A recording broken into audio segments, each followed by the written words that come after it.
Chapter 39:14. And go. When Xiao Hua heard that several months had passed, he knew that the situation was not good. He waved his hand impatiently and let the shrimp general leave. The shrimp general slightly bowed and ran all the way into the palace and disappeared. Xiao Hua quietly waited with his hands behind his back. At this time, there were still several shrimp generals standing guard outside the Feather Spirit Palace. Rumble?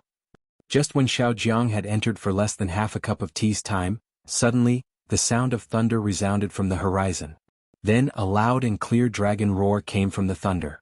After the dragon roar, multicolored clouds surged, and a huge gray dragon stepped on the clouds and landed. The dragon's might on the dragon's body assaulted Xiao Hua's face, almost wanting to push him down. However, the dragon also did not dare to land in front of the Feather Spirit Palace. It had already shrunk its body on the side of the mountain ridge and slowly flew over. When it flew close to Xiao Hua, the clouds around its body scattered and the dragon's body turned into a human form. Its body was also wearing a shining armor as it swam towards the Feather Spirit Palace. However, although the dragon general's armor was shining brightly, it was already damaged. There were even some bloodstains on the armor, and some of the bloodstains had not even dried up yet. It was clear that the dragon general had not been in battle for long. Such a big movement naturally attracted Xiao Hua's attention. Xiao Hua had already noticed it before the giant dragon transformed. At this time, Xiao Hua's gaze fell on the palm of the dragon general. A palm-sized dragon scale was tightly held by the dragon general. It was the dragon shell that was commonly used in the dragon palace. Seeing Xiao Hua looking at the dragon shell in his hand, the dragon's eyes flashed fiercely. Its other dragon claw slightly clenched as if it was guarding against Xiao Hua. Xiao Hua saw this and smiled slightly. His figure silently floated a few dozen meters away and raised his hand to make an inviting gesture. The dragon's mouth that had not transformed opened slightly. The dragon's aura around its body did not dissipate, but became denser and denser. Goldie no longer paid attention to it. It slightly lowered its head and looked at the ground in a daze. General Aoshan, you're back? A few of the prawn generals in front of the palace gate had already seen the dragon general flying over. A few of them came out to greet him and they seemed to be very attentive. Some of the smarter ones even asked with concern, "Where did you go to exterminate the sea demons? Looks like you've gained quite a lot. I'm sure the hall master will reward you handsomely again." "Humph, let's go in first." Aoshan waved her dragon claw and said disdainfully, "There are too many people here. You'll get into trouble." Although Aoshan pretended to be disdainful, there was a hint of arrogance in her tone. If it was not for the fact that he could not see through these serval shrimp generals, then it was because he had really made a great contribution. The inside of Long Bay was enough for him to report to the hall master. Several shrimps led Aoshan into the palace. When Aoshan entered the palace, he strangely turned his head to look at Xiao Hua. Not only because there was usually no one waiting in front of the Feather Spirit Palace, but also because Aoshan had a very subtle feeling in his heart. He couldn't help but turn his head. Unfortunately, Xiao Hua still had his head lowered and didn't look to the side. He was quietly acting like a handsome man. Not long after Aoshan entered, a loud sound came from the palace gate. This sound was like a huge rock falling, shaking the ground of the Feather Spirit Palace slightly. Xiao Hua looked up and saw a huge monster of more than 10 zhang tall walking out of the Feather Spirit Palace. However, when Xiao Hua saw the appearance of this huge monster, the corners of his mouth unconsciously curled up, and he almost laughed out loud. Although this sea demon was very tall and big, there was a huge mouth on its house-like head. This mouth took up more than 60% of the head. The two nostrils on the mouth were facing upwards, and a slightly transparent bubble was expanding and contracting above one of the nostrils. Behind the nostrils was a small face, and on the face were two eyes that looked like mung beans. Of course, these eyes might not be small, but compared to the big mouth, weren't they just mung beans? The funniest thing was that there were two extremely small ears on both sides of the sea demon's head. These ears actually moved up and down with the sea demon's movements, as if they were happy butterflies dancing in the air. The sea demon walked out of the Feather Spirit Palace, but it didn't speak. Instead, it took a few deep breaths and the bubble in its nostrils became a few times bigger. Then it looked at Xiao Hua with its small eyes and asked arrogantly, "You are Ao Zhantian's guard?" "And I am." Xiao Hua nodded, his expression was very calm. "You are late. Your master has already gone out to sea 4 months and 3 days ago." The sea demon blinked its eyes and returned Ao Zhantian's token to Xiao Hua. It looked at Xiao Hua and said, "I don't know how you are a guard, but you are actually so late. However, since you can't go with him, you can just stay in the Feather Spirit Bay. In any case, you can save your life. It's better than throwing away your life. This general? Xiaohua saw that although the sea demon looked ferocious and its voice was very loud, its tone was very calm. He couldn't help but smile and ask, "May I ask where Ao Zhantian went? Can I go there now?" The place Ao Zhantian and the others are going to is naturally the place where the dragon tribe's descendant selection is held. The sea demon's reply was watertight. "Since you are not going, then don't ask. As for rushing there, don't even mention it. The dragon tribe's descendant selection is the most sacred thing in the dragon palace. How can you go there just because you want to?" After saying that, the sea demon waved its hand and prepared to turn around impatiently. However, just as it turned around, Xiaohua smiled and a dark green light flashed in his eyes. Then he asked, "Did Ao Zhantian go to the Dragon Island? If I go to the Dragon Island, how do I get there?" The sea demon's body stopped in place. Xiaohua's voice was like the only sound in the entire world, and it was also like a supreme imperial edict. It had no choice but to answer. "Ao Zhantian did not go to the Dragon Island. I don't know where the Dragon Island is, so I don't know how you can get there." "Then where did Ao Zhantian and the others go? Did they go to the North Sea Dragon Palace? If I go there now, will I be able to make it?" Xiaohua still had a smile on his face, but he waved his hands slightly, and a silent restriction was set up. With Xiaohua's cultivation, there wouldn't be too many demons or humans outside the restriction that could hear the conversation between the two. Ao Zhantian is a descendant of the dragon tribe, and he's one of the human cultivators selected by the Dragon Island.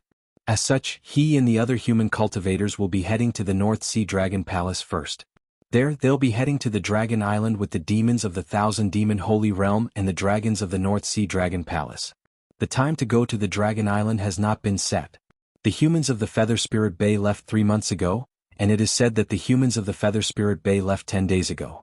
Also, the demons of the Thousand Beasts Sacred Realm always come late, so it won't be too late if you go now.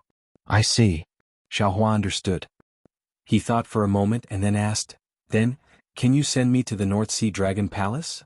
We guards of the Feather Spirit Palace cannot return to the Dragon Palace at will without the Dragon Palace's edict." The sea demon's answer made Xiaohua very disappointed. Also, returning to the Dragon Palace requires the dragon boat of the Dragon Palace, and the Feather Spirit Bay doesn't have one. Damn, it's so troublesome. Xiaohua sighed and thought to himself, "Daoist Ao, it is not that I don't want to help you, but I really don't have a way to find you. And you can go back." Xiaohua looked at the shrimp generals in the distance, and knew that he had attracted their attention. He looked into the sea demon's eyes and smiled. "Remember, you didn't say anything to me, you only asked me where I came from. I'm afraid you are a spy from another faction." "Yes, I know. I will go back now." The sea demon was very obedient and turned to leave. "Alright, what is a sea demon?" Xiaohua suddenly thought of something and asked. "I am a sea rhinoceros." The sea demon said without hesitation, and then continued to walk back to the Feather Spirit Palace. Xiaohua waved his hand to remove the restriction, and his feet slid, and his figure floated towards the distant Yu and Fujiwen. The sea demon walked a few steps and suddenly stopped and raised his hand to scratch his head, and then looked at Xiaohua's back and muttered, "Eh? What's going on? It seems like that cultivator just now looked quite handsome. To think that such a peerless cultivator would become Ao Zhantian's bodyguard. What a shame." Not to mention the sea rhinoceros returning to the Feather Spirit Palace, Xiaohua walked in front of Fujiwen and Yu. Fujiwen couldn't see Xiaohua's expression, and hurriedly asked, "Master, how is it?" "Forget it." Xiaohua waved his hand and said, "Let's not talk about this anymore. Master has failed to keep the appointment." "Alright." Fujiwen knew that Xiaohua didn't want you to hear anything, so he nodded and said, "In that case, disciple will accompany Master back to Su Province." "Okay." Xiaohua thought for a moment and knew that Fujiwen missed his mother and replied, "There is nothing else, let's go back. Master will also be looking for that place along the way." When the fish monster heard that Xiaohua and Fujiwen were about to leave, he hurriedly said with a smile, "Seniors, it's already late, why are you in such a hurry to leave? Even if you want to leave, you should wait until tomorrow." "Oh? Why? Does Feather Spirit Bay not allow cultivators to freely enter and leave at night?" Fujiwen asked curiously. The fish monster hurriedly waved his hand and said, No, of course Feather Spirit Bay doesn't prohibit cultivators from entering and leaving at night, but once you leave Feather Spirit Bay, there is always more danger at night, and it's not as safe as during the day. Furthermore, you two seniors have just arrived at Feather Spirit Bay, and you haven't seen the benefits of Feather Spirit Bay, so why are you in such a hurry to leave? If someone asks about it one day, won't you not know? Wouldn't you have wasted your trip to Feather Spirit Bay? Haha. Xiaohua laughed. The so-called danger at night and safety during the day may be true for ordinary people, but for cultivators, how could they distinguish between night and day? However, what this fish demon said was also somewhat reasonable. Since they had come from afar, leaving without taking a look would really be a waste of time. Although Xiaohua knew that this fish demon wanted to earn some extra primordial stones, he still asked, "Since that's the case, why don't you tell me about the benefits of Yuling Bay? Maybe this old man will stay." Chapter 39:15. Hearing this, the fish demon was overjoyed. He raised his hand and said with a smile, "Please come this way, this little one will accompany the seniors as we talk." Fujiwen smiled and nodded. He raised his hand and said, "Master, please?" Soon after, 2 people and 1 demon left the Feather Spirit Palace and walked towards the depths of various buildings. Although these buildings didn't have a complete plan and were different from ordinary big cities, streets were formed between the buildings. At this time, there were already a lot of demons and humans on the streets. Most of these demons were from the Sea Clan. They either flew on the ground with their tail fins or jumped on the ground with their legs surging with demon chi. On the contrary, there were fewer humans like Xiaohua. Xiaohua looked around. The further away from the Feather Spirit Palace, the more demons there were. Moreover, on the streets, there were some strange carriages from time to time. These carriages weren't pulled by ordinary horses. They were pulled by some sea creatures, crabs, sea creatures, and occasionally a few mermaids could be seen. As for those carriages, they were even more strange. Some looked like fish, some looked like reefs. In short, none of them looked ordinary. What was special was that these carriages didn't have wheels. There were several conchas under the carriages. Water vapor spurted out from the conchas and lifted the carriages up. That fish demon said while walking, "I'll let the 2 seniors know. The benefits of the Feather Spirit Bay are really not easy to talk about. After all, the life here is completely different from the inland of the hidden immortal continent. The Feather Spirit Bay is something that the inland of the hidden immortal continent doesn't have. For example, the sea boat docked in the bay is a huge boat that can withstand the sea explosion. It's far from the river boats that the seniors saw in the inland. The iron palm wood used to build the sea boat is produced in the Thousand Demons sacred realm. Outside the sea boat, there are formations engraved by Tao sect cultivators. Inside the sea boat, there are mechanisms made by Mahist disciples. These mechanisms can defend and also control the sea boat. Oh senior, don't look down on this sea boat. Although the flying boats used by the human race in the hidden immortal continent can fly around in the air, if these flying boats fall into the sea in a few days, they will definitely be smashed into pieces by the sea. In addition, there are many rare treasures from the North Sea in the Yuling Bay. Seniors, you can't see these rare treasures in the inland of the hidden immortal continent," the fish monster said after racking his brains for a moment. Then, he finally revealed his intention. "If you want them, I can take you to buy them at a cheaper price." Hee hee. Fujiwen stared at the fish demon and made a sound. However, there was a faint smile on his face.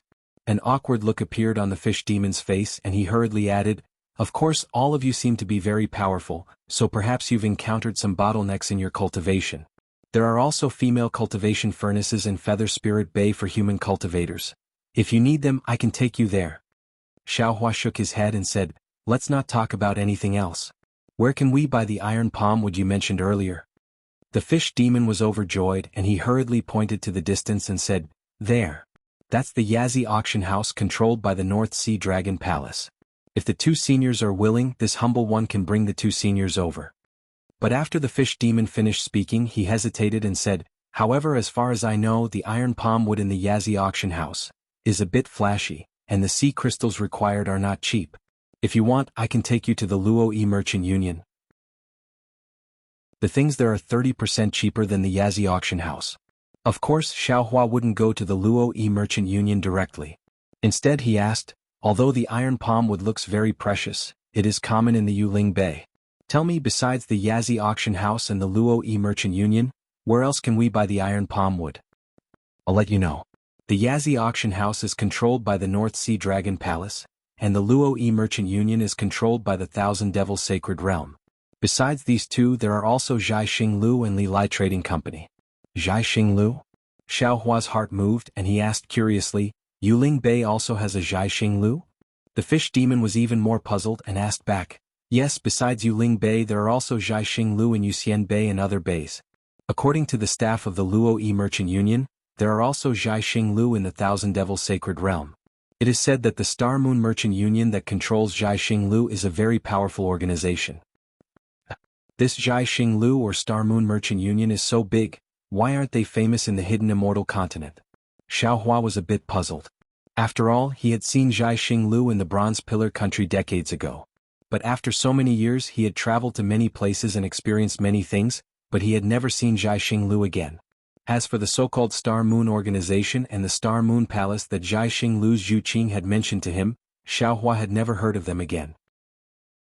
Of course, Zhu Qing had also said that if Xiaohua went to the hidden immortal continent to ask any cultivator above the 3rd or 4th level of elemental power, no matter if it was a Taoist cultivator, a Confucian cultivator, a Buddhist disciple or even a demon in the Thousand Devils Sacred Realm, would know about this Star Moon Palace. Unfortunately, Xiaohua's own space was a treasure trove, and he didn't need any Star Moon fate, so he had never asked.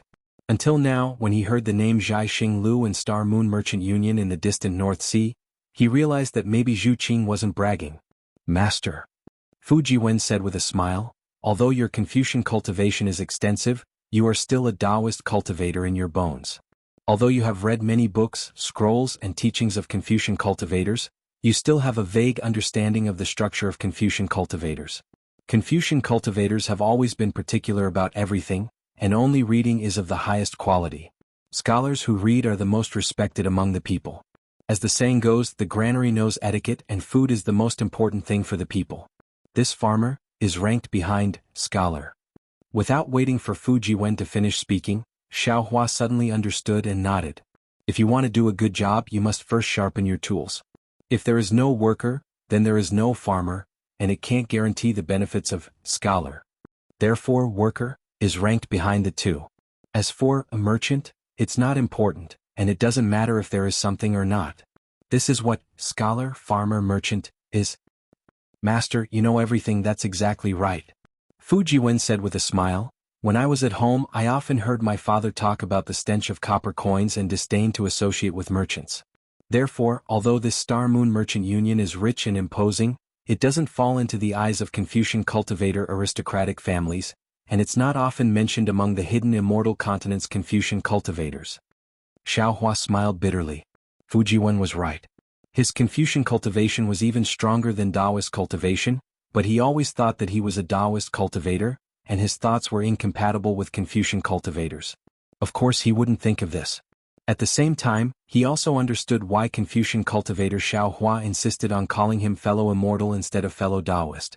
That fish demon didn't know what the two were talking about. After waiting for the two to stop for a moment, he probed, "These few families all have mansions in Yuling Bay. Which one do you want to go to?" Mansions? Xiaohua asked curiously. Is it where they trade things? Yes. The fish demon hurriedly nodded and pointed to the buildings and tents at the side. He explained, "These are relatively small shops and some are temporarily rented. The things inside may be real or fake. Yazi Auction House, Lilai Trading Company, and Star Picking House all have their own mansions." Xiaohua nodded and thought for a moment before asking, "They must be extraordinary to be able to establish themselves in Yuling Bay. If we talk about bidding, what are their characteristics?" Yazi Auction House is controlled by the North Sea Dragon Palace. There are many treasures inside and most of the rare things are produced in the North Sea. There aren't many things on the land. However, the North Sea is far beyond the hidden immortal continent, and Yazi Auction House has the most things. The fish demon was very patient and explained with familiarity, "The Lilai Trading Company is controlled by Sea Spirit Scholar. Most of the things inside are from the hidden immortal continent. There are books of Confucian cultivators, imperial equipment, primordial arrays, and so on. Dragons and demons who like human poems also often go to the Lilai Trading Company. As for Star Picking House, the things inside are more complicated. Other than items of Confucian cultivators, there are also Buddhist items from the Western Paradise, relics, Buddhist artifacts and Buddhist scriptures. The scale is slightly smaller than Yazi Auction House." At this point, the fish demon paused as if hesitating. Xiaohua smiled and asked, "Then what about the Luo-Yi Trading Company that you recommended just now?" "I'll let you know. The fish demon didn't dare to hide and said, Luo E Trading Company is called a trading company, but its name is similar to Star Moon Trading Company. In fact, its strength is the weakest. Because it was just established, its E-mansions are extremely small, and its scale can't be compared to Star Picking House and Lili Trading Company. However, it is small enough to guarantee that the things in Luo E Trading Company are genuine and much more affordable than other places. And this old man knows. Xiao Hua understood the fish demon's thoughts. The Luo E Trading Company must have some business methods. As long as the fish demon brought him there, the Luo E Trading Company would definitely give the fish demon some benefits. Therefore, the fish demon encouraged him to go to the Luo E Trading Company. However, Xiao Hua now had the bloodline of the Absolute Saint. Why would he still need thousands of demonic Sage Realm monsters? Therefore, after thinking for a bit, he rejected the Luo E Trading Company. Hearing Xiao Hua's words, the fish demon knew that Xiao Hua wasn't interested in the Luo E Trading Company, so he didn't dare to say anything more. He looked at the two and said, "Two seniors came from the interior of the hidden immortal continent. Presumably you don't lack things from the human race. If two seniors are interested, then this little one will bring two seniors to Yazi Auction House." All right. Xiao Hua nodded his head in agreement. The fish demon hurriedly raised his hand, and a very strange symbol flashed on the arm formed by demonic chi. Then, in a tent not far away, a ball of dark green demonic chi was blown out. Then a jellyfish-like demonic chi appeared in front of Xiao Hua and the others. Behind it was a carriage that looked like a basket woven from seaweed. Chapter 39:16.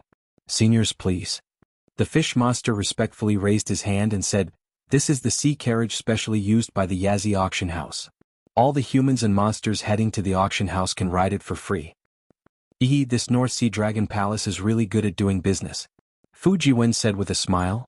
"Just this sea carriage method alone is not something that the Lianhe Merchant Union can imitate. No wonder others can't compete with the Yazi Auction House." Yes. The fish monster smiles and asks Xiao Hua and Fujiwen to get on the car. He carefully sits in the front. The few tentacles of the jellyfish driving the car are waving vigorously. It seems that the jellyfish hates the fish monster very much. However, after the fish monster mutters a few very strange words, the jellyfish still obediently moves its tentacles and drives the car along the so-called street between the buildings at a fast speed. The sea carriage walked for no less than the time it takes for a stick of incense to burn. Seeing that the humans and monsters on the street were woven together, Xiao Hua's eyes lit up. They had arrived at the side of the mountain ridge. Xiao Hua's eyes couldn't help but light up. He saw that this side of the mountain ridge was more than 10 li in size. The mountain ridge was embedded with pearls. Each pearl was the size of a fist. The brilliance of these pearls illuminated the nearby streets and the night sky. Moreover, these pearls were of different colors. The pearls of 5 different colors formed the 5 big words Yazi Auction House on the mountain ridge. These 5 big words were written in demon characters. However, as the color of the pearls changed, the 5 big words were also constantly changing between the inscriptions and dragon characters. Moreover, the countless pearls in the surroundings seemed to be surrounded by a layer of dazzling clouds that surrounded these 5 big words. Holy shit, it's really a big deal. Xiao Hua swallowed a mouthful of saliva. He resisted the urge to release his divine sense to pry some pearls down from the mountain ridge and muttered in a low voice. The fish demon at the front struggled to shift its greedy gaze away from the pearls. When the carriage stopped, it jumped off and respectfully said, "We have arrived at the Yazi Auction Hall. Seniors, please get off the carriage." Xiao Hua and Fujiwen disembarked from the sea cart. Not far from them, a crab-like member of the oceanic race raised his hand, and the sea cart passed by. The member of the oceanic race placed a few pieces of blue crystal in the jellyfish's mouth, then jumped onto the sea cart. The jellyfish then pulled the crab away. Xiao Hua looked at it, his heart moved, he turned his head and asked, "Hey, how many high-quality sea crystals can a high-grade primeval stone of my hidden immortal continent be exchanged for?" "Thank you, senior." The fish monster didn't expect Xiao Hua to suddenly ask such a question. It panicked a little and said in a low voice, "If it's a water-type yuan stone, it can be exchanged for half a sea crystal. If it's other yuan stones, it can only be exchanged for 3 sea crystals."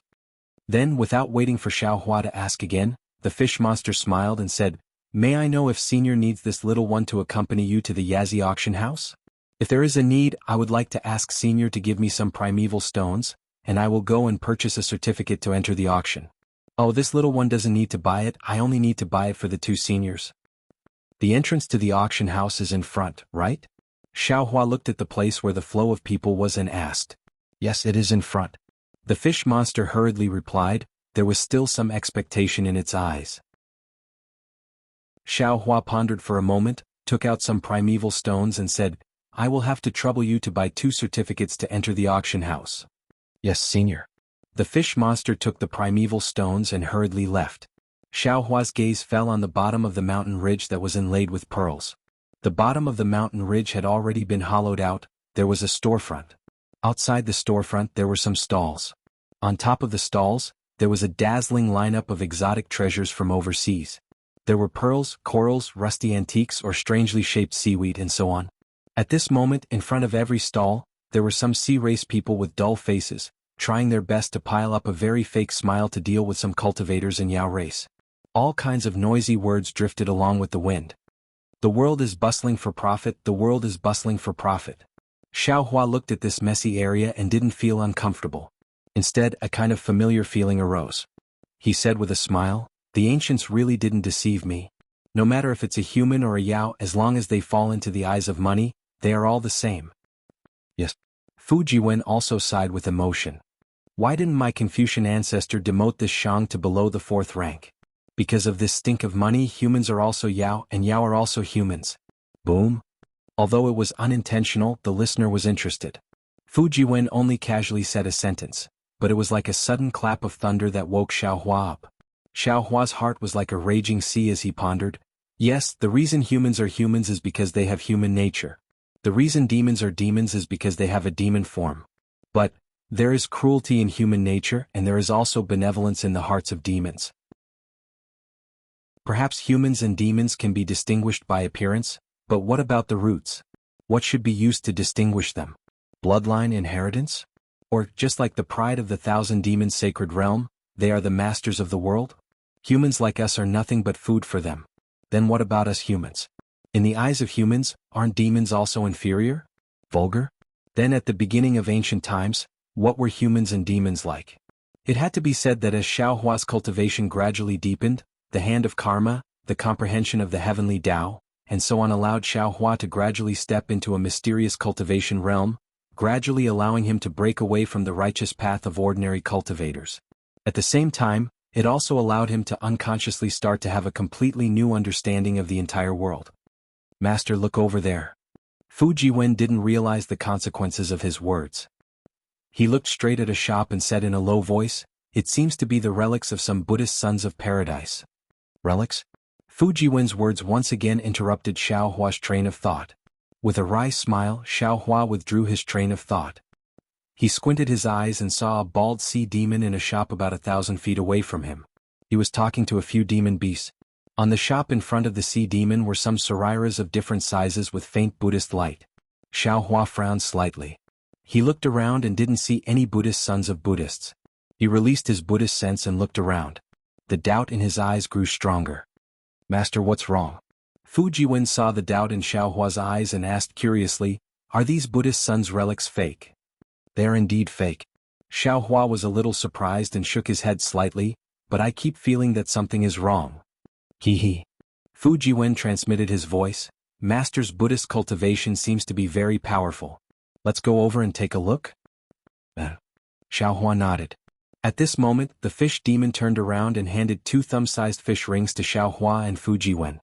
He said with a smile, this is the proof of 2 seniors.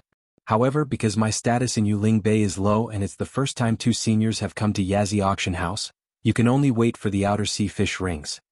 Fu Jiwen took over the fish ring and saw that the fish ring was sparkling and translucent. There were a few demon characters that were flashing with brilliance and could be seen clearly. Fu Jiwen asked curiously, this outer fish ring? Is there anything wrong with it? I'll let you know. The fish demon explained, Yazi auction house is the same as the Lilai Trading Company in Jianghu. They divide the bidders into 8 levels according to their identity and wealth.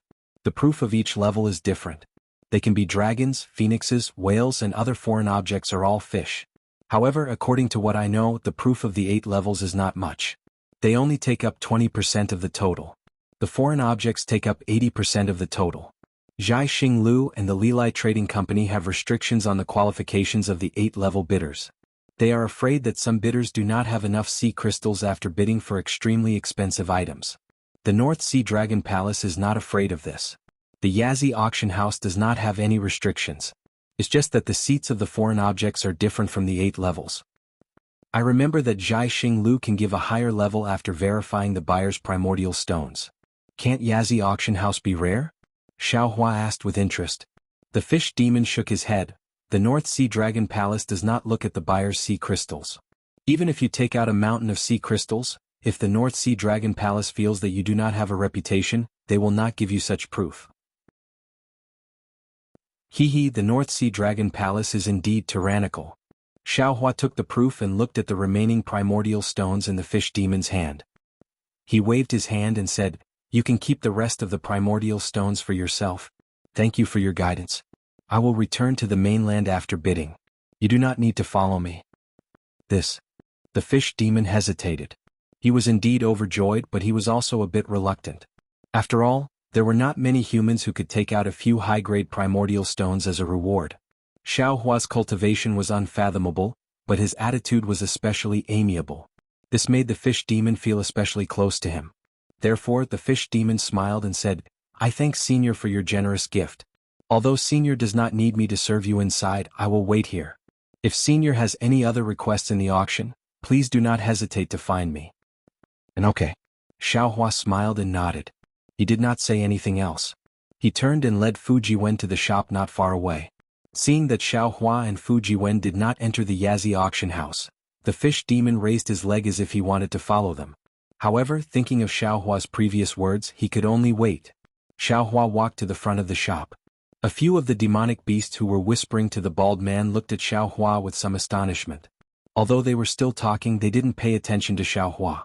Xiao Hua raised his hand and picked up a thumb-sized relic, carefully examining it. He saw that the relic's luster was dim, but the psychokinesis inside was still there. However, just from this appearance the relic was not pure. Xiao Hua raised the relic to his nose and sniffed it. A faint smell of the sea floated out from the relic. Xiao Hua suddenly understood that these relics did not belong to ordinary humans, but to the North Sea race who believed in Buddha. Alas! Xiao Hua sighed. Just now, he was still thinking about the difference between humans and beasts. Now he saw a living example. Although the sea race were also beasts, they could also believe in Buddha like humans. Therefore, a relic was born in the place where a beast core was condensed. However, Xiao Hua did not understand. Could these relics make the sea race who believed in Buddha also produce karma? Could they also cultivate the 9 transformations golden body? Chapter 39:17. Cough cough. Seeing Xiao Hua pick up the Saraira, the waiter had no choice but to stop talking to the several monsters. He coughed twice and asked impatiently, "Don't look at it casually if you can't take out the sea crystals. These sea Saraira are very expensive, it's not something that ordinary people can buy." Xiao Hua glanced at the waiter, then looked at the several monsters who were talking to him. These monsters looked similar to skunks, their small eyes were especially cunning and ferocious. The sharp teeth in their sharp mouths were slightly rubbing against each other, as if they would pounce at the slightest mistake. Xiao Hua smiled coldly, raised the Saraira in his hand and asked, "Why is this called a sea Saraira? Is it because it came from the body of the sea race?" "Of course," the waiter said impatiently, "if it came from the human race it would be a Saraira. If you don't understand, don't touch it blindly, quickly put it down." Che. Fuji Wen was a little angry and scolded, "You opened this shop here, do you want to do business? If you want to do business then be a little more amiable. With such malicious words who would leave sea crystals in your shop?" The waiter smiled coldly, "I have never seen a human race interested in sea Saraira. Oh, of course, if you wanted 1 sea Saraira for 1 high-grade primeval stone, as long as you take it out, these sea Saraira are all yours." "What about 1 top-grade primeval stone?" Fuji Wen knew that Xiao Hua had a lot of primeval stones in his Qingkuan bag. Since Xiao Hua came, he was naturally interested in these sea Saraira, so he asked again. 1 top-grade primeval stone is naturally 100 sea Saraira. The waiter replied without hesitation.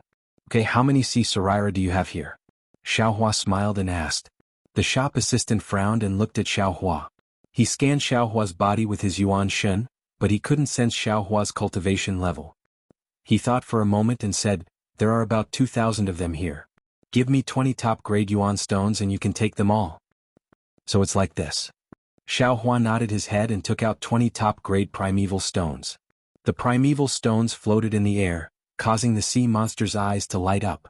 However, just as the sea monster was about to reach out his hand to grab the primeval stones, Xiaohua suddenly waved his hand and all the primeval stones disappeared. Ew. What are you doing? The sea demon panicked. Didn't we agree on this? Who agreed with you? Xiaohua sneered. How could a mere sea Saraira be worth a high-grade origin stone? This old man was just asking for the price. I never said I was going to take it away. Ew. How dare you make fun of me? That member of the sea tribe flew into a rage. Xiaohua smiled coldly and said indifferently, Oh? There was actually someone from the sea race who dared to make a move in front of the auction? I really don't know what you've done to the North Sea Dragon Palace. Stop. At this moment, a voice came from inside the shop. Another member of the sea tribe wearing worn-out armor came out. He glared at the shop assistant and said to Xiaohua with a smile, Sir, please calm down. This little shop assistant here thinks he's smart. If Sir is interested in these sea Saraira, would you like to enter the shop for a chat? Seeing the owner of the store come out, Fujiwen, who was at the side, seemed to wake up from a dream. His face was a little hot. He did not expect that a member of the sea race would have such a cunning mind. He had actually used a strategy of provocation. He had underestimated the demon race and had almost fallen into their trap. And Xiaohua's expression didn't change. He saw that there were already some sea tribe members coming over to watch the show. He floated into the shop. After Fujiwen also entered, the member of the sea tribe wearing worn-out armor glared at the shop assistant and followed him in. The interior of the shop wasn't big. There were also some pearls on the four walls, illuminating the whole shop.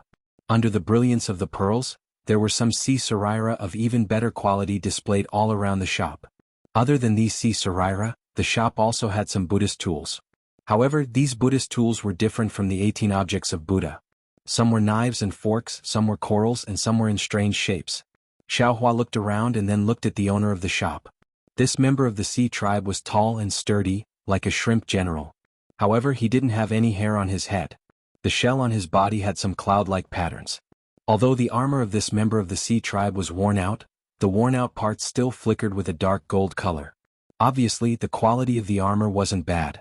Does Sir need some sea Saraira as a sacrifice? The member of the sea tribe asked softly when he saw Xiaohua sizing him up. He didn't feel any uneasiness.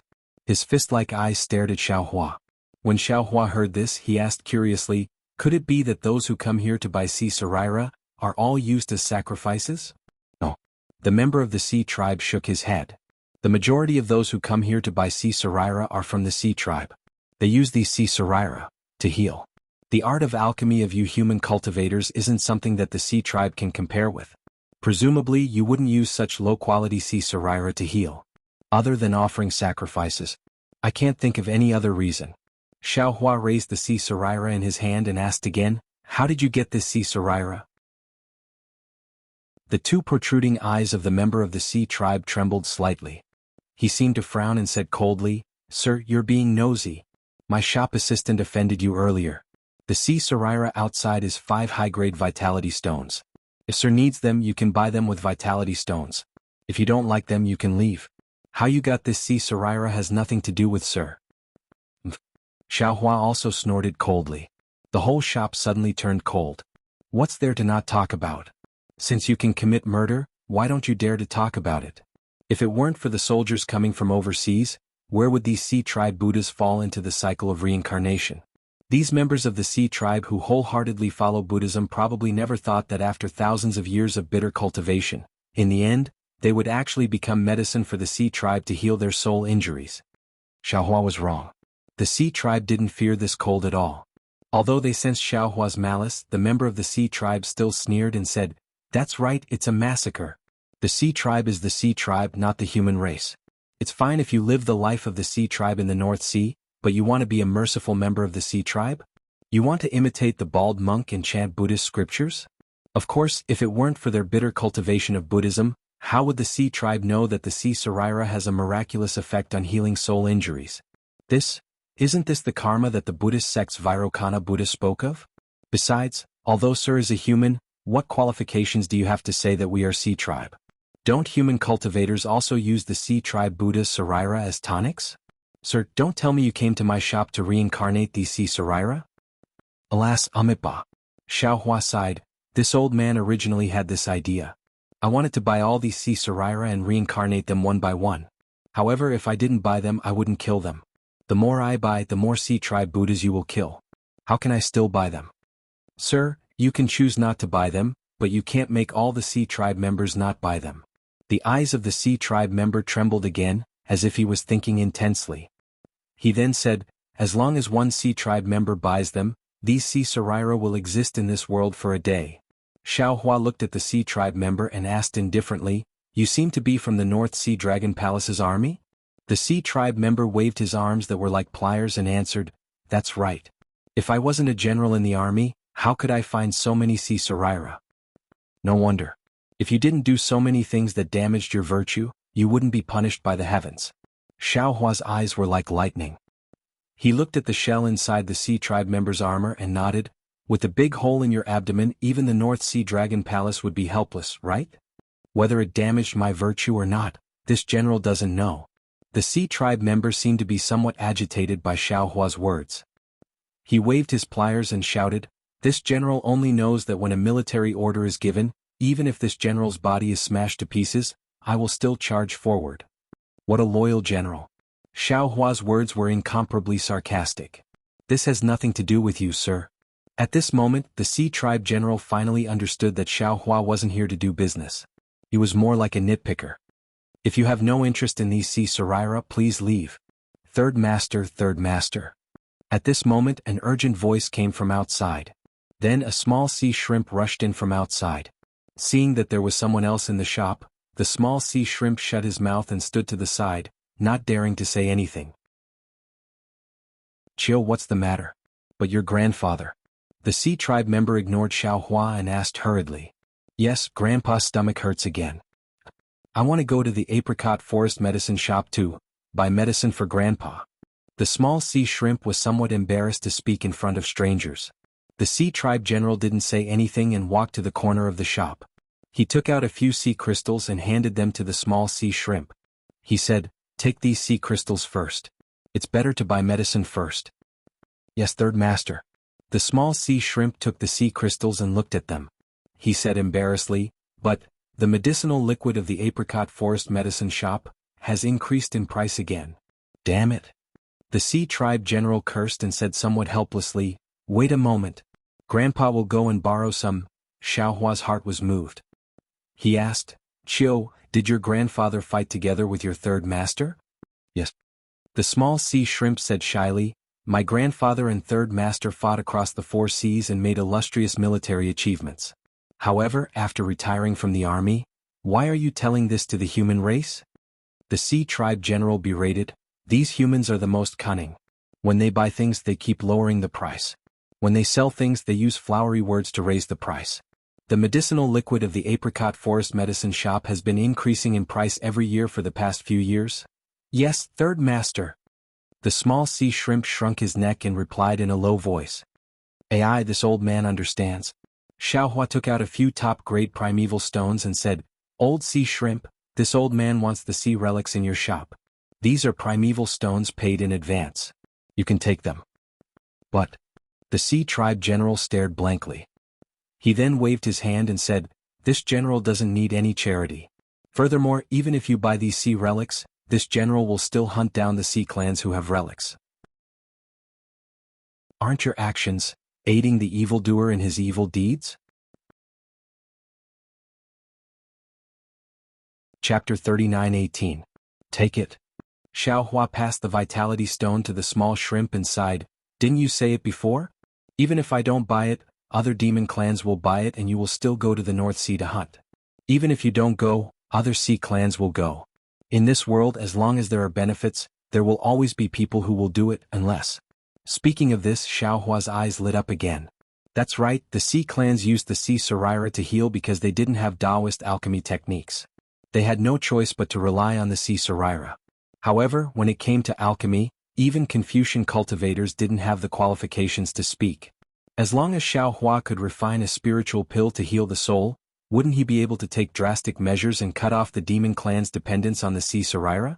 Of course, this was only a thought in Xiaohua's mind. Refining pills was easy, but selling them was hard for Xiaohua to control. Just like in Fengxiang, even if Xiaohua had the seeds, he still had to rely on the government and the Zhu family's power to complete it. The Sea clan general naturally didn't know that Xiaohua was thinking so much. He sighed, looked at the small shrimp and waved his hand. Xiao, take this vitality stone and go buy medicine first. Yes, third master.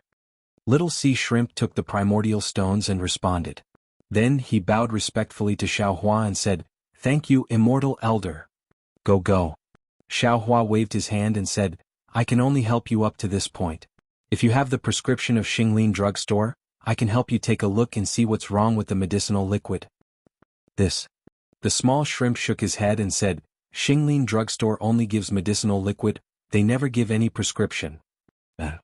Xiaohua nodded. He knew that Xinglin drugstore must be holding something back. After all, they were all humans, so Xiaohua was embarrassed to say anything.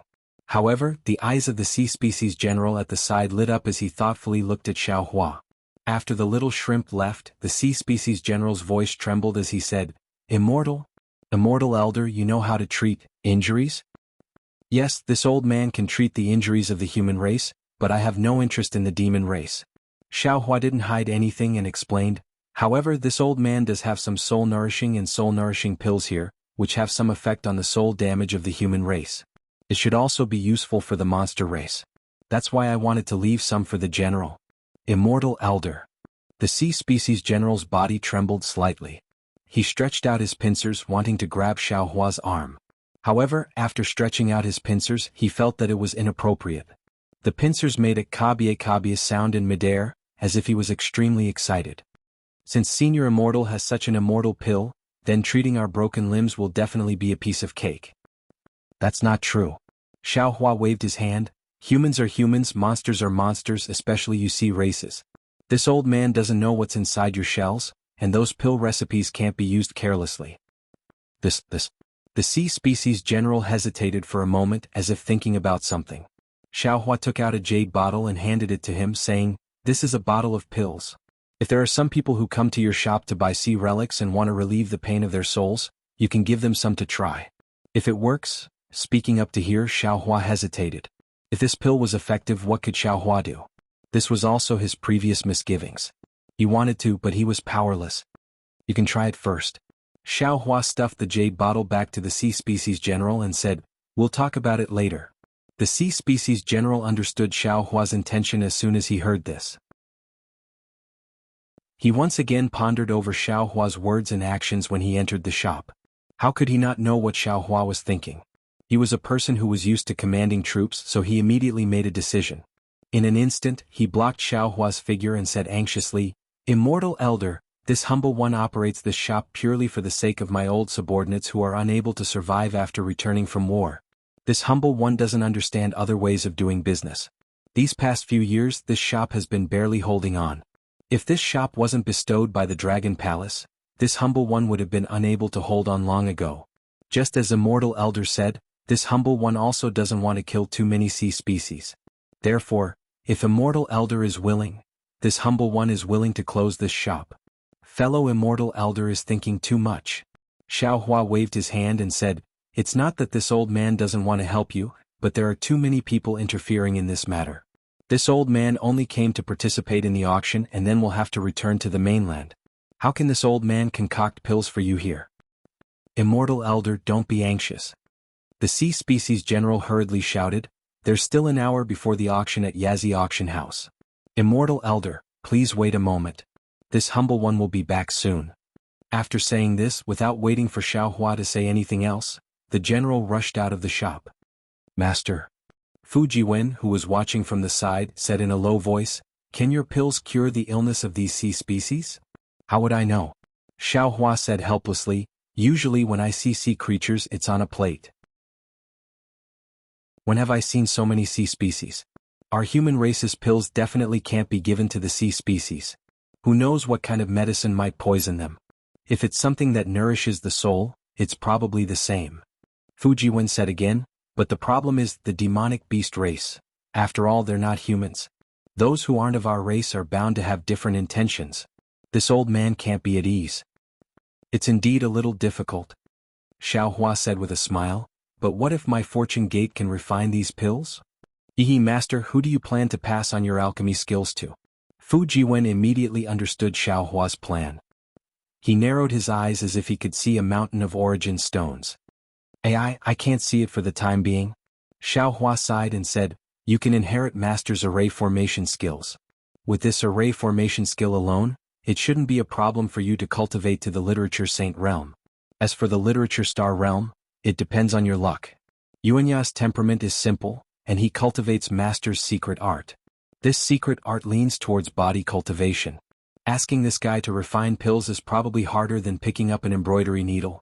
Wu Tian is talented in divination and seems to know how to refine pills, but his foundation is not solid enough, so he might not be able to inherit Master's alchemy skills. Chang Yuan and Yu Zhongquan walk the Ranger's flying sword Dao, and when they cultivate to the peak, they should be able to cultivate to the Literature Saint realm. Lu Yi and Wang Bianfei are still young. Although they are talented and can inherit Master's Buddhist and Confucian cultivation techniques, when it comes to refining pills and smithing, Master can't say for sure. Master. Fu Jiwen was a little dumbfounded, his eyes sparkling like stars. You actually cultivate so many cultivation techniques, Although you don't sleep, but I don't see you in closed-door cultivation, How on earth did you cultivate? I can't say. Xiao Hua shook his head slightly. Fu Jiwen prostrated himself in admiration. Each of his 7 disciples could cultivate to the Literature Saint realm by inheriting one cultivation technique from Master. Then what about Master? To what extent could he cultivate? Xiao Hua naturally understood Fu Jiwen's thoughts and said with a straight face, Disciple, everyone has their own fate, you can't force it. Some of Master's secret techniques are not suitable for you, so you only need to cultivate your heavenly book to the peak. Yes, disciple understands. Fu Jiwen hurriedly answered. Xiao Hua continued, as for Xiong Yi, His Highness Lan, Li Xiang and Chang Yu, they already know how to refine pills. Moreover, before Master left the Fortune Gate, I left them some alchemy and smithing secret techniques, but I don't know how much they can comprehend in the future. In fact, Chang Yu has a wood element physique, so Master thinks he has a chance.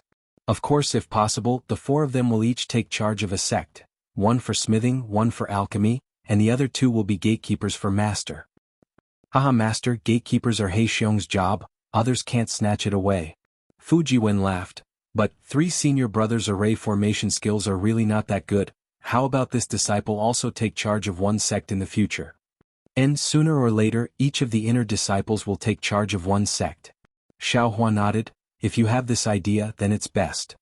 Disciple should marry by and first. Fu Jiwen shrunk his neck and laughed. How come you're as useless as Master? Xiao Hua slapped Fu Jiwen's head and pretended to scold him. Senior immortal, senior immortal. While they were talking, the Sea Tribe General ran in, followed by the little sea shrimp. The little sea shrimp was supporting another old sea shrimp, and behind the old sea shrimp was a rather graceful sea snake. Grandpa, this is the senior immortal, he just gave us the source stones. The little sea shrimp was still very shy and whispered to the old sea shrimp. This one thanks senior immortal. The old sea shrimp bowed with difficulty.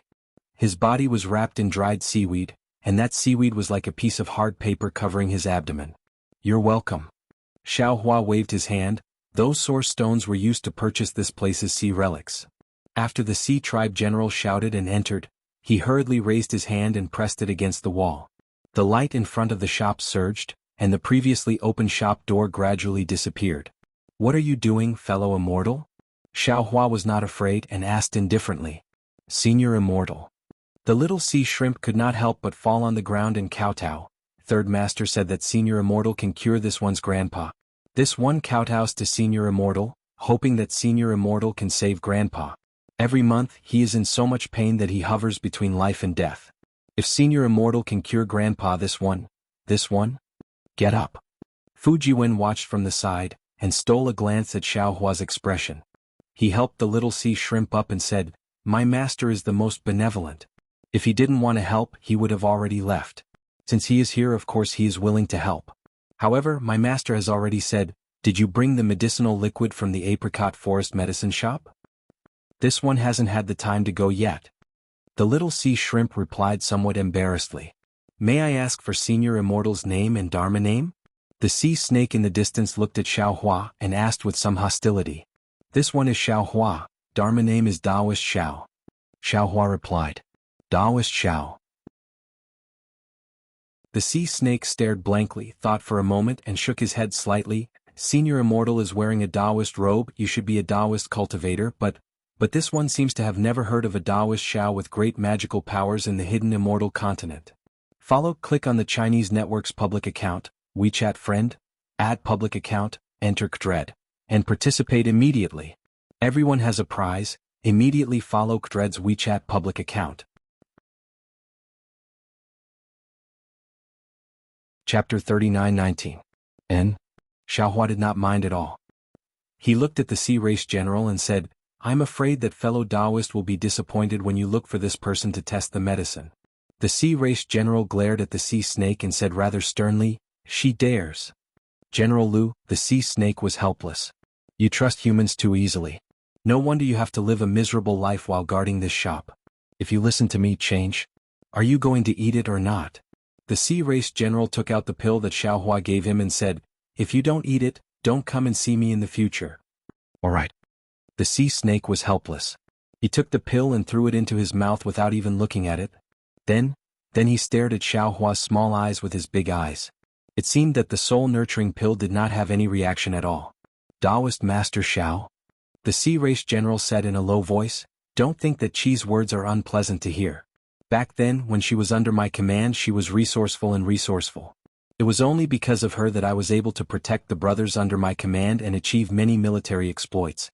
However, Taoist Master also saw that the Sea Race and the Yao race can be considered to have strong bodies. Ordinary weapons cannot harm us. However, our souls are much weaker compared to humans. Among the Yao race there are many methods of fighting souls. As a result, many Yao race soldiers have their souls damaged. Fighting souls? Xiaohua was stunned. He really did not understand. Could it be that the Yao race he saw earlier were fighting with him using their fists and legs? How could they fight with soul techniques? If that was the case, then the Yao race actually knew soul cultivation? General, I am somewhat puzzled by your words. Xiaohua voiced out his doubts. When the Sea Race General heard that Xiaohua was actually able to fight with the moon-picking realm Yao race, he could not help but be even more alarmed. He hurriedly explained, of course ordinary Sea Race people do not know about fighting souls. Only the Sea Race army would use it when they go on expeditions. Furthermore, this kind of secret technique is to kill 1,000 enemies and injure 800 of their own. They would not use it unless it is a crucial moment. The souls of humans are stronger than the Yao race. Moreover, the Yao race's physical body is far inferior to the Yao race. I see. Xiaohua understood. The Sea Clan and the Monster Clan didn't obtain the complete soul cultivation inheritance. They only obtained some secret techniques. These secret techniques can't be taught widely and can only be used by the army. When he thought up to here, Xiaohua's face suddenly went grim and he said in a low voice, no matter what, you aren't the only one that hunts those Oceanic Clan Buddhist disciples. Yes. The Sea Folk General nodded and said, this is what I said just now. Even if I don't hunt, there will be others who will. However, the situation is far from being as serious as Taoist thinks. If these sea relics were useful, how could my shop still be struggling at death's door? When Xiaohua heard this, his face eased up slightly and he asked curiously, could it be that the effects of the sea Saraira are limited? Well, if it's taken for the first time, it's usually effective. The Sea Folk General nodded. But if the symptoms recur after taking it, the pain will be twice as great as before. At that time, the sea Saraira won't have the same effect as before. If you consume it again, the pain will be 4 times worse than before when it flares up for the 3rd time. I understand. Xiaohua nodded. But there will always be demons, drinking poison to quench their thirst. Indeed. The Sea Folk General looked at the sea serpent with a gentle gaze. Drip didn't want to take it back then, but I forced him to. Although the symptoms recur later, the pain doubled again. Ah. At this moment, the sea serpent suddenly cried out and collapsed on the ground. How is it? It's acting up again? The Sea Folk General cried out. The sea serpent twitched a few times on the ground and stopped. It looked at Xiaohua and said in a low voice, Taoist Xiao, is the medicine acting up again? It might be. Xiaohua nodded. But I don't know how long it will take and I don't even know if it's effective. Okay, I understand. The sea serpent simply ignored Xiao Hua and hid on the ground, waiting for the next attack. Daoist Xiao.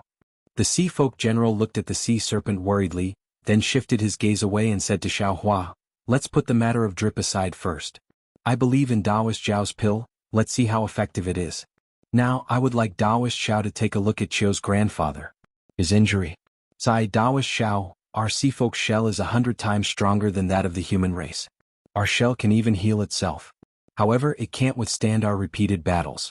In the past his injury would heal in a day and a night, but later on, it couldn't heal anymore. The nobles of the Dragon Palace have precious pills to treat it, but us lowly sea folk don't have the chance.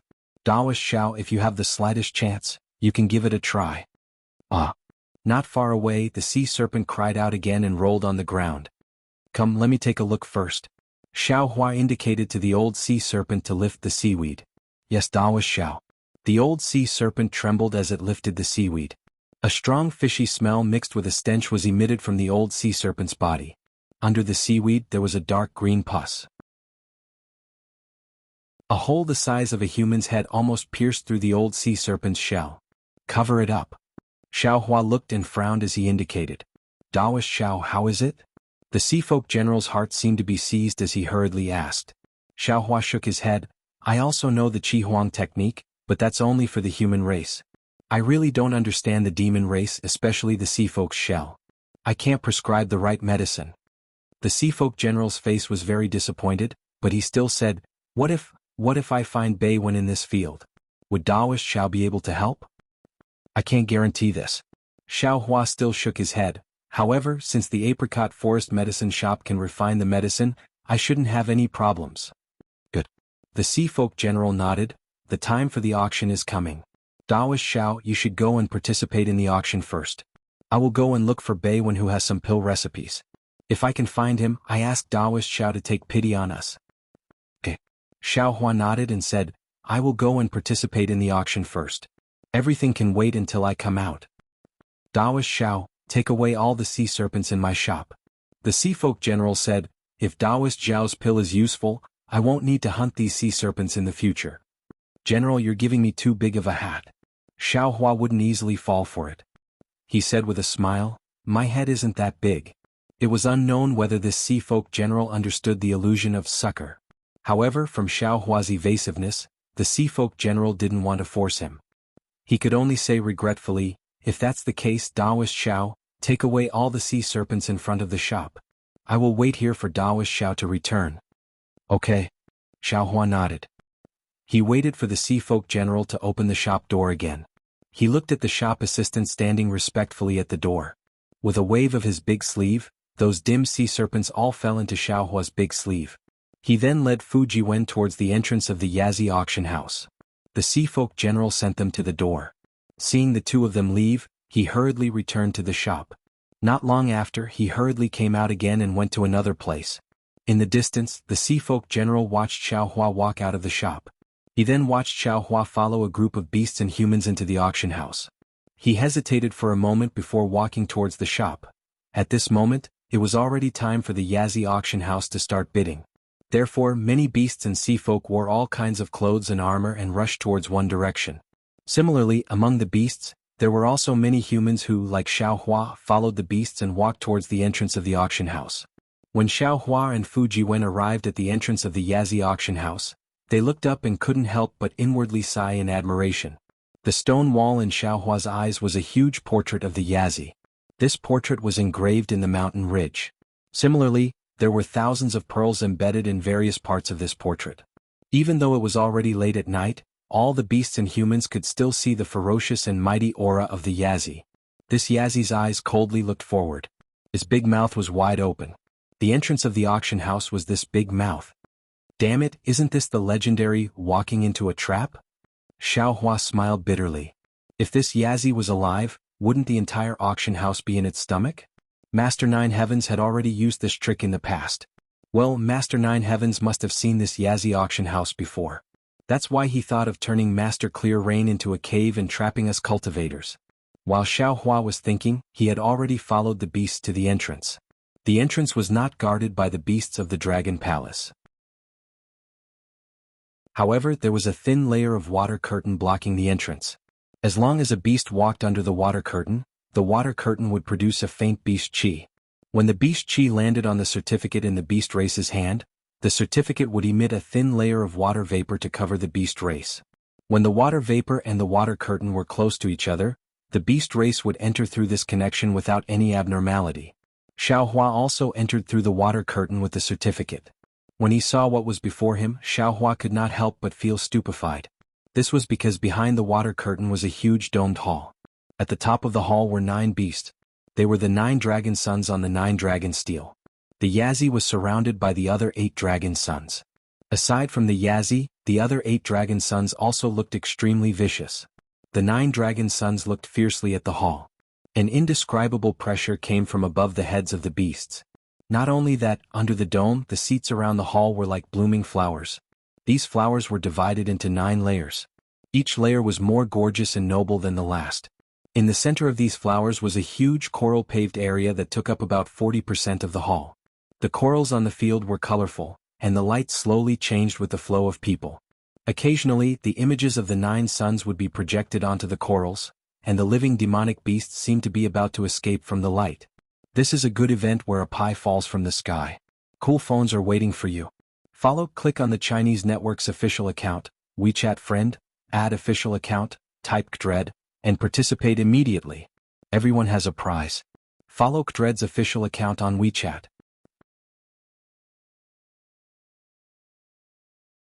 Chapter 39-20. Kacha. Countless tiny thunderbolts appeared at the edge of the water column, and then the entire water column condensed into a huge water sword. Clang clang clang. Suddenly, the whole auction hall was filled with the sounds of battle. The huge water sword pierced deeply into the ground in front of Old Tortoise, causing the whole auction hall to rumble. Looking at Old Tortoise's side, the originally blue walls suddenly had 2 big holes. Bang, bang. As soon as the big holes appeared, the sound of loud footsteps came from inside the holes. Whoa! The monsters standing on the seats began to boil up, shouting and yelling.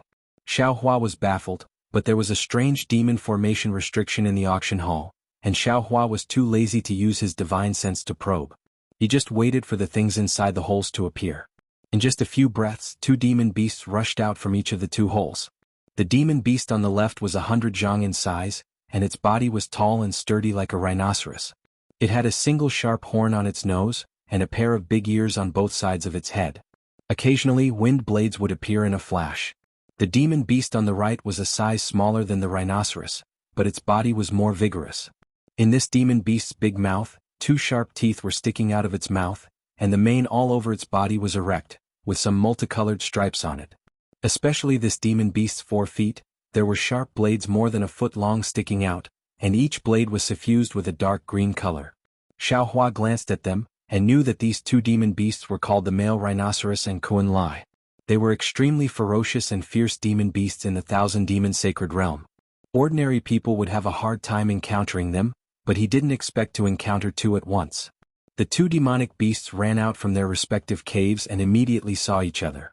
Their eyes, which were bigger than a human head, instantly turned red. Roar! The 2 demonic beasts roared at the same time. Their roars shook the entire auction field. Roar! Along with the roars of the demonic beasts, all the demonic beasts and oceanic clans became even more excited. They raised their heads and roared. The atmosphere of the auction field became even more arrogant than before. There should be a restriction in the auction house. The movements of the beasts and humans did not reach the auction house under the Old Tortoise. The Old Tortoise even stood steadily in the air between the 2 beasts, calmly looking at the 2 beasts. The previous 2 roars seemed to be a warning to each other. The 2 demonic beasts began to slowly circle around the center of the field. Their gazes were like sharp swords clashing rapidly in the air. Bite! Bite! Bite! The roars of the demonic beasts rose and fell one after another. The demonic beast's pronunciation was filled with the taste of blood. The atmosphere of the auction field was pushed to the peak again. It was as if a spark could ignite the passion of all the demonic beasts. Roar! The Kuan Lai fruit was indeed famous for its ferocity. It was the first to be unable to hold back. Kuan Lai's 4 hooves dug into the ground. With a boom, several cracks appeared on the solid ground. Kuan Lai's entire body rose into the air and pounced on the male rhinoceros. Kuan Lai's figure was as agile as lightning. The sharp blades on his forehooves made a buzzing sound. The male rhinoceros, on the other hand, was somewhat caught off guard. Its entire body slightly retreated, and its blood-red eyes were still filled with fear. In just a few breaths, Kuan Lai had already pounced in front of the male rhinoceros. Kuan Lai nimbly dodged the sword in front of the male rhinoceros's head. The sharp blades on the two hooves in front of his head flashed with a cold light and slashed towards the male rhinoceros's neck. It was also at this moment that there was a loud puff, as if the male rhinoceros let out a loud fart. The male rhinoceros' huge figure suddenly rushed into the air without dodging at all. The male rhinoceros leap just happened to dodge Kuan Lai's hooves, and the sword thorn accurately pierced Kuan Lai's abdomen. Swoosh! The moment the male rhinoceros attacked, the entire auction field fell silent. All the demonic beasts stared at the sword on the tip of the male rhinoceros's nose, waiting for the result of the attack. Kuan Lai was shocked. He wanted to dodge, but how could he make it in time? Roar! Kuan Lai wailed. He waved his hooves with all his might, wanting to kill the male rhinoceros before the sword pierced him. Swoosh swoosh. With two soft sounds, the sharp blades on Kuan Lai's hooves pierced into the male rhinoceros's shoulders first. Puff! Almost at the same time, the male rhinoceros's sword pierced into Kuan Lai's abdomen mercilessly. 3 streams of blood gushed out like fountains. In the blink of an eye, the 3 tough sharp weapons were dyed red. The smell of blood quickly spread throughout the auction field. Good. The frenzied auction suddenly broke out in silence. The sound waves could almost overturn the roof of the entire auction hall. Only Yazi, who was on the roof of the hall, looked at all of this coldly with his fierce and cruel eyes. Puff puff. Just as the demonic beasts cheered, 2 more muffled sounds came from the auction field. At this moment, the demonic beasts were stunned to discover that the male rhinoceros's 2 hind hooves, which were previously hiding behind Kuan Lai's abdomen, suddenly flashed a cruel light and pierced into the male rhinoceros's head in a flash. The male rhinoceros's head was naturally incomparably hard. However, when sparks flew, the male rhinoceros only avoided its own vital parts. A long bloody scar appeared on its head. Roar! This time, it was the male rhinoceros's turn to scream. Its huge body suddenly retreated. At this moment, Xiaohua discovered that the male rhinoceros's hind hoof speed was not inferior to Kuan Lai's.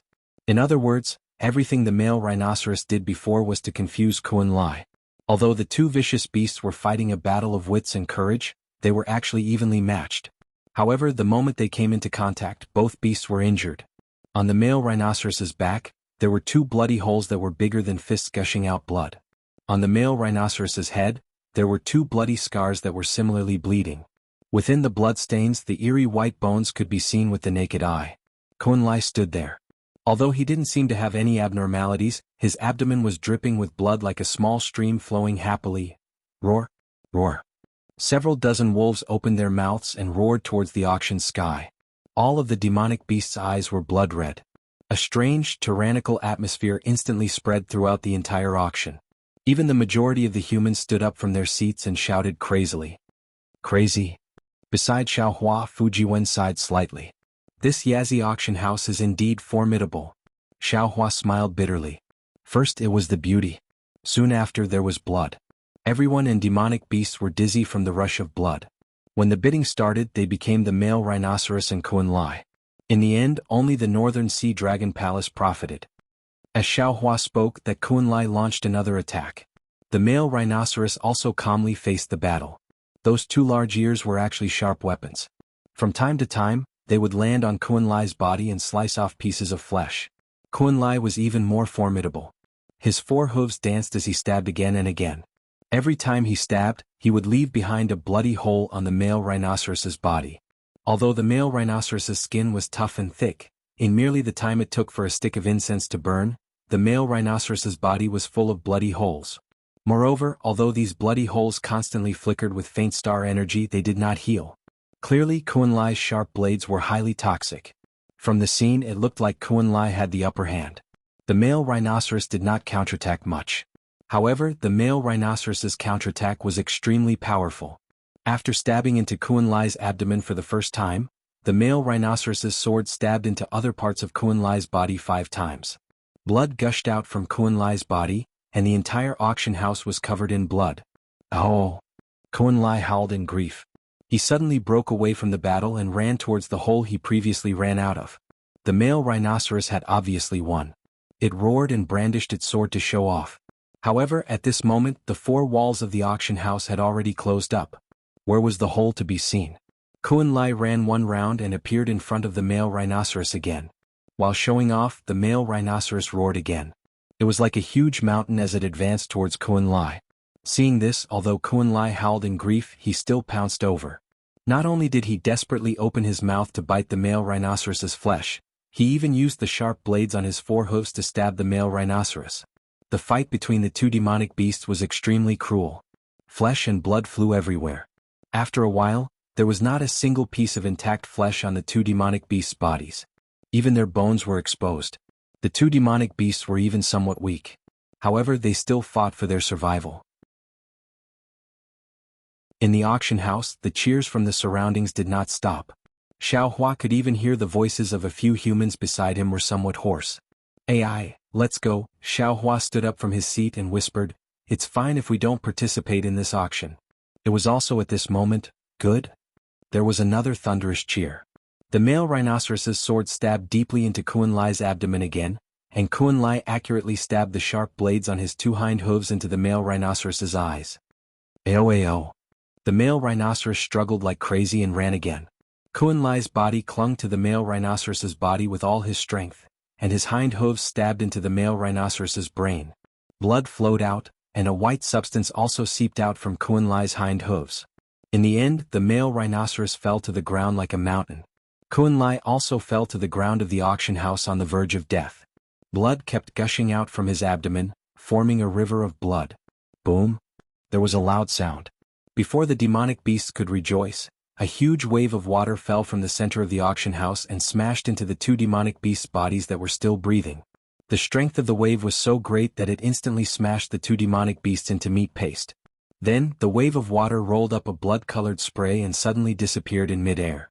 When everyone looked again, the entire auction house was as clean as before. The male rhinoceros's sword, the arc-shaped sharp blades on its ears, the sharp blades on Kuan-Lai's hooves, and the sharp fangs on its forehooves lay there quietly. "Everyone." At this moment, the old tortoise's voice slowly sounded, "These are the two items that my Yazi auction house is bidding for.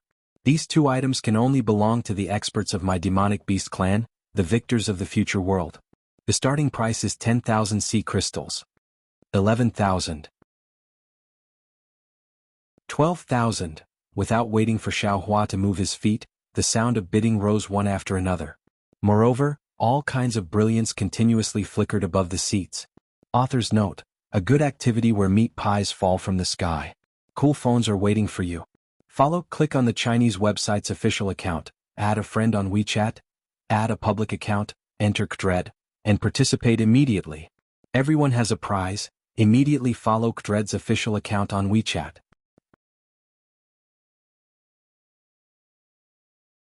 Chapter 39-21. Master. Fu Jiwen had already stood up, but at this time he said softly, "The auction has already started, let's wait and see." And Xiaohua looked around, gave up the idea of leaving and sat down. In just a moment, the items of the two vicious beasts had already reached 50,000 sea crystals, and the crowd of beasts was boiling with blood, as if they were going all out to bid. The Yazi auction house is too good at doing business. Xiaohua sighed again and whispered to Fu Jiwen, "Regardless of how much these two vicious beasts are worth, just the bloody battle just now has raised the value of these vicious beasts by a lot, and this old turtle directly said that these items can only belong to a vicious beast, and a vicious beast at that, and a vicious beast at that, which vicious beast wouldn't bid with all their might. This first auction will make the Yazi auction house earn a good start." Yes, watching the battle just now, the vicious beast's blood still hasn't subsided. Why would they care about sea crystals? I'm afraid that in their eyes they only care about face and showing off in the future. Fu Jiwen nodded. The North Sea Dragon Palace used the sharp blade of their reputation to blind these vicious beasts' eyes. Since the first round of bidding didn't allow humans to participate, Xiaohua was happy to watch from the side. In the end, the two vicious beasts' remains were sold for 90,000 sea crystals, 9 times the original bid. However, Xiaohua didn't think so and smiled. "It's only 90,000 sea crystals." Unfortunately, before Xiaohua could finish his words, he felt a bit embarrassed. This was because the old tortoise had waved his walking stick, and several items had fallen on top of Xiaohua's head. A cloaked demonic beast had taken out some sparkling and translucent sea crystals. They were completely different from the sea crystals that the general had taken out in the shop. Damn it. Xiaohua understood and smiled bitterly. This old man understands the sea crystals that the Yazi auction house is talking about are probably only top-quality sea crystals. A piece of top-quality ocean crystal is worth 2 or 3 pieces of top-quality primal stones. It's not worth it to exchange hundreds of thousands of top-quality primal stones for these 2 shitty things. Xiaohua felt that it wasn't worth it, but many of the Yao in the auction hall had envious looks in their eyes as they watched the Yao put everything into his cosmic bracelet. Thank you, fellow immortal. The old turtle hesitated for a moment before using the demon language to address him as immortal friend, even though the demon race and the sea race didn't address him this way. You've given this old man so much face and also given my Yazi auction house so much face. I presume all of you are aware that every single fellow immortal that bids for the first item will obtain a voucher of discount from my Yazi auction. As for the amount of discount, it will depend on the fellow immortal's luck. Please come look for me after this auction.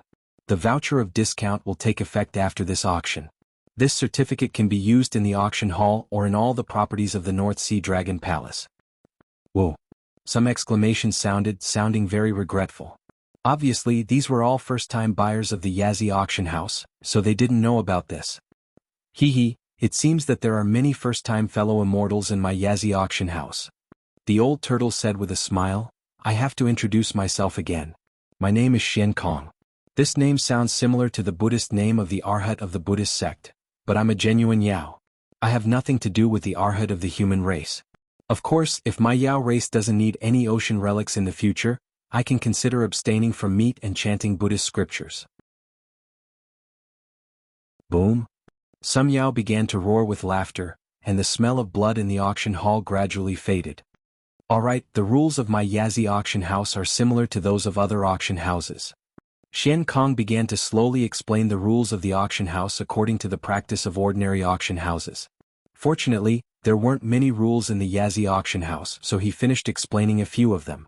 In the end, Xian Kong flicked his sleeve and said, Alright, after saying so much, my mouth is dry. Now let's start the second batch of items. Following Xian Kong's words, more than 10 splashes appeared in the middle of the auction hall. Above each splash was a yin-yang bracelet, and next to each yin-yang bracelet were some items. Xiaohua focused his eyes and saw that these items were corals, precious pearls, Yao herbs, Yao fruits, Yao stones, weapons, armors and so on. Xian Kong raised his walking stick and pointed at the pearls, corals and other items, saying, These items are produced in the waters under the jurisdiction of my North Sea Dragon Palace. They are quite old and can be considered precious. The yin-yang bracelets are used to store these items. Each yin-yang bracelet costs 100,000 sea crystals. Fellow immortals who are interested can bid, but these items can't be bought individually. If you want to buy them, you have to buy them in batches. After Xian Kong finished speaking, the entire auction hall fell silent. Although the pearls and corals were very precious, they were useless to the Yao clan. Only humans would bid for them.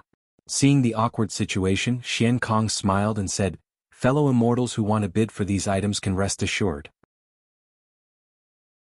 The Yazi auction house will guarantee that the fellow immortals who bid for these items will be sent to a safe place designated by the fellow immortals. If fellow immortals are willing, you can even leave before the auction ends. 100,000 sea crystals.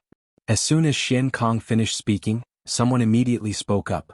That person's voice was rather weak. Clearly his cultivation wasn't high.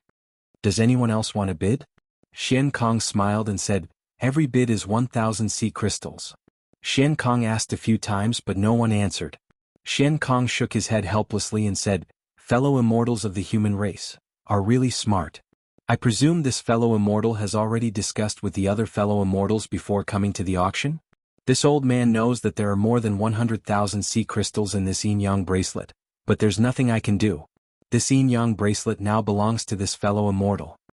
As Xian Kong waved his walking stick, the yin-yang bracelet fell into the hands of a fellow immortal in the distance. Xian Kong then said, Fellow immortal of the human race, if you want to leave, you can stand up now. Once you've handed over the sea crystals, the Yazi auction house will escort you out. Alright, thank you fellow immortal Xian. The fellow immortal who took the yin-yang bracelet stood up and hastily left.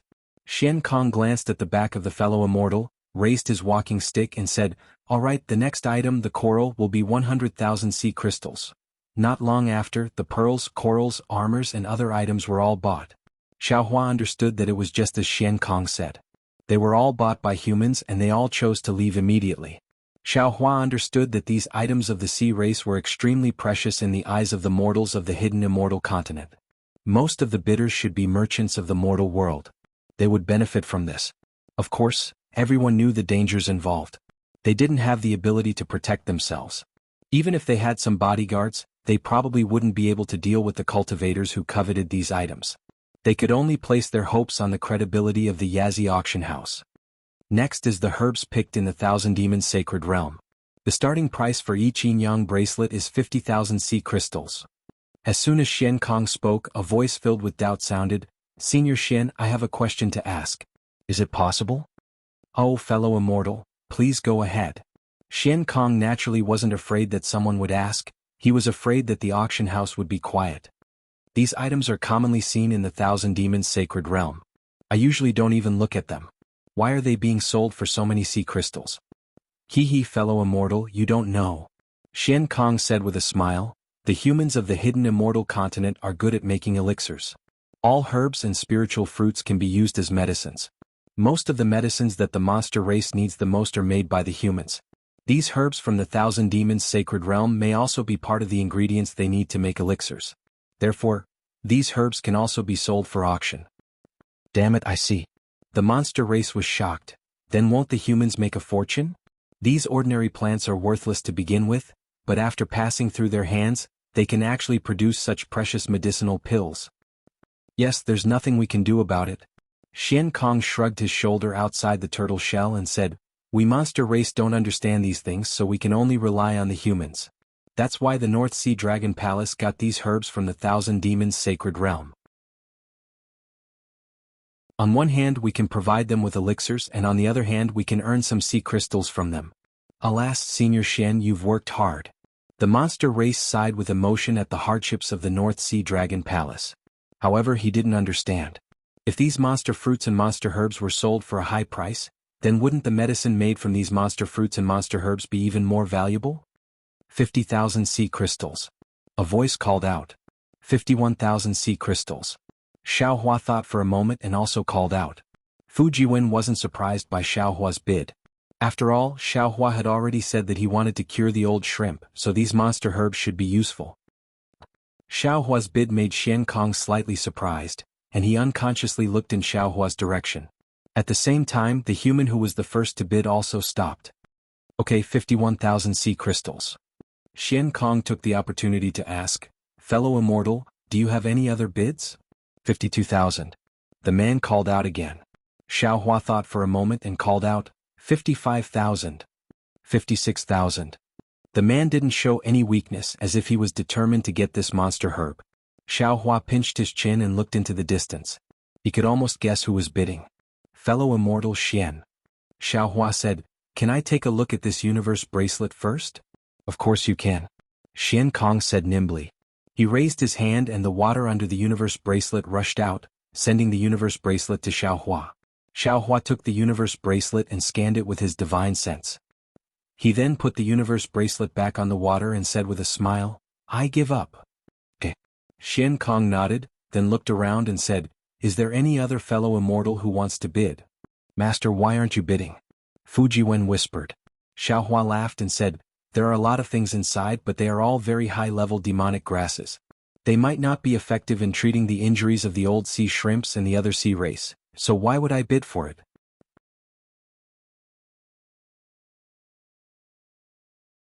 Chapter 39-22. Ah, Master, how do you know about these demonic herbs? And you also know that they are useless? Fu Jiwen was shocked. Could it be that you also know demonic arts? At this point, Fu Jiwen patted his forehead and smiled bitterly. Alas, look at this disciple's memory. Didn't you also teach demonic arts to Black Bear, White Lion and Golden Condor? Master, is there anything in this world that you don't know? Give birth to children. Xiaohua replied indifferently. Give birth. Fu Jiwen was shocked at first, and then an extremely strange expression appeared on his face. That burst of laughter, made him choke. Xiaohua also bid for the demonic fruits several times, but it was still the same human who bid for them. This time Xiaohua didn't even look at them and directly gave up. Firstly, he didn't want to have a dispute with a human because of these demonic fruits and let the monster race watch the fun. Secondly, he didn't want the North Sea Dragon Palace to earn more sea crystals. Finally, there were some stones of the Thousand Monster Sacred Realm. Of course, these were all materials for refining tools. Xiaohua already knew about them when he used his divine sense to scan the few stones outside the yin-yang bracelet. In the end, after a few sparse bids including Xiaohua's, no one else bid, and this yin-yang bracelet was easily obtained by Xiaohua. After Xiaohua asked Xian Kong how many top-grade primordial stones he should pay, he took out a small yin-yang pouch, put the primordial stones inside, and sent them into the stream of water. Then he sent the yin-yang bracelet into the space. This round of bidding is over. Which fellow immortal wants to leave? Of course, it's the fellow immortal who has already bid for something. You can leave now. Xian Kong waved his hand and many streams of water fell down, ending this very boring round of bidding. To Xian Kong's surprise, the other humans who had bid for something all chose to leave. Only Xiaohua sat there calmly, showing no signs of leaving. All right. Xian Kong smiled and said, "Let the second round begin." As soon as his voice fell, a burst of music rang out. From the surrounding stone walls of the auction hall, a dozen or so shell girls flew out on waves. These shell girls covered their faces, revealing their graceful figures. Each of their jade-white hands held a plate condensed from green water. On the plate were jade bottles, square boxes, and even sandalwood cups. My fellow immortals, I was just talking about the medicinal pills of the human race. Now these are... Xian Kong waved his walking stick and pointed at the shells of the shell girls. Then pink demon characters appeared on the shells. 2 Revolution Soul Nourishing Pill, Soul Cleansing Pill, Detoxification Pill. The names of the medicinal pills appeared one after another. Every time a medicinal pill's name appeared, it would cause waves of exclamations. When the names of all the medicinal pills appeared, the dozen or so shell girls held the water plates and danced in the auction hall. It was as if they were showing off their dance and also letting the demons see the medicinal pills in their hands. These medicinal pills and medicines are all from the famous alchemists and pharmacists of the hidden immortal continent. I can't reveal their specific names. However, if the medicinal pills and medicines are ineffective, Yazi Auction Hall will be responsible for all the consequences. Xian Kong's words dispelled the doubts in the hearts of the demons. All the demons held their breaths. Their eyes were burning with passion as they quietly waited for Xian Kong's bid. Xian Kong didn't disappoint these demons. The amount of sea crystals he offered was frightening. However, no matter how many sea crystals there were, it didn't seem to be as important as illness and life. Bottles of medicinal pills were bid for by the demons at very high prices. Tsk tisk. Xiaohua looked at the scene that was even crazier than the auction at Jai Xinglu and couldn't help but be speechless. The demon race's sea crystals are really easy to cheat. Master, this is really a good way to get rich. Fujiwen's eyes also lit up. This is simply faster than mining primeval stones in the Black Wind Ridge. It's almost like robbing. If our fortune gate can refine these medicinal pills, why would we need to worry about primeval stones in the future? Indeed, these medicinal pills, to be honest, they are really not that good. However, the demon race doesn't know how to refine pills. Xiaohua nodded. Disciple, when you return to the fortune gate, you must find a few disciples with talent in alchemy. If the fortune gate wants to develop, it won't be possible without a few methods to earn primeval stones. Yes, disciple understands. Disciple will definitely inform senior brother Xiong and the others when I return. Fujiwen hurriedly replied. After bidding for the medicinal pills and medicines, Xian Kong looked at the gradually livening atmosphere with a smile and said, "The human race's medicinal pills and medicines are rare items. They are useful for our survival in the future.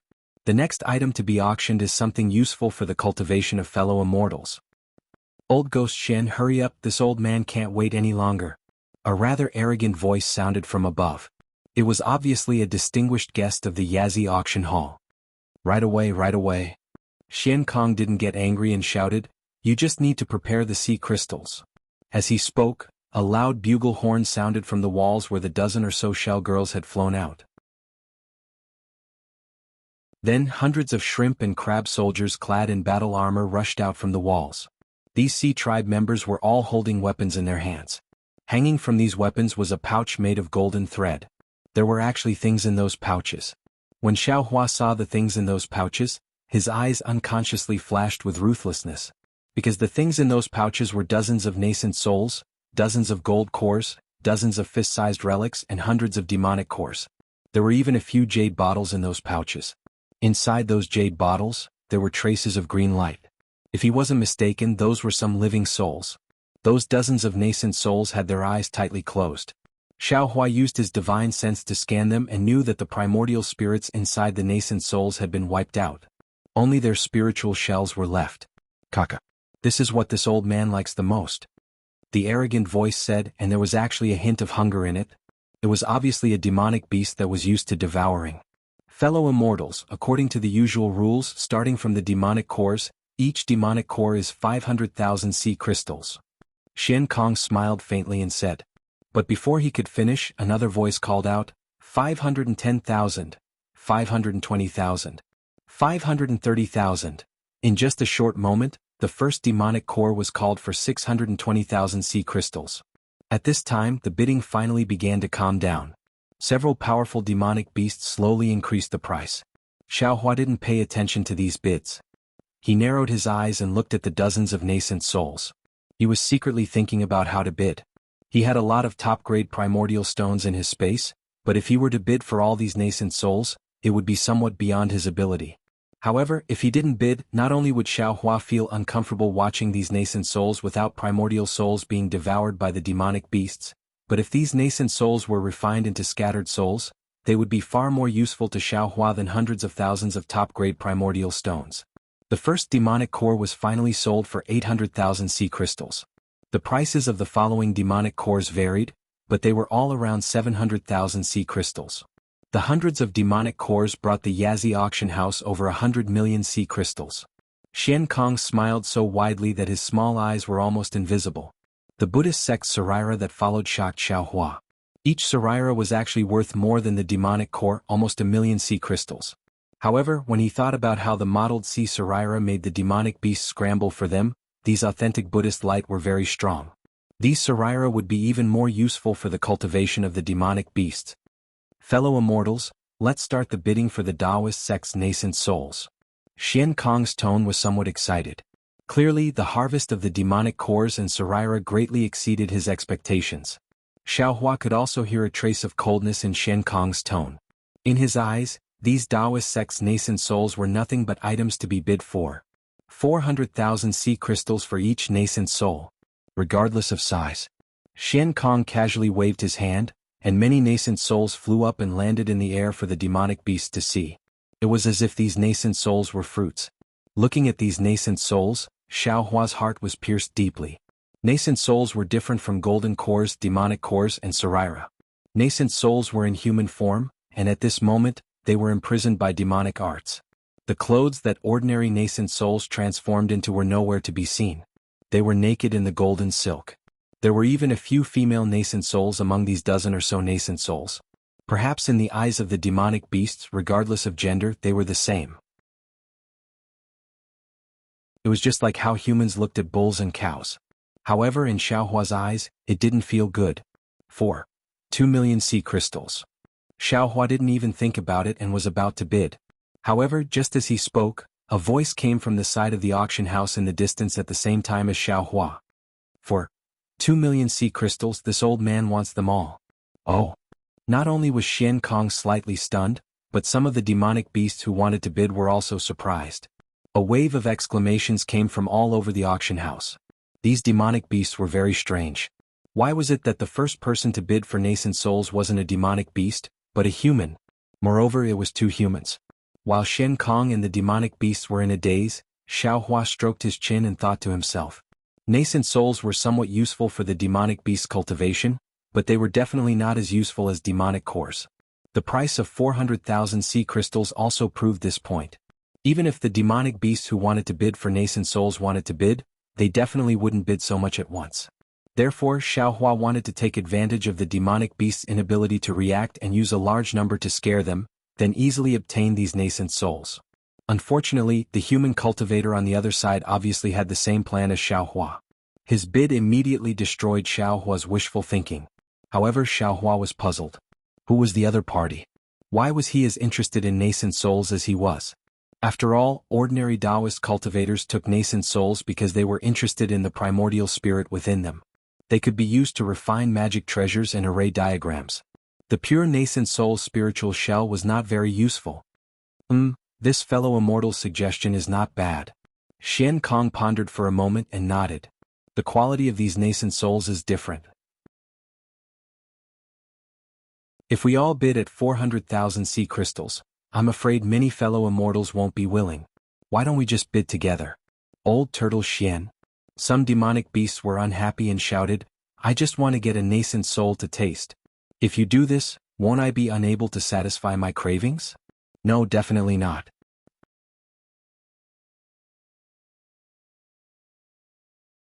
Chapter 39-23. That's right, how can the rules of the auction be changed so easily? Some of the monster race and sea race who were interested in bidding for the nascent souls also began to clamor, causing the entire auction to become somewhat chaotic. Xian Kong looked at the monster race indifferently.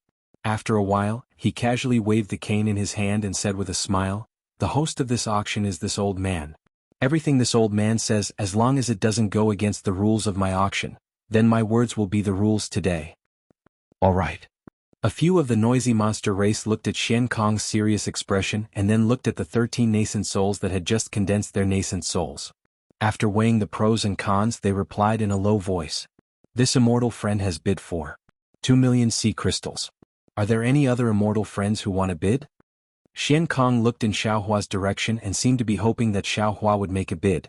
Xiaohua didn't disappoint this old man and said without hesitation, for 21 million sea crystals.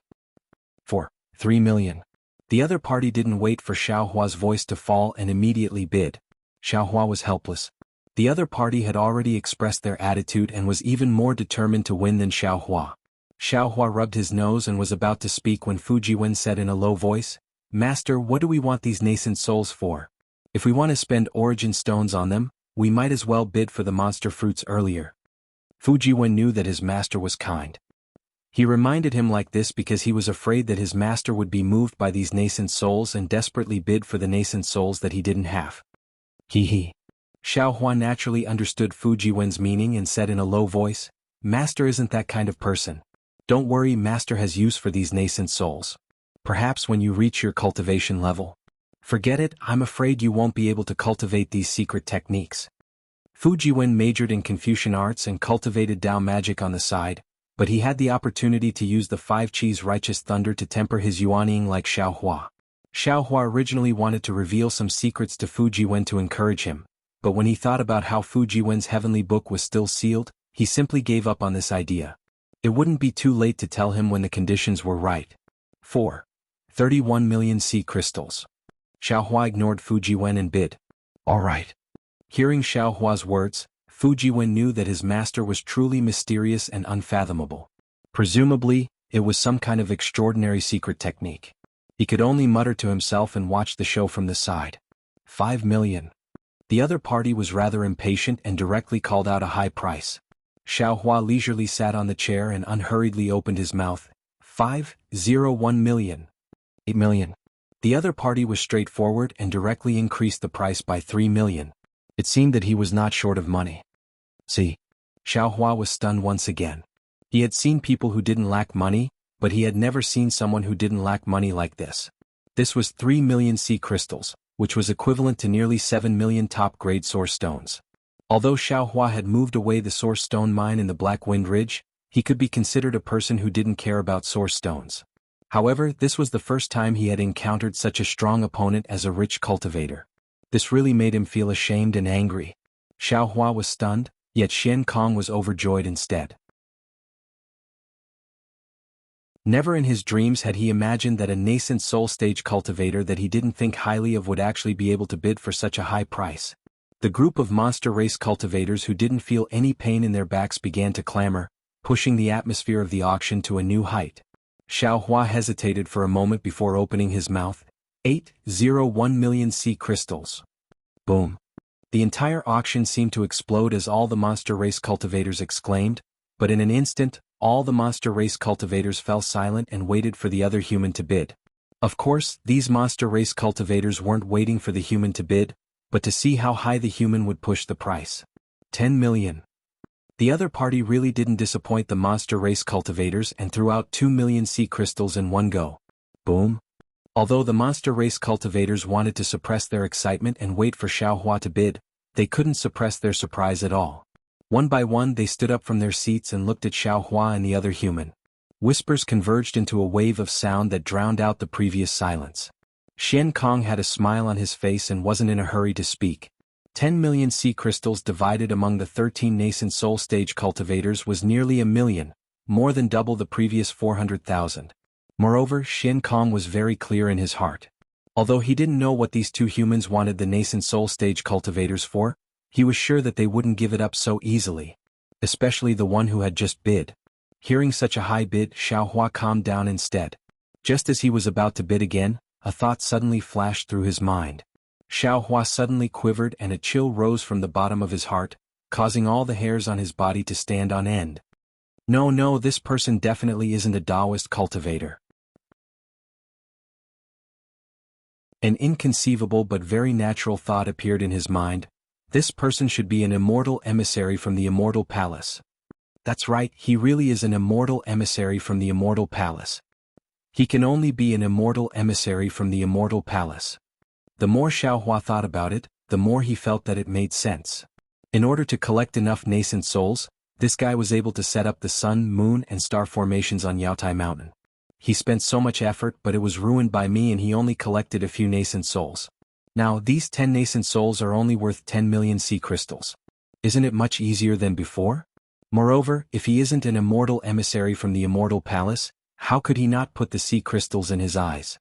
However, there is also something wrong. If he is an immortal emissary from the Immortal Palace, he could have directly asked for these nascent souls from the North Sea Dragon Palace. Why would he come to the auction? This is also somewhat inconceivable. While Xiaohua was pondering for a brief moment, the voices in the auction hall began to die down. Xian Kong raised his head and looked at Xiaohua with his beady eyes, then said with a smile, I really did not expect that there would be two fellow immortals sitting in the outer seats. After today's auction, no matter which fellow immortal wins the bid, my Yanzi auction hall will give both fellow immortals a third-class certificate to express my gratitude. Then, after waiting for a moment, Xian Kong opened his mouth and said, that fellow immortal has bid 10 million sea crystals. Does this fellow immortal still want to bid? Since he knew that the other party might be an immortal emissary from the Immortal Palace, Xiaohua understood that it was meaningless for him to raise the price above the sea crystals. If he wanted to bid for these 13 nascent souls, he could only find another way. But how could he find another way? Xiaohua had countless spiritual herbs and magic treasures in his space, but the problem was that the North Sea Dragon Palace didn't lack them, and they also didn't want them. In the eyes of the demon race, spiritual herbs were no different from foxtail grass.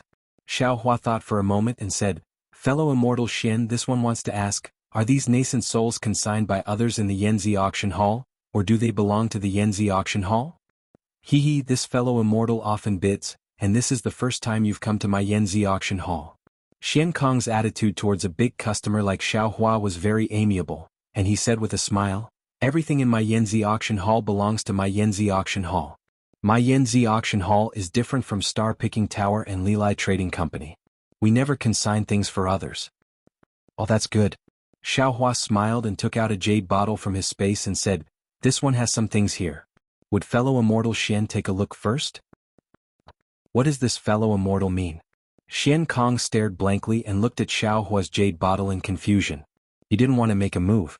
Xiaohua didn't find it strange and just said with a smile, fellow immortal Xian will know after taking a look. Could it be that fellow immortal wants to use the things in this jade bottle to exchange for nascent souls? Xian Kong thought for a moment and understood something and then he said proudly, my North Sea Dragon Palace. Xiaohua was slightly anxious. He knew that if Xian Kong said too much, then even if he was interested in the soul-nourishing pills in the jade bottle in the end, it would probably be difficult for him to take back his words. This was the reason why Xiaohua interrupted Xian Kong and said, fellow immortal Xian? Could it be that the Yanzi auction hall is so arrogant? You won't even take a look at the things in our hands? Xiaohua's words naturally contained some Buddhist divine abilities, causing Xian Kong to be slightly stunned, and then he said, all right. As soon as he said, All right, Xian Kong felt that something was wrong. He knew that he'd fallen into Xiao Hua's trap, and a trace of displeasure arose in his heart. Fellow immortal Xian, please don't take offense. Xiao Hua said with a smile, if fellow immortal isn't satisfied after looking at it, then I'll turn around and leave and I won't bid again. As soon as he heard that Xiao Hua wouldn't bid again, Xian Kong's displeasure disappeared. After all, Xiao Hua's words were worth 2 million sea crystals. For the sake of 2 million sea crystals, what harm was there in taking a look? Xian Kong stretched out the walking stick in his hand, and it expanded to several hundred feet in length and extended in front of Xiao Hua. Xiao Hua bowed slightly to Xian Kong and placed the jade bottle on top of the walking stick. Seeing the walking stick retract, Xiao Hua confidently returned to his seat. The crowd of monsters once again began to whisper. Shock flashed through Xian Kong's eyes when he saw the soul-nourishing pill within the jade bottle. He'd presided over many auctions and he'd obtained many pills from the Taoism, but he'd never seen such an ugly pill. However, he saw pill veins on this unremarkable pill, and felt that it was an extremely high-quality pill. Moreover, since Xiao Hua dared to take it out, how could it be an ordinary pill? Fellow immortal, forgive this old man's poor eyesight, but this is... Xian Kong asked in surprise. Facing so many monsters, Xiao Hua didn't dare to say it out loud. He transmitted his voice, this is a batch of soul-nourishing pills that I obtained. Its effects are extremely good. This old man has tried it, and it's even better than ordinary 4 Revolution soul-nourishing pills. If it weren't for the fact that I have limited primeval stones in my pouch today, I'm afraid I wouldn't take it out for an exchange. Xian Kong sucked in a breath of cold air and asked in disbelief, fellow immortal, are you right? It's a 4 Revolution soul-nourishing pill? How could Xiao Hua know how many revolutions it was? At this point he couldn't care less. He nodded and said, indeed. Although this is the first time I've come to the Yazi auction house, how could I lie under the jurisdiction of the North Sea Dragon Palace?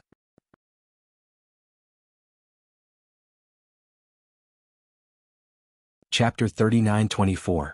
Soon after, many mermaids flew out from the center of the auction hall along with the waves, swaying above the crowd's heads.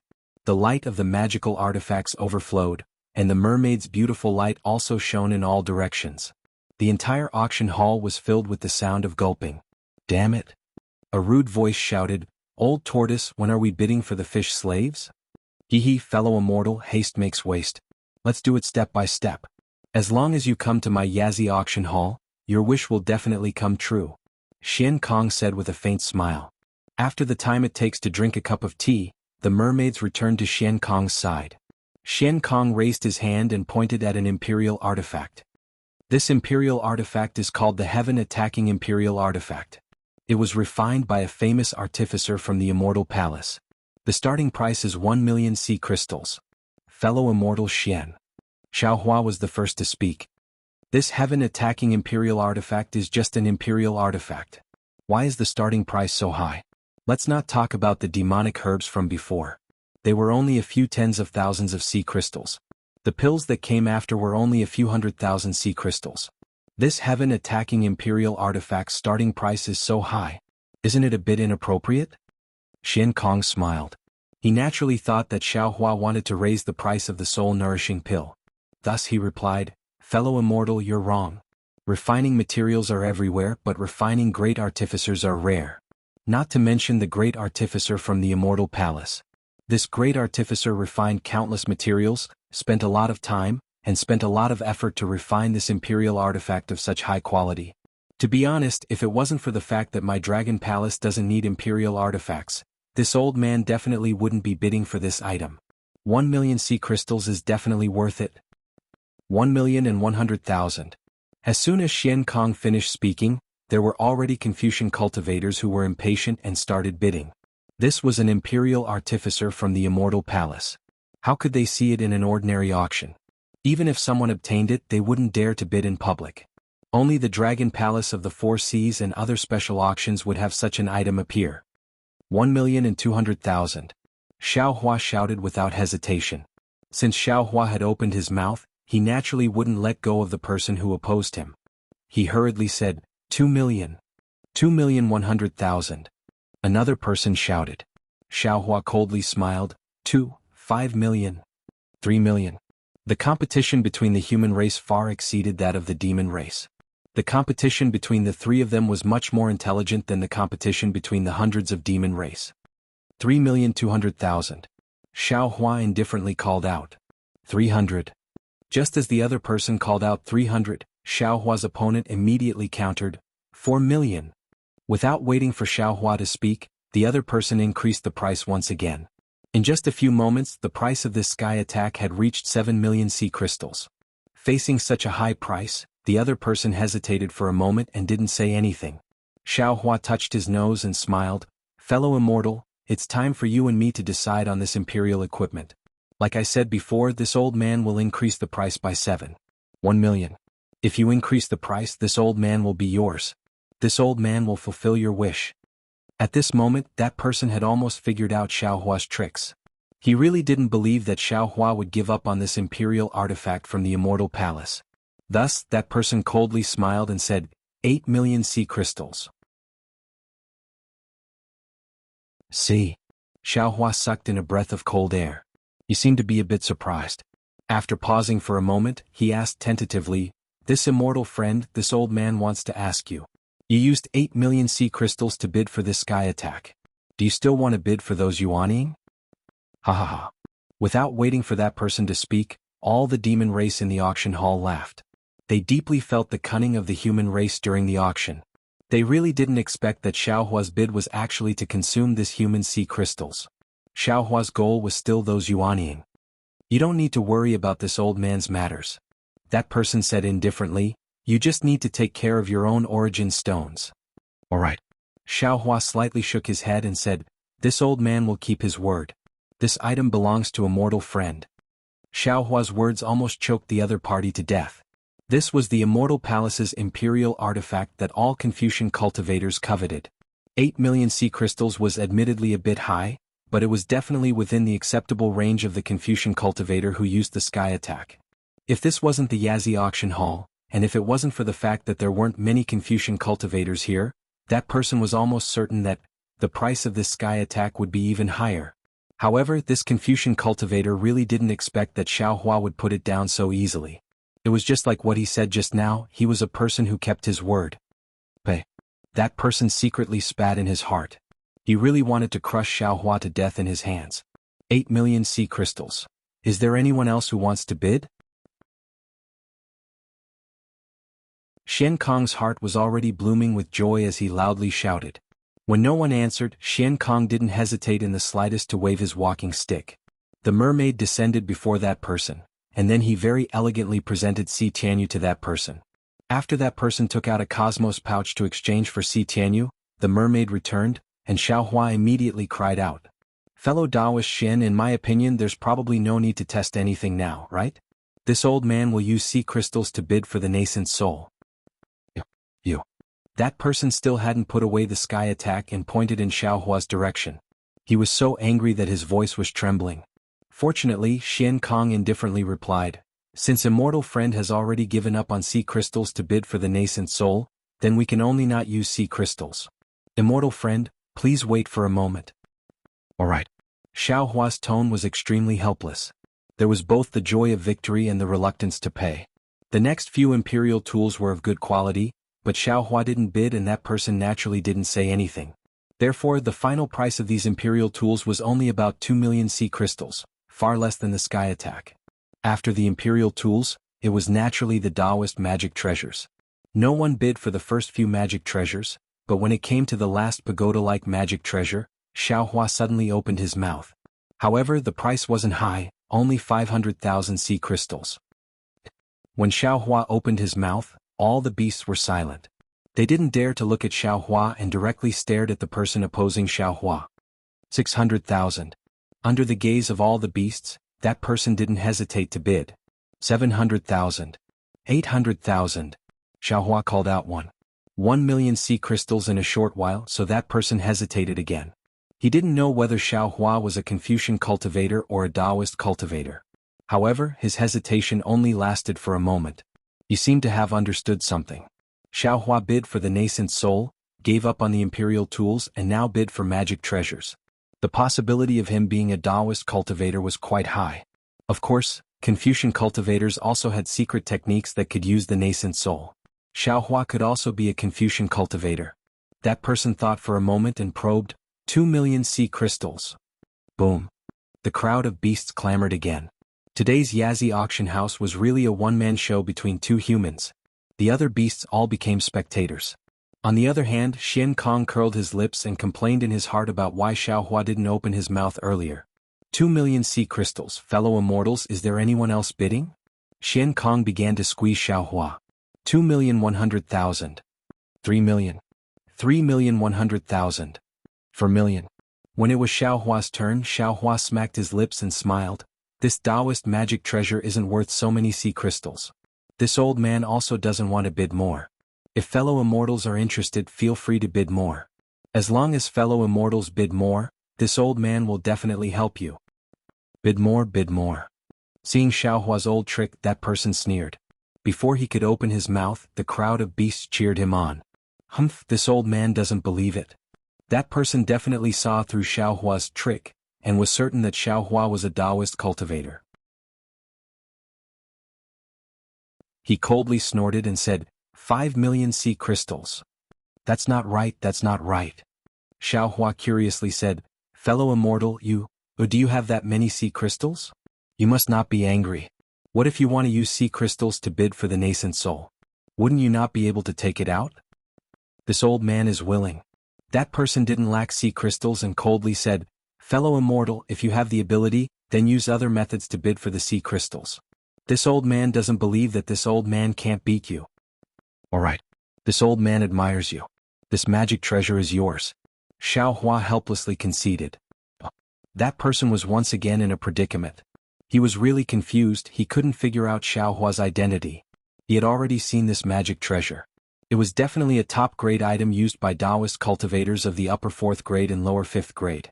If Xiaohua was a Taoist cultivator and had tens of millions of top-grade origin stones in his bag, he definitely wouldn't let go of this magic treasure.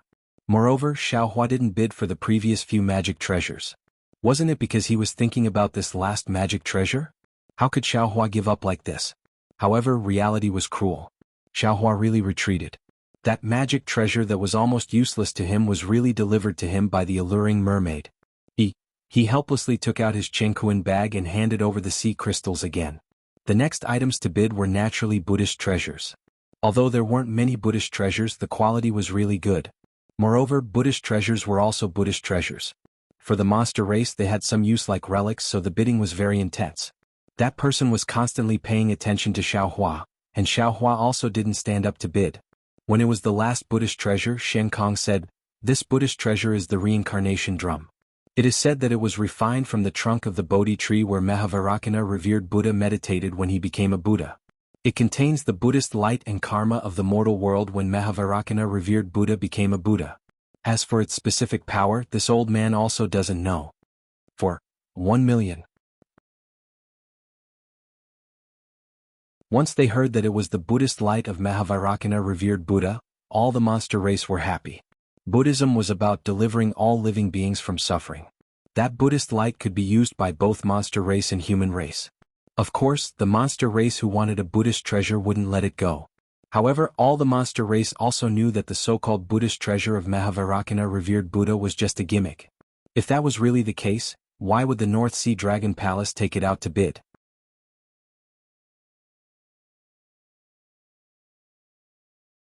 Chapter 39-25. Xian Kong listened to Xiaohua's words and nodded slightly. After all, alchemy wasn't the North Sea Dragon Palace's strong point. Most of the pills circulating around the North Sea were First Revolution soul-nourishing pills, which were refined using the relics of First Revolution Buddhas. The Second Revolution soul-nourishing pills they just bid on were refined using the relics of Second Revolution Buddhas.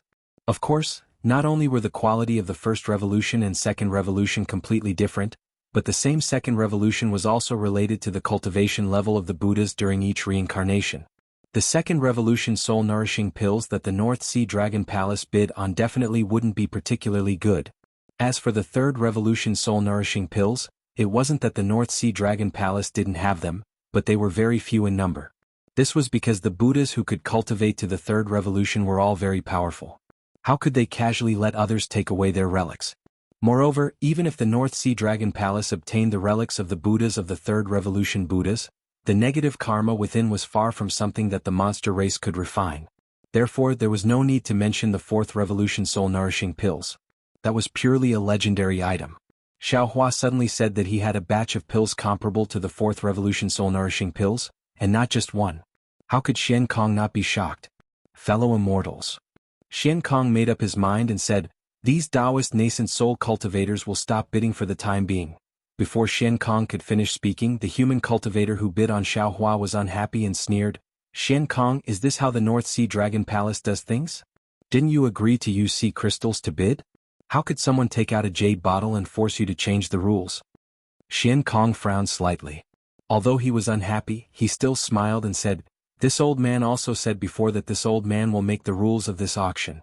Moreover, there are many unexpected things in this auction. Fellow immortal, this is nothing. If fellow immortal feels that it's inappropriate, you can go to Profit Trading Company and Star Picking Tower to bid. They are all humans, so they should know what humans are thinking." The man hesitated for a moment and nodded. "All right, this old man can only follow the host's wishes. However, this old man wants to see what price these nascent soul cultivators will bid for." Fellow immortal, just wait and see. Xian Kong didn't waste his breath and said loudly, "Fellow immortals, the bidding for this batch of nascent souls can be delayed for a moment. We'll bid after I confirm something." All right. The group of demon race beings were also elated. After all, there was a good show to watch. Thus, they didn't mind if things got out of hand. Xiaohua laughed bitterly. Xian Kong obviously intends to check the authenticity of this soul-nurturing pill, and he even intends to check the effects of the soul-nurturing pill. But Xian Kong didn't discuss it with me at all, and the overbearingness of the Yazzie auction square is obvious from this. However, thinking about how Yazzie wanted to check the effects of this soul-nurturing pill, Xiaohua felt anxious in his heart. After all, he didn't know what the Four Revolution soul-nurturing pill looked like. Xian Kong called the shell girl over and passed the jade bottle to her. Then he ordered the shrimp soldiers and crab generals to leave. After that, the auction hall changed again. Huge images of ships flashed in the auction hall. Xiaohua understood that Yazzie Auction Square had begun to sell ships. The sea race naturally didn't need ships, but the demon race of Thousand Demons Sacred Realm and the human race of Hidden Immortal Continent couldn't do without ships if they wanted to travel to the North Sea. Just like in Hidden Immortal Continent, although cultivators could fly, flying boats, flying carriages, and flying demon beasts were equally important. Just like the Mahist clan and Gongshu clan, the ships built by the Dragon Palace of the Four Seas were also the best among all the ships. In particular, the ships built by the Dragon Palace of the Four Seas had the mark of the Dragon Palace of the Four Seas. Ordinary sea beasts didn't dare to make things too difficult for them when they galloped in the sea. Moreover, the patrolling soldiers of the Dragon Palace of the Four Seas also had some preferential treatment. Therefore, many human race beings and demon race beings were willing to spend a lot of money to bid for the ships of the Dragon Palace of the Four Seas. Xian Kong pushed the images of the ships in front of him one by one and began to bid.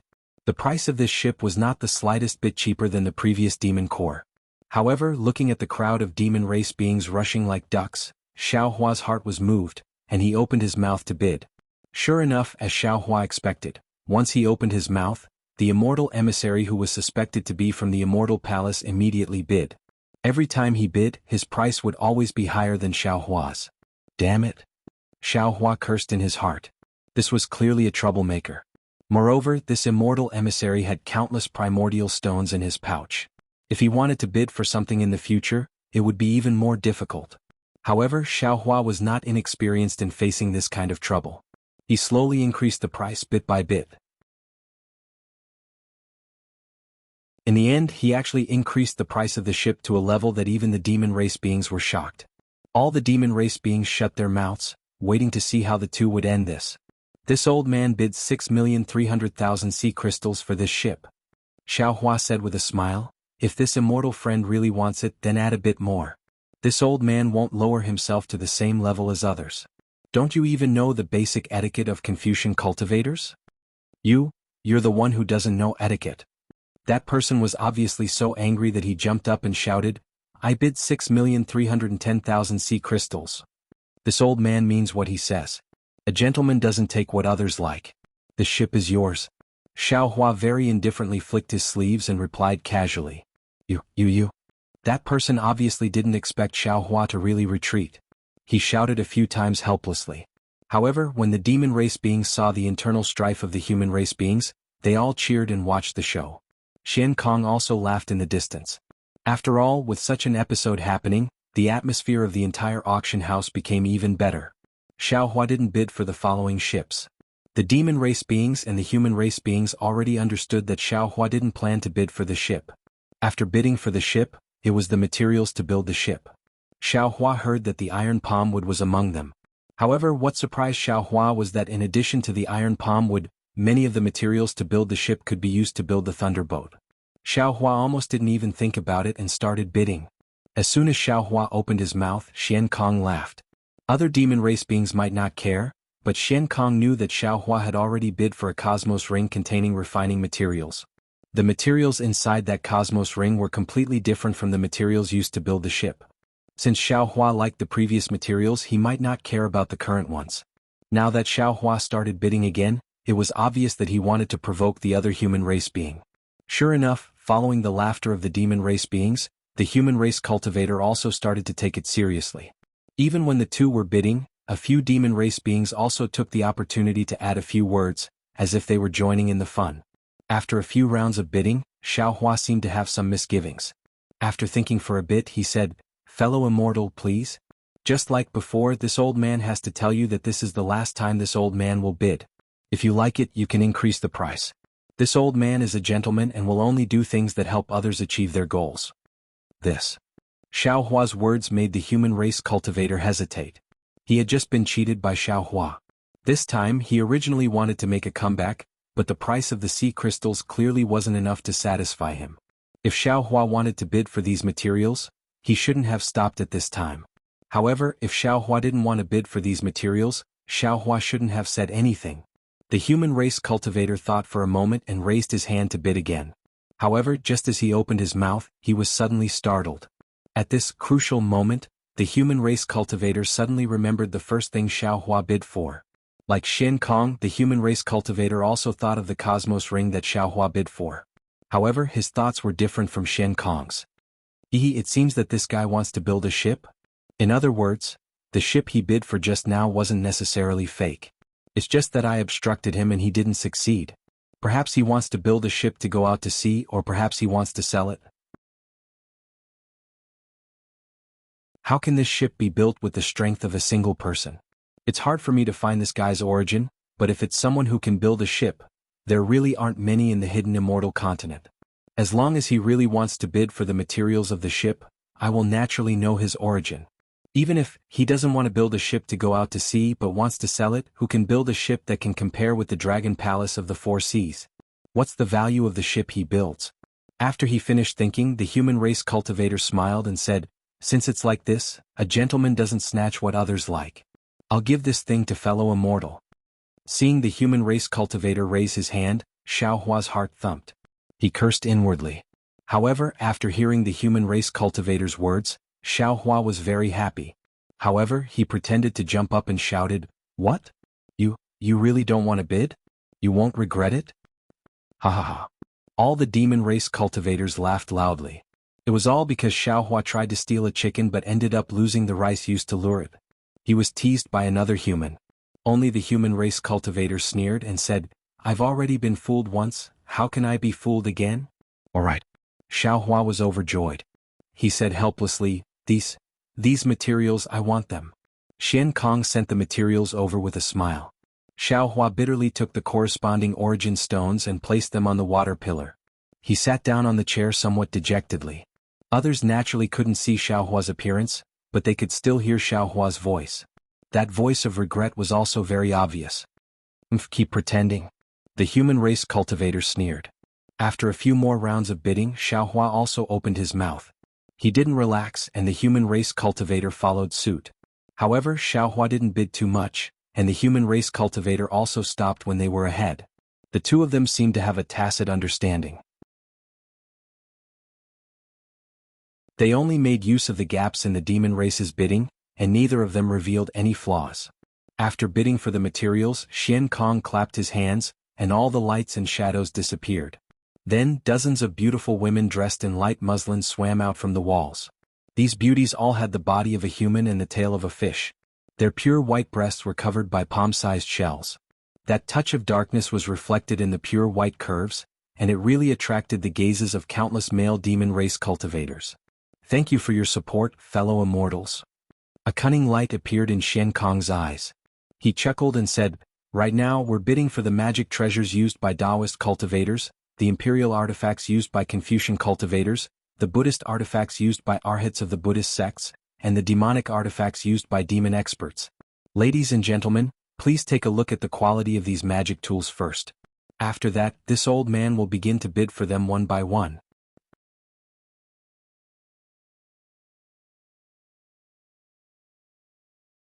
Chapter 39-26. In just a moment the price of the samsara drum had reached 5.7 million, which was similar to the price of the Buddhist treasure from before. At this time the demon race was already exhausted. Only 2 or 3 scattered bids could be heard from above. 6 million. Xiaohua suddenly opened his mouth. All the demon race's spirits were shaken, and they almost reflexively looked in another direction. 1 million. This time that person learned his lesson. He no longer increased the price by 1 million, but only by 100,000. When these two humans opened their mouths, the other demon race knew that they had no chance, so they simply began to watch the show. 2 million. Xiaohua casually said. 3 million. 4 million. 5 million. The two people increased the price bit by bit. It was somewhat different from before. As that person increased the price, he muttered in his heart. He couldn't figure out whether Xiaohua wanted this Buddhist treasure or was provoking him again. 4 million. Xiaohua shouted without hesitation. Could it be that this guy is a Buddhist monk? This seems impossible. That person looked at Xiaohua's unclear face and guessed with his head lowered. However, Xian Kong didn't miss the opportunity to shout.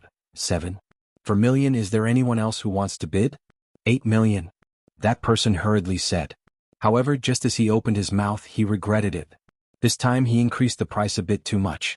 He was afraid that he would be tricked by Xiaohua again. Sure enough, Xiaohua smacked his lips again. This soft sound passed into that person's ears. That person's heart slightly trembled and he felt somewhat cold. He felt that he had been tricked again. Since we're here, it's time for us to decide the winner. Fellow immortal, this old man bids 1 million. If you increase the price again, this Buddhist treasure will be yours. Xiaohua said as usual, this old man has always been the one to help others achieve their goal. Good. That person immediately relaxed and shouted. Just as he was about to give up, he was suddenly shocked. He narrowed his eyes and looked at Xiaohua. He hurriedly said, good, then this old man bids 9 million. If you want to help others achieve their goal, then give up. Boom. The crowd of demon race once again exploded. Motherfucker, is this guy crazy? How many times have you been fooled? Why are you still being fooled? This guy isn't sick, he's just brainless. This bastard isn't brainless. His brain has been damaged by his anger. You're wrong. This fellow's brain isn't damaged. He was drugged by old Xian. Huh? With old Xian's looks, how could he drug him? I heard humans have different hobbies. Maybe he likes old tortoise? All kinds of discussions could be heard. Although that person's face couldn't be seen clearly, a pair of blood-red eyes were staring straight at Xiaohua, like a gambler who had lost a bet. Just when the group of demons thought that Xiaohua would not bid anymore, Xiaohua actually opened his mouth. Sigh, as the saying goes, once and twice but not thrice. This old man has deceived fellow immortal twice before, causing fellow immortal to take out so many sea crystals for nothing. This old man is truly apologetic. There is a saying in the ancient times, there is nothing greater than acknowledging one's mistakes and correcting them. This time this old man will not deceive you again. 10 million sea crystals. PFFF. When Xiaohua's words fell into that person's ears, that person almost spat out blood. Xiaohua had boasted many times that he was a person who helped others achieve their goals, but it turned out that those things were not what he wanted. Now that he saw what he wanted, he began to go back on his words. Moreover, he was so blatantly and righteously remorseful. How could that person not be angered to death? Most of the demons couldn't react to the human's words. They still stared blankly at Xiaohua, not understanding the meaning of Xiaohua's words. However, some of the demons had already woken up, especially Xian Kong. He laughed out loud, but then he realized that it was inappropriate and hurriedly said, "This fellow immortal has bid 10 million sea crystals. Is there anyone else who wants to bid?" 11 million. That person clenched his teeth and shouted. The bidding finally returned to its original trajectory. 11,100,000. Fellow immortal, if you raise it again, this old man won't play with you anymore. 12 million. That person didn't care about Xiao Hua's threat and said again. Fellow immortal, can't you just bid properly? Xiao Hua stood up and said, 12,100,000. If you raise it again, this old man really won't play. 13 million. That person seemed to have thrown caution to the wind. Xiao Hua didn't say anything. The entire auction house was dead silent. Even the mermaids were staring at Xiao Hua with wide eyes. Xian Kong didn't urge him and quietly waited for Xiao Hua to speak. After a while, Xiao Hua opened his mouth and said, "Fellow immortal, this Buddhist treasure went from 4 million to 13 million. You made this old man spend too many sea crystals. This old man swears to Namo Maitreya Buddha that this will be the last time this old man bids. If fellow immortal raises the price again, this old man will definitely help you achieve your goal. 13,100,000. Good. The crowd of monsters understood and cheered loudly. There were even some monsters who didn't mind blowing things up and shouted, raise the price, help you achieve your goal, help you achieve your goal. That person's face was as still as water. Naturally, he couldn't tell the true meaning of Xiao Hua's oath to Namo Maitreya Buddha, but he could tell that Xiao Hua was forced into a dead end. Moreover, when bidding for the nascent soul, Xiao Hua had replaced the sea crystals with a jade bottle in advance, which let him know that 13 million sea crystals was really Xiao Hua's limit. It would be unwise for him to increase the price any further. Therefore that person smiled and said, since fellow immortal has the virtue of helping others achieve their goal, why can't this one follow suit? This item belongs to fellow immortal.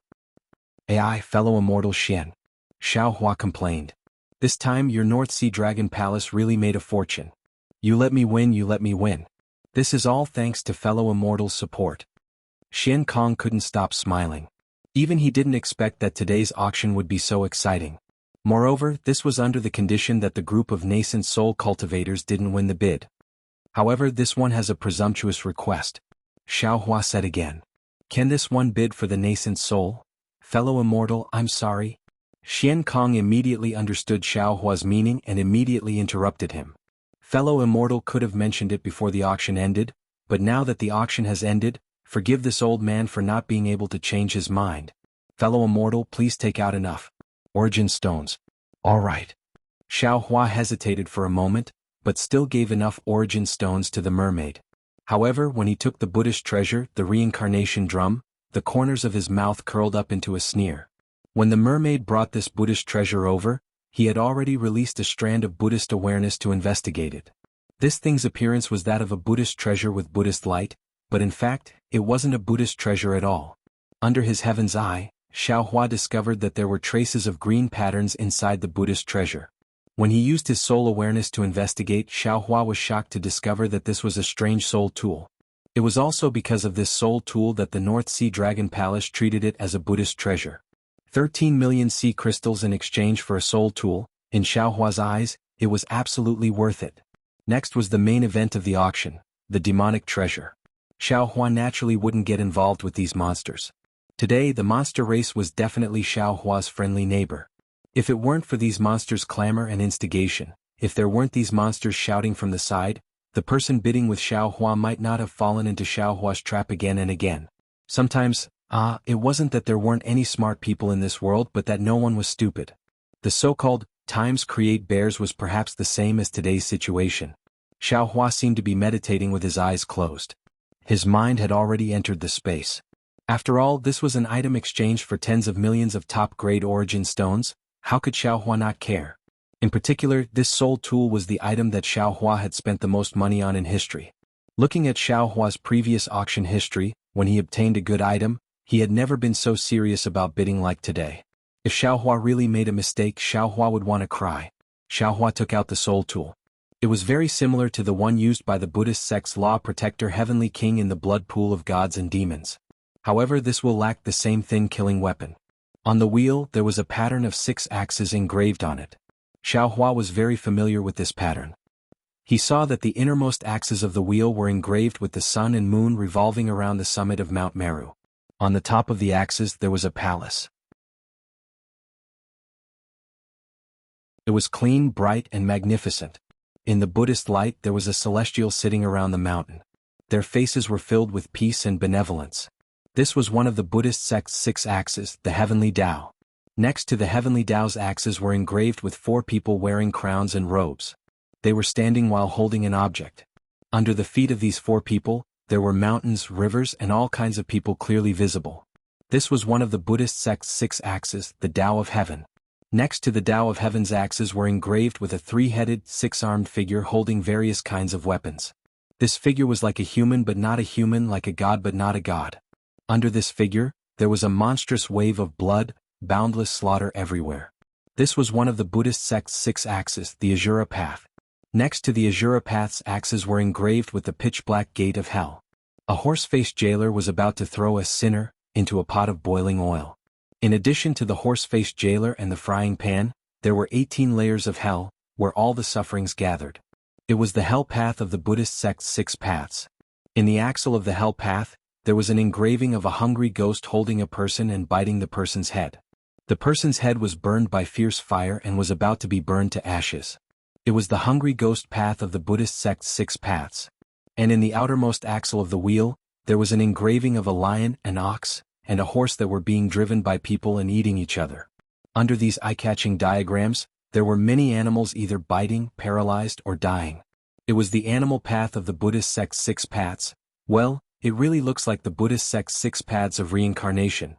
Jade Archive Xiaohua's eyes flashed with starlight, as if he could see the inside of the wheel.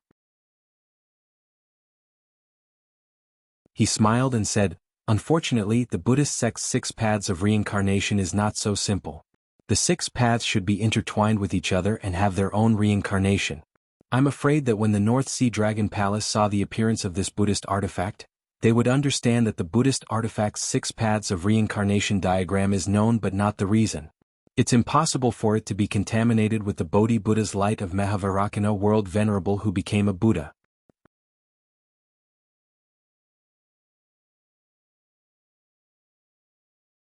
Chapter 39:27. Xiaohua rotated the wheel with his finger. As the wheel rotated, a faint Buddhist light was emitted from it.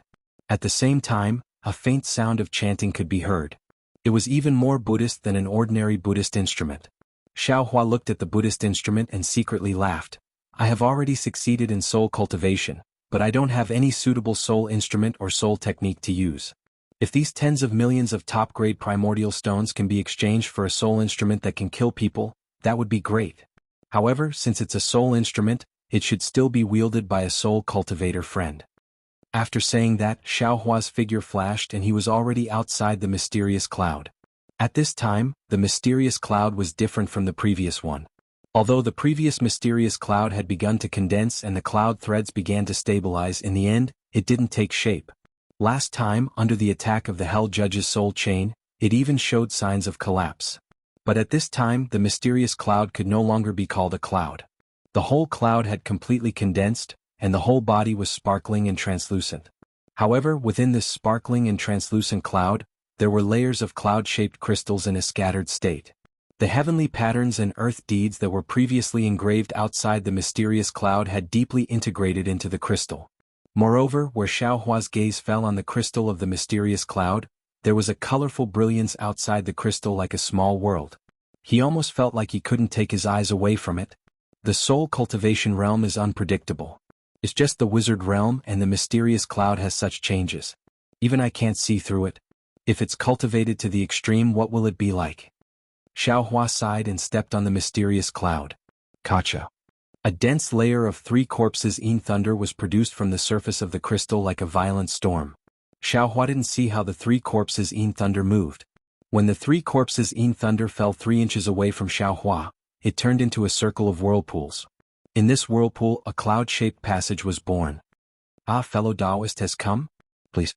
Soul Cultivator Xiaohua's cheerful voice rang out from the passage. Jade Archive Xiaohua looked up at the mysterious crystal cloud, which seemed to contain heavenly might, and the 3 corpses in lightning that had disappeared. In his heart, He knew that this was the mysterious cloud's own defense. It wasn't that it had some sort of divine ability to stop the attack, but rather that it had voluntarily retracted the attack because it shared the same origin as Xiaohua. Xiaohua, quickly come and take a look. Little White Dragon urged from within the passage. Hee all right. Jade Archive Xiaohua nodded and stepped into the passage. Just like the teleportation passage, Jade Archive Xiaohua appeared amidst the billowing dark clouds. Roar. A dragon's roar could be heard from the sea. The little white dragon's body, which was several thousand feet long, soared into the sky. The dragon's body was covered with blood vessels, and it was no longer in the form of a translucent soul. Jade Archive Xiaohua looked at the blue sea and saw that the tens of millions of soul strands had now turned into liquid. These liquid soul strands were filled with the water of the yellow springs, and the entire blue sea was mixed with countless blood-red strands. These strands of blood-red strands looked like fish swimming in the blue waves. Looking at the sky above the soul formation sky, the Sorcerer's Codex was like a bright moon, emitting a dark green luster. Within each strand of light, countless green seal characters flashed. The brilliance of the Sorcerer's Codex illuminated the entire soul formation sky. Layers upon layers of mountains and rivers appeared extremely clearly, and within these drawings, the men plowing and the women weaving also appeared alive. What was special was that after layers upon layers of mountains and rivers were born, layers upon layers of pitch-black hell were born. In the pitch-black darkness, the tragic scenes of the 18 layers of hell flashed one after another. It was the hell of tongue-pulling, the hell of scissors, the hell of tree of iron, the hell of mirror of retribution, the fellow Taoist steamer, the hell of bronze pillars, the hell of knife mountain, the hell of ice mountain, the hell of frying pan, the hell of cow pit, the hell of stone pressure, the hell of blood pond, the hell of wrongful death, the hell of dismemberment, the hell of volcano, the hell of stone grinding, or the hell of knife saw. The tragic scenes of the 18 layers of hell were extremely vivid. Greetings, fellow Taoist. Soul Cultivator Xiaohua appeared in front of Jade Archive Xiaohua and cupped his hands in salute. Jade Archive Xiaohua withdrew his gaze from the strange scene of the soul formation sky and looked at Soul Cultivator Xiaohua. Soul Cultivator Xiaohua was no longer several zhang tall like a god from before. Instead he had become the same size as Jade Archive Xiaohua. His originally somewhat illusory body had completely solidified. What was special was that the rolling green seal characters in his eyes had already disappeared. Except for the occasional green light that overflowed, his black and white eyes were no different from Jade Archive Xiaohua's. Of course, Soul Cultivator Xiaohua's clothes were still the same, but there was an inexplicable crown on his head. This crown was not clear, it seemed to be square and hexagonal. However, a kind of surging aura that made Jade Archive Xiaohua feel terrified came out of the crown. Congratulations, fellow Taoist, for your great progress in cultivation. Jade Archive Xiaohua raised his hand to return the salute. Congratulations to you too. Soul Cultivator Xiaohua's laughter matched his facial expression very well. He was no different from a real person. Congratulations to Xiaohua for your great progress in cultivation. Little White Dragon circled around in the air, soul threads dancing around his body. He instantly transformed into a human figure identical to Xiaohua and cupped his hands with a smile. His voice was actually the same as Xiaohua's. Jade Archive Xiaohua didn't know whether to laugh or cry. He said, "Why is Little White so naughty? Why does he have to transform into I?" Little White stroked his chin and looked at Xiaohua thoughtfully. He smiled and said, "There's no other reason. I like it." Jade Archive Xiaohua almost fell over. He could only put his hand to his forehead and say, "Whatever." "Xiaohua, how's the matter of my body molding coming along? I remember you saying that you had some ideas last time." Little White hurriedly asked before Jade Archive Xiaohua could say anything. Jade Archive Xiaohua smiled and said, "I did have some ideas, but for some reason I couldn't make it in time for the appointment with Ao Zhantian. I'm afraid I won't be able to make it this time. I'll contact Jianghu of the Heavenly Paradise River in the future." It's fine. Xiao Bai, on the other hand, understood Xiaohua's hard work and smiled. "I got some good fortune in your soul formation. Don't be too anxious. Don't you Tao cultivators talk about fate? Perhaps I won't have the chance to condense my body. And it's good that you have this thought." Xiaohua nodded. According to Jianghu, if you want to form a dragon body, you have to use the dragon cleansing pool of the Dragon Island. And the Dragon Island? We have no relationship with the Dragon Island at all. How can they let us use it so casually? So we can only act according to circumstances. I naturally understand the difficulty of forming a body. To be honest, with my current memories, forming a body is extremely difficult even in the 10,000 demon realm. So you don't have to worry. If I can't form a body, I'll stay here for the rest of my life. Little White comforted Jade Archive Xiaohua. Jade Archive Xiaohua was speechless. Little White Dragon's soul could stay in his mysterious cloud for the rest of his life. He didn't care, but what about him? How could he let him stay here forever? I wonder why fellow Taoist came here today? Soul Cultivator Xiaohua covered his mouth and asked with a smile. Jade Archive Xiaohua ignored Little White and said to Soul Cultivator Xiaohua with a smile, I came to find fellow Taoist today because I have a happy occasion. Oh, Soul Cultivator Xiaohua raised his eyebrows and said in surprise, I just had an earth-shaking change here, and now there's a happy occasion. It's really a double blessing. Haha. Seeing that Soul Cultivator Xiaohua could speak so eloquently, Jade Archive Xiaohua was quite happy. He waved his hand and took out the reincarnation drum from his Taoist robe. This is a soul tool. Take a look. Can it be compared with the soul falling lamp in the back earth village of Meng Mountain? Soul Cultivator Xiaohua took the reincarnation drum, looked it up and down and said with a smile, this soul tool is really exquisite. If fellow Taoist wasn't so familiar with the Buddhist scriptures, I'm afraid you would have mistaken it for a Buddhist tool.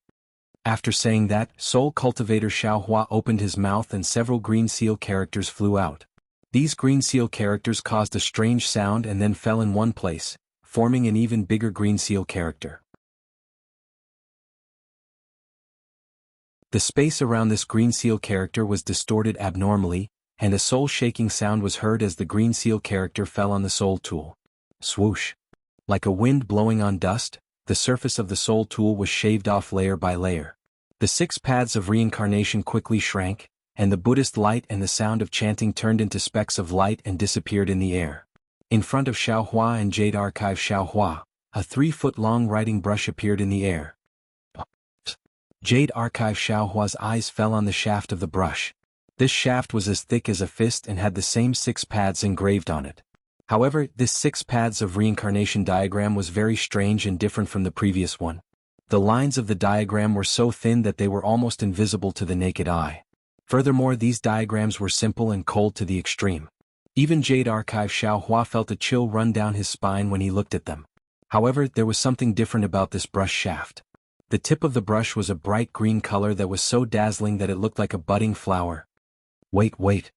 Jade Archive Xiaohua suddenly thought of something and waved his hand, causing the brush to land in his hand.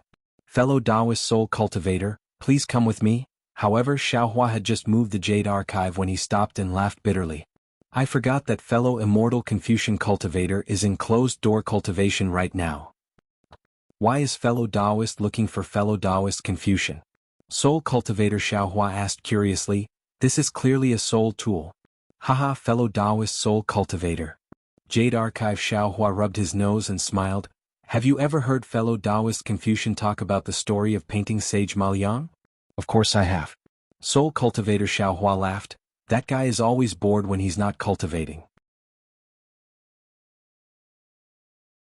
He would always tell me about Confucian classics and anecdotes. Of course I have heard about the story of magic brush Maoliang. At this point, Soul Cultivator Xiaohua suddenly understood. He looked at the brush in Jade Archive Xiaohua's hand and asked curiously, could this be the magic brush Maoliang's magic brush? How is this possible?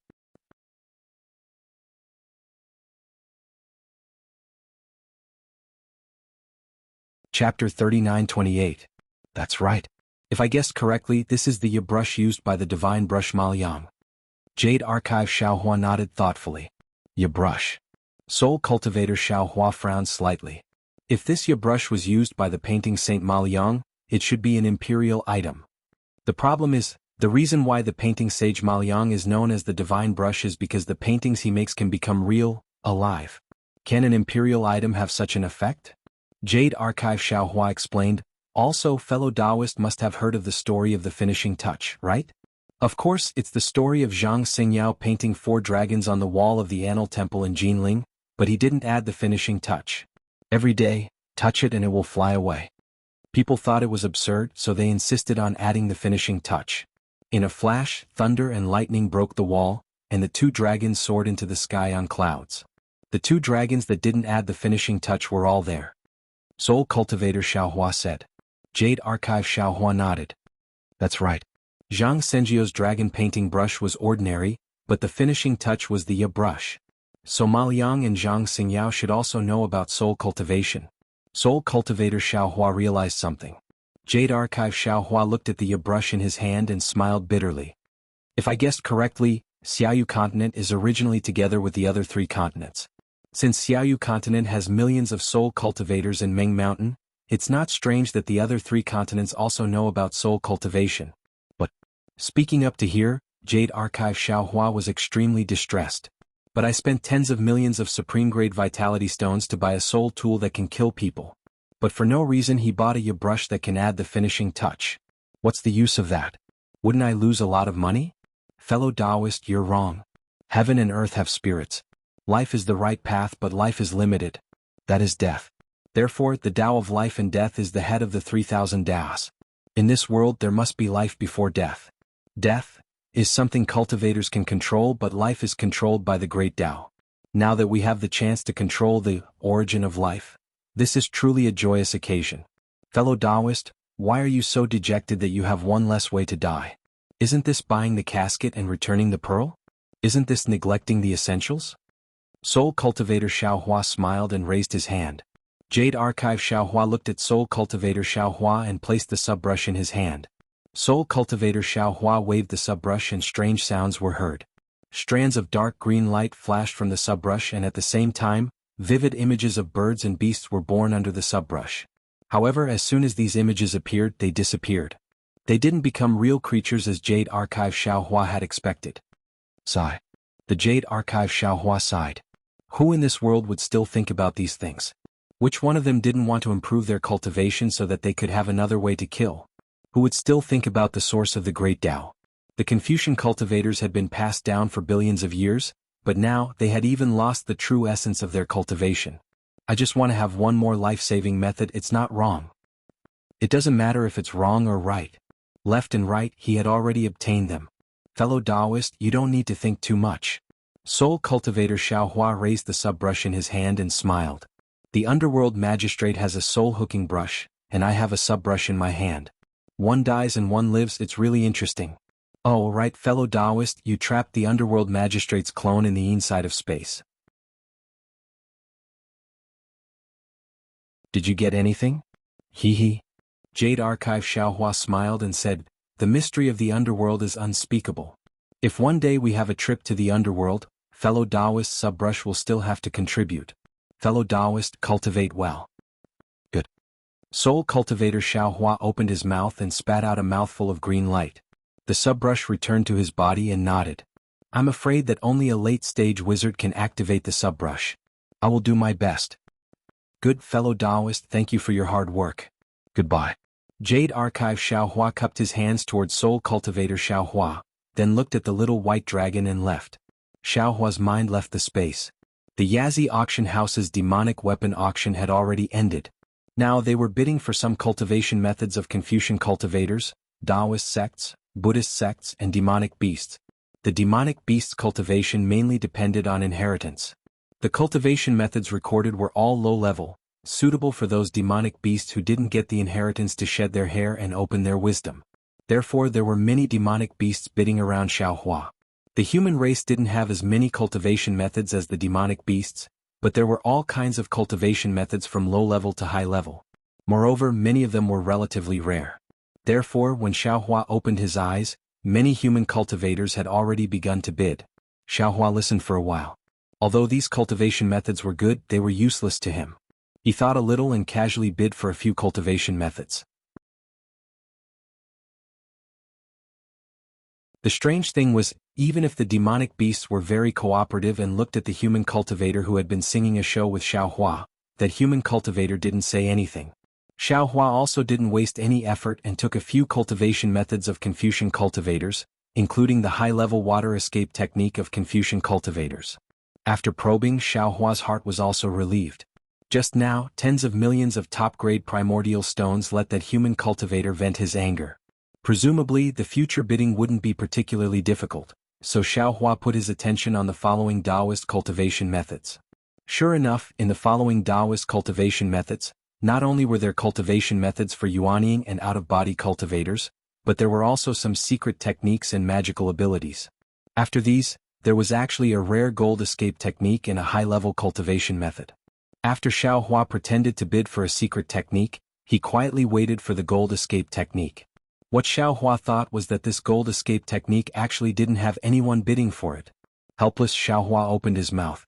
As soon as Xiao Hua opened his mouth, the human cultivator on the opposite side spoke again, as if he was sure that Xiao Hua would bid for this gold escape technique. Xiao Hua had no choice but to pinch his nose and be led away by the human cultivator. Fortunately, the gold escape technique's starting price wasn't high, and the human cultivator seemed to be warning him more. Therefore, although this gold escape technique cost Xiao Hua some primordial stones, it was still in Xiao Hua's pocket. It's really better to squash enmity than keep it alive. When Xiao Hua handed over the gold and water escape techniques to the green-robed Xiao Hua, he sighed in his heart. Now this Xiao has gathered all 5 elements escape techniques, and the lightning escape technique has also reached the high level. These are useful for this Xiao's light escape technique. However, the wind escape technique given by the 10,000 Demon Realms Empress is still at the elementary level. The wind escape technique is as rare as the gold escape technique, and the wind escape technique should exist in the demonic beasts. Let's see if I can get it in today's auction. Unfortunately, Xiao Hua's good luck came to an end today. Even after all the cultivation techniques were sold out, there was still no wind escape technique to be seen. Okay, now that the cultivation technique has been sold, it's time to bid for formations, demonic formations, primordial formations, Buddhist formations and sea maps. Xian Kong raised the walking stick in his hand, and a gust of wind swept through the entire auction hall. Within the gust of wind, various array diagrams appeared before everyone's eyes. They were either surging waves or submerged reefs on the surface of the sea. Xian Kong pointed at the dozen sea maps and said, "These are the sea maps of the Forbidden Seas under the jurisdiction of my North Sea Dragon Palace. They aren't too detailed, but only my North Sea Dragon Palace has the ability to draw the sea maps of these Forbidden Seas.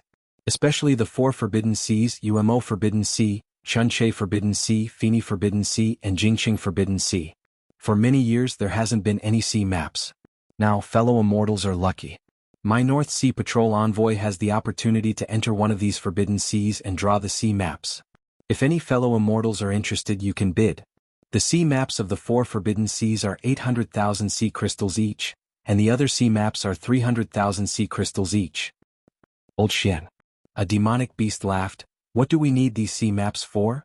If you take out the sea map of your North Sea Dragon Palace, this old man is willing to exchange it for 10 million sea crystals." Hee hee. Xian Kong also laughed.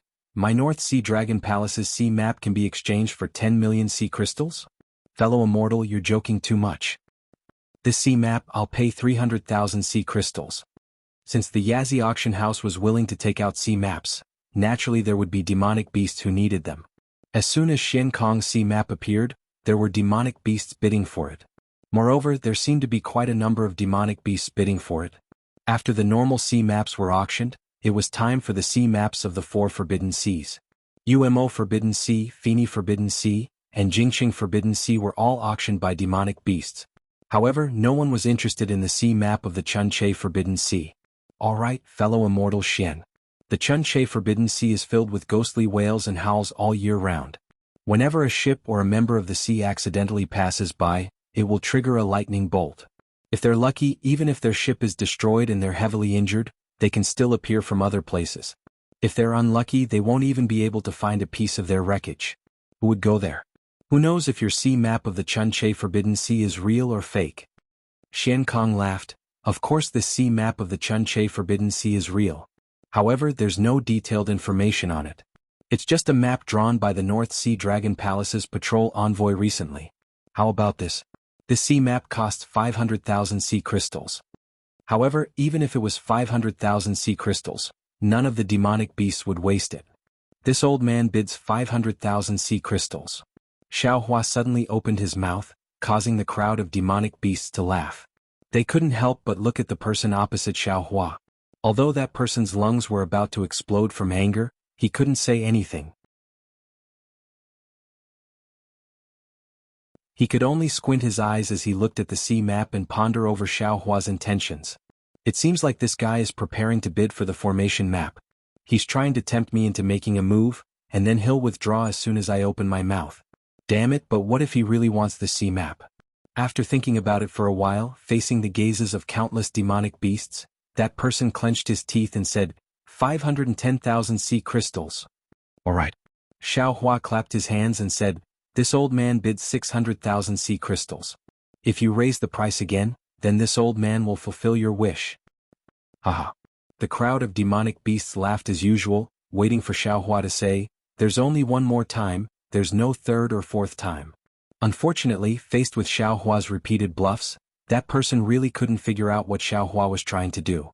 Thinking about how he had forced Xiaohua to spend a lot of source stones to bid for the metal evasion technique, that person could already feel the aura of Xiaohua's scheme.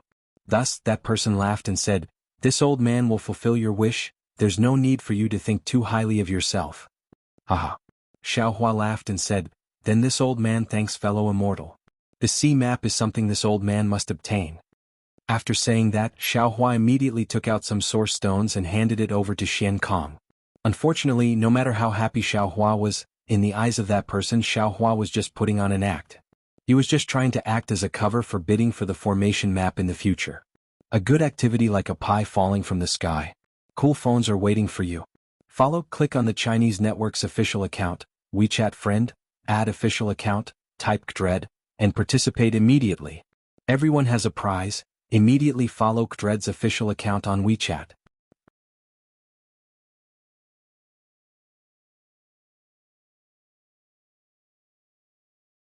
Chapter 39-29. Sure enough, after several rounds of bidding, it was the turn of a formation diagram called the 13 Buddhist Clouds Formation. The Buddhist formations of the Buddhist sect were naturally not as good as the relics of the Buddhist sect. The monster race was not interested in it and there were not many humans who understood formations, so the previous bidding was relatively quiet. When it came to this formation diagram, no one bid, even though Xian Kong's bid was only 200,000 sea crystals. Seeing that Xian Kong was about to change the Buddhist formation to a Buddhist formation, Xiaohua suddenly smiled and said, fellow immortal Xian, the things in your Yazi auction house today have really opened this old man's eyes. This old man has gained a lot from you. How about this, since no one is bidding for this Buddhist formation, this scene is too awkward.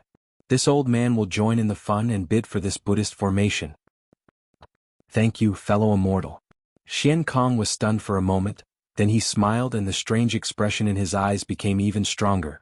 Xiaohua's move was really, everyone knows what Sima Zhao is thinking. Not to mention the humans, even the monster race who never used their brains to speak and do things could see Xiaohua's thoughts. Needless to say, all the monster race naturally looked at Xiaohua in an instant. This fellow immortal is starting to get closer to fellow immortal Xian? The corners of that person's mouth rose slightly and he said indifferently, in that case, this old man can't be left behind. This old man bids 210,000 sea crystals. Fellow immortal, aren't you being too obvious? Xiaohua muttered unwillingly. This old man bids 300,000. 310,000. 400,000. 410,000.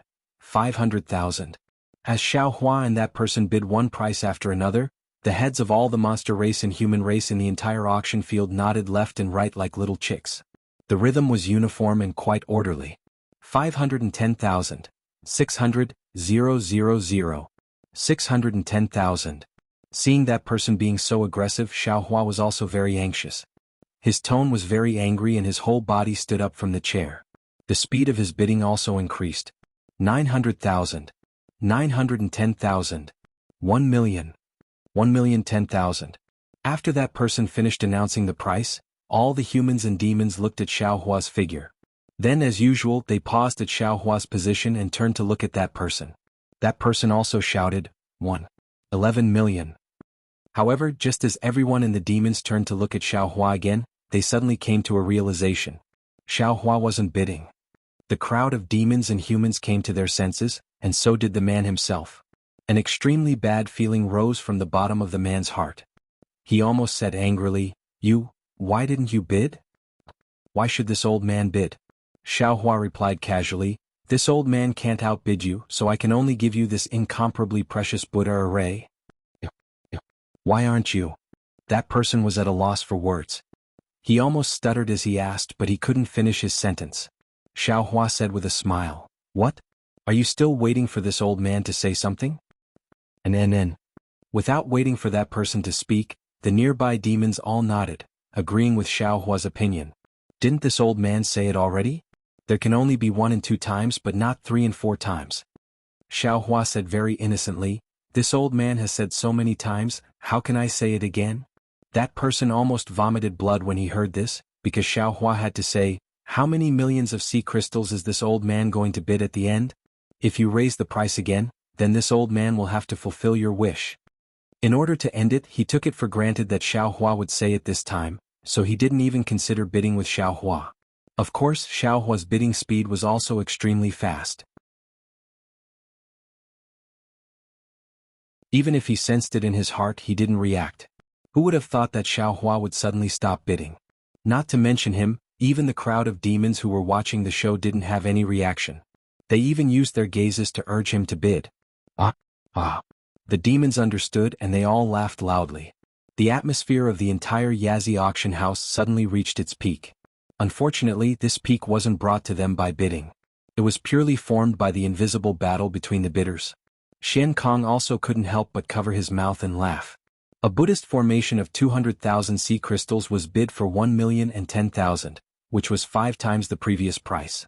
Oh, it should be 1,010,000 for no reason, because Xian Kong could see that Xiao Hua had no intention of bidding for this Buddhist formation. In fact, it was destined that no one would bid for this Buddhist formation. 1,010,000 sea crystals might not be much to that person, but the anger in his chest was really choking. At this time, Xiao Hua opened his mouth again. "Fellow immortals, I wonder if you have raised chickens when you were young?" "We don't have any."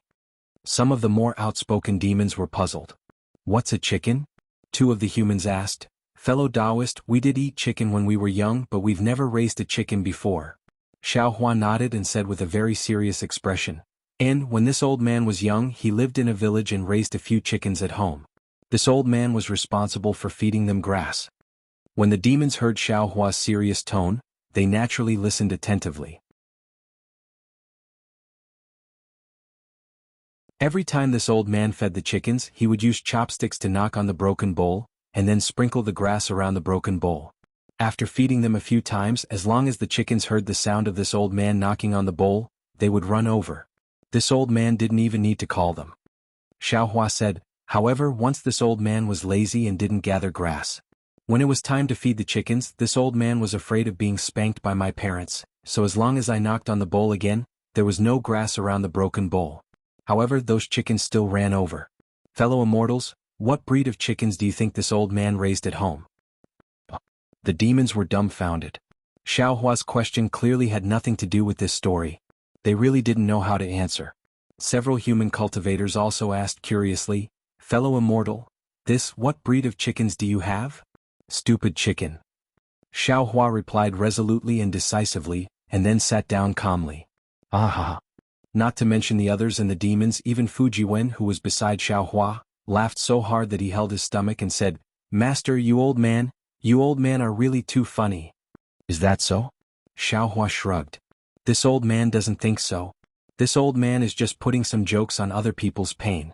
Especially those who like the nascent souls of Taoist cultivators." As he said this, Xiao Hua narrowed his eyes and looked at the human cultivators in the distance who didn't seem to be very clear. The demons naturally reacted slowly. After a while they started laughing. This laughter lasted for the time it took to brew a cup of tea. Xiao Hua's story sounded very ordinary, but if one thought about it carefully, it would definitely be interesting. The more the demons thought about it, the more interesting it became. For a moment they actually couldn't stop laughing. Xian Kong laughed for a while and sent the Buddhist formation to that person. That person helplessly took out 1,010,000 sea crystals and put the Buddhist formation away. "Fellow immortals." Xian Kong coughed a few times. His voice was like thunder and it finally suppressed the laughter of the demons. The bidding for the Buddhist formation has ended. Next is the demonic formation. Actually, according to the order, the Buddhist formation would be followed by the formation and the origin formation.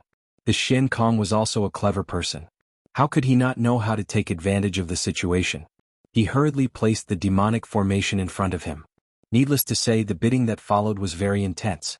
It was really rare to see such a scene in an ordinary auction. Not only were the demons bidding loudly, but they were also shouting, "Stupid chicken," loudly. Their satisfaction was self-evident. Xiaohua sat there lazily.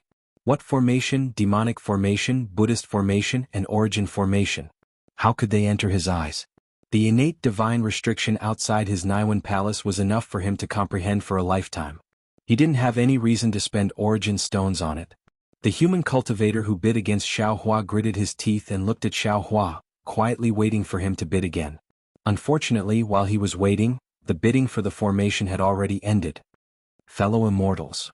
Xian Kong smiled and spoke again. Now, it's time for the final round of the auction. However, before he could finish speaking, a small swordfish suddenly swam over from a corner of the auction house and landed in front of Xian Kong. When Xian Kong saw the swordfish, he raised his head slightly and glanced in Xiaohua's direction. Xiaohua straightened his back. He understood that the swordfish had brought news of his soul-nourishing pill. Sure enough, Xian Kong took the swordfish and held it in his hand for a moment. The swordfish turned into demon runes and landed on the back of his hand. Xian Kong nodded slightly and said with a smile, "Fellow immortals, the nascent soul that was previously put on hold can now be auctioned. However, in view of the confidentiality of this fellow immortals transaction, the Yazi auction house won't announce the specific details.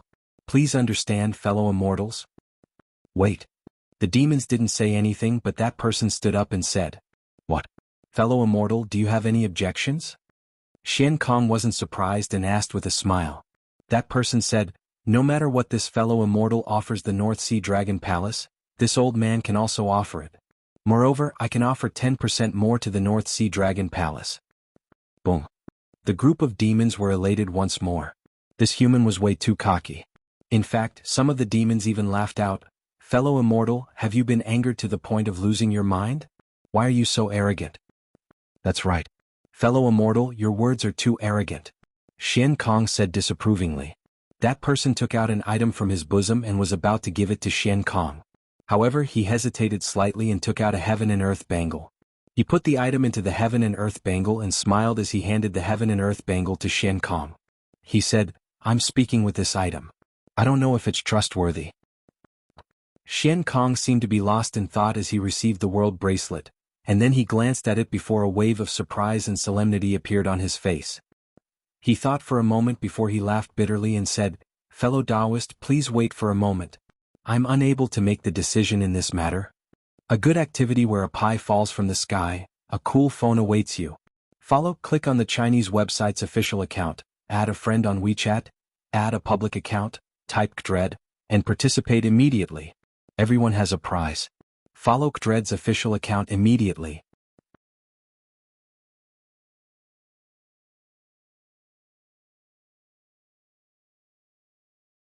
Chapter 39:30. Oh. After hearing Xian Kong's words, Xiaohua was naturally even more certain that this person was an immortal emissary from the Immortal Palace. However, the crowd of demons was somewhat surprised. All the demons' heads habitually looked towards that person. Of course, this time they were not urging that person to bid. As he spoke, Xian Kong pointed his hand and a wave appeared out of thin air. Xian Kong placed the heaven and earth bracelet on top of the wave. That wave swirled in the air and disappeared. "My apologies, fellow immortals. Please wait for a moment. There should be a reply soon." As Xian Kong spoke, he simply stopped hosting the auction and stood there waiting. Sure enough, in just the time it took to brew a cup of tea, another swordfish swam back with the heaven and earth bracelet in its mouth. All the demons were eagerly waiting. They all anxiously watched the swordfish land in Xian Kong's hand and quietly waited for Xian Kong's explanation. Xian Kong took the heaven and earth bracelet. The swordfish also turned into demon runes and disappeared on the back of his hand. Xian Kong did not hesitate to raise his hand to control the wave and send the heaven and earth bracelet back to that person. He said with a smile, "I'm afraid you can't take what this fellow immortal offers. Therefore, my Yazi auction house will only trade with this fellow immortal." "How is that possible?" That person stood up in surprise and shouted, "How can the hidden immortal continent have something that this old man can't provide?" Although that person was cautious and did not say the two words, "Immortal Palace," from his tone, other than the demons who did not understand, perhaps some humans had already begun to think about it. "That's right. Fellow immortal really can't provide it." Xian Kong said and then transmitted his voice to Xiaohua. The soul-nourishing pill provided by fellow immortal is indeed not bad, but it hasn't reached the effect of the 4 revolutions soul-nourishing pill. Therefore my Yazi auction house can trade with fellow immortal, but the amount. After saying that, Xian Kong also cautiously told him the number. If the immortal palace hadn't interfered, Xiaohua might not have known the importance of his soul-nourishing pills, and he might have been bewitched by Xian Kong. However, since the immortal palace couldn't provide it, he could only compete with Yazi in this world. Therefore Xiaohua began to bargain without hesitation. However, after a few exchanges Xiaohua was defeated. After all, the Yuaning was something that Xiaohua had to obtain.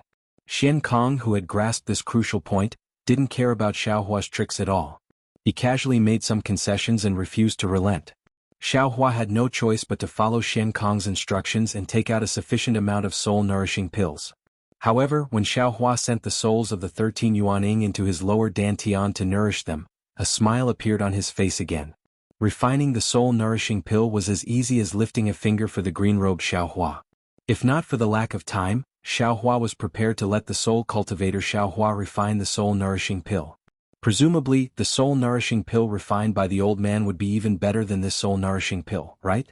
In exchange for 13 nascent soul spirit bodies that can cultivate scattered soul, no matter how you look at it, Xiaohua has gained a huge advantage. These are the credentials of the 2 distinguished guests. Xian Kong looked at Xiaohua, then looked at the somewhat dazed person from the Immortal Palace. He took out 2 silver Yazi statues from his bosom, waved his hand and gave them to the 2 people, saying, "Since the 2 immortal friends stepped out of the auction, as long as you bid in the business of my North Sea Dragon Palace, you will enjoy a certain discount. For the specific list and content, please refer to the records in the credentials." Immortal friend Xian. How could the person from the Immortal Palace care about some small favor from the North Sea Dragon Palace? He took the credentials and asked with extreme unwillingness, "I don't know what that immortal friend used." This person from the Immortal Palace had been sitting there like a mountain and bidding with Xiaohua. Although he had been teased by Xiaohua time and time again, he was still able to maintain his composure and did not force Xian Kong to trade his nascent soul as soon as possible. This was because he believed that there was nothing the Immortal Palace couldn't take out. Even when he later realized that Xiaohua might be a Buddhist cultivator, he didn't panic too much. After all, on the hidden immortal continent, the token of the Immortal Palace was much more useful than a Buddhist cultivator. But he really didn't expect that in the end, things would actually fall short of success. He really couldn't figure out what good thing a Buddhist cultivator could give to the North Sea Dragon Palace. Unfortunately, before he could finish speaking, Xian Kong waved his hand and said with a smile, "This is a secret of my North Sea Dragon Palace, it has nothing to do with others. Immortal friends, next is the fish slave auction that you have been waiting for a long time. Are you ready?" "We are ready." Several monsters with loud voices roared in unison. Their eyes were immediately filled with bestial bloodlust. Clap, clap. Xian Kong chuckled. He clapped his hands lightly, and the entire auction hall suddenly turned dark. At the instant darkness enveloped it, the sound of a flute leisurely resounded from the darkness, and the clamorous auction hall hurriedly quieted down. After that, a ray of light that seemed like a dream appeared at the center of the auction hall. As the light scattered, a pure white body that seemed like a crystal appeared within the light. The body was as white as jade, and traces of red were faintly discernible within the whiteness. Moreover, a naked mermaid had appeared within the light. 1,000,000 sea crystals. Just as the entire auction hall was swallowing saliva, a faint voice broke the silence of the auction hall. The legendary throwing a brick to attract jade was probably like this. After 1,000,000 1,000,000, 2,000,000, etc., all of them were attracted. What the monsters couldn't stand the most was that whenever a monster made a bid, the mermaid would swing her tail and swim towards that monster. And when a new bid was made, the mermaid would glare at that monster with hidden bitterness and swim to another place. The entire auction hall was pitch black. The mermaid, cloaked in multicolored light, could be seen seductively swimming around above the heads of the monsters. It was as if the darkness was the sea she was swimming in. Disciple. In the darkness, Xiaohua was somewhat bewildered. He transmitted his voice, "This mermaid?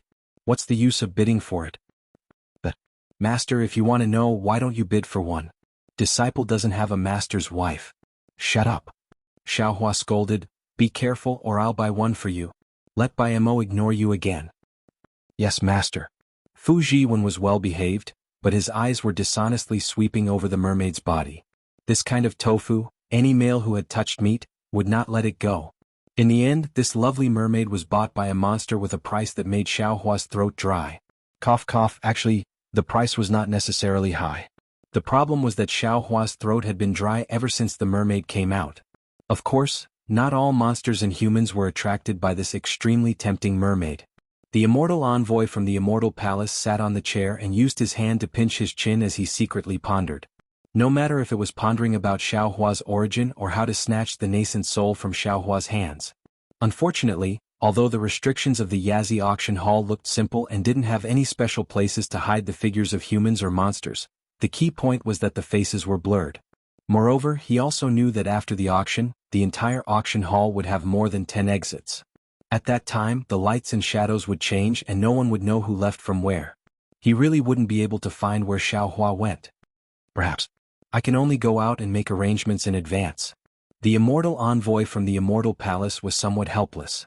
Although he also knew that after the auction, who knew how many monsters would leave from here? How could he possibly find traces of Xiaohua? However, since he knew that Xiaohua was the Buddhist sex bodhisattva, perhaps it would be of some help. There were a total of 8 mermaids who acted as fish slaves, and each of them bid an extremely high price. Among these 8 mermaids, there were also some rare and valiant demonic beasts. However, those were just decorations and couldn't even be considered as green leaves. When the last mermaid fell into the arms of a monster, the entire auction hall was filled with light. Xian Kong flew out from the center of the auction hall and said with a smile, "Many thanks for your support, fellow immortals. Tonight's auction is over. Next will be the Yazi Battle Hall's Battle Hall. Fellow immortals are welcome to participate. If you don't want to participate, you can leave when the demonic formation in the auction hall changes. Fellow immortals, please don't worry. The changes in the demonic formation will completely conceal your whereabouts. No one will know where you will leave from. Fellow immortals who don't want to leave, please don't worry. Your seats will also change when the demonic formation changes. No one will know where you will sit in a while." After saying that, Xian Kong nodded a few times. He raised his hands and cupped them before his figure disappeared. Looking back at the auction ground that was originally as smooth as flowing water, there were some changes slowly taking place in the center of the auction ground. Several holes with fences appeared on the 4 walls. Every fence had a water blue brilliance on it, blocking the Yuan senses and vision of the demons. However, from the holes, a series of deafening roars came out. Hearing that the auction had ended, Xiaohua stood up. However, when he heard Xian Kong mention the wrestling competition, Xiaohua's heart skipped a beat. He immediately thought of the 2 demonic beasts, the Kunli and the rhinoceros, who were fighting each other at the beginning of the auction. The fight between the 2 demonic beasts should be the so-called wrestling competition. However, Xiaohua was thinking more than that. He clearly remembered that when he met Xiao Jian and Yuanya in the early years, Xiao Jian once said that Yuanya was picked up in a battle hall. Moreover, when he picked up Yuanya, he also promised the battle hall that when Yuanya came back to life, he would go to the battle hall to participate in a battle hall. This was the price he had to pay for taking Yuanya away. Although this period of time should have already passed, and Xiaohua had not seen an arena in the hidden immortal continent for so many years, Xiaohua had almost forgotten about it. However, the appearance of the Yazi arena once again brought back this not-so-distant memory. A good event where a pie falls from the sky. Cool phones are waiting for you.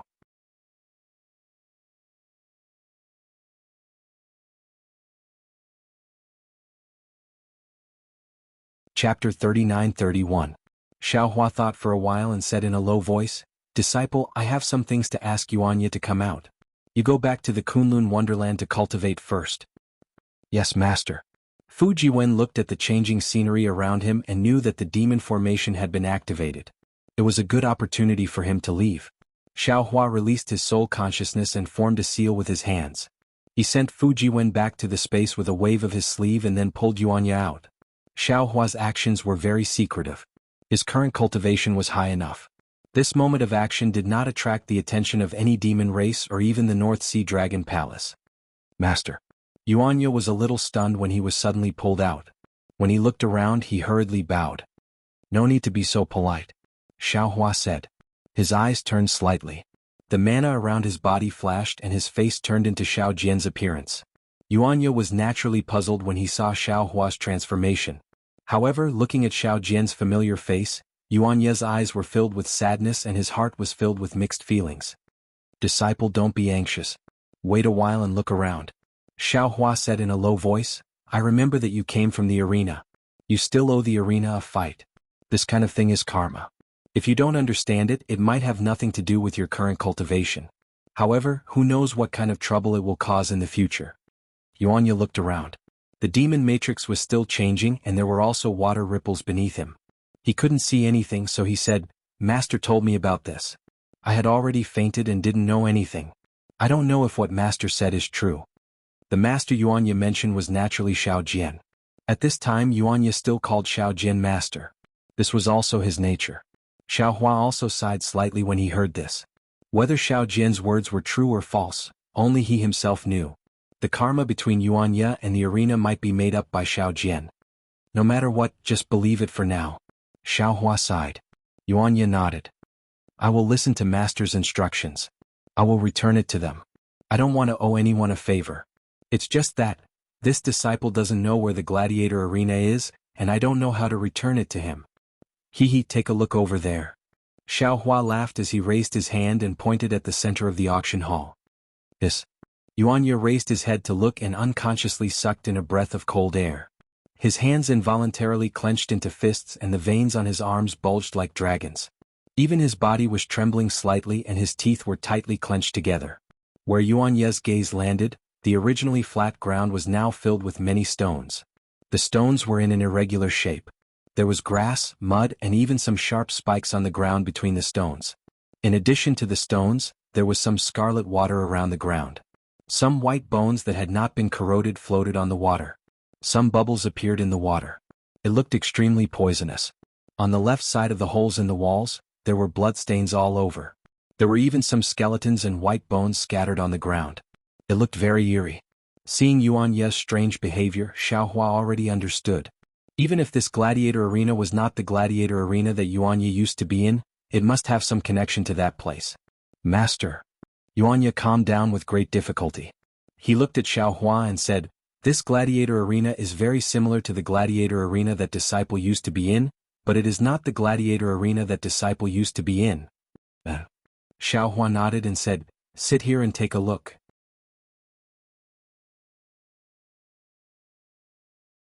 "Master will think about what to do." "Yes, Master."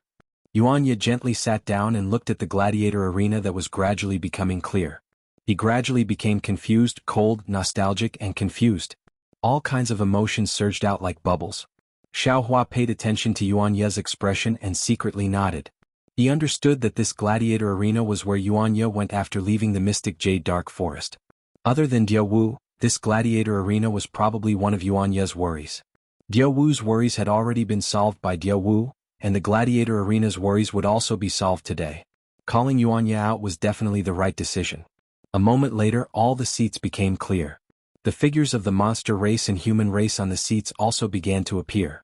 Sure enough, as Xian Kong said, the seats were completely messed up. Xiao Hua had already moved to another place and was much closer to the gladiator arena. Even if Xiao Hua spoke now, the celestial emissaries of the celestial palace would not be able to find him. Dong dong dong. A series of military drums sounded and a bloody color suddenly appeared in the center of the gladiator arena. The bloody color became even bigger and in a moment, it formed a ball of blood that was dozens of feet large in the air. Dong. The military drums sounded in unison and then two large hands stretched out from the center of the blood ball. These large hands were furry and had sharp armor that flashed with a cold light. The large hands tore left and right, and the entire blood ball opened like a curtain of snow.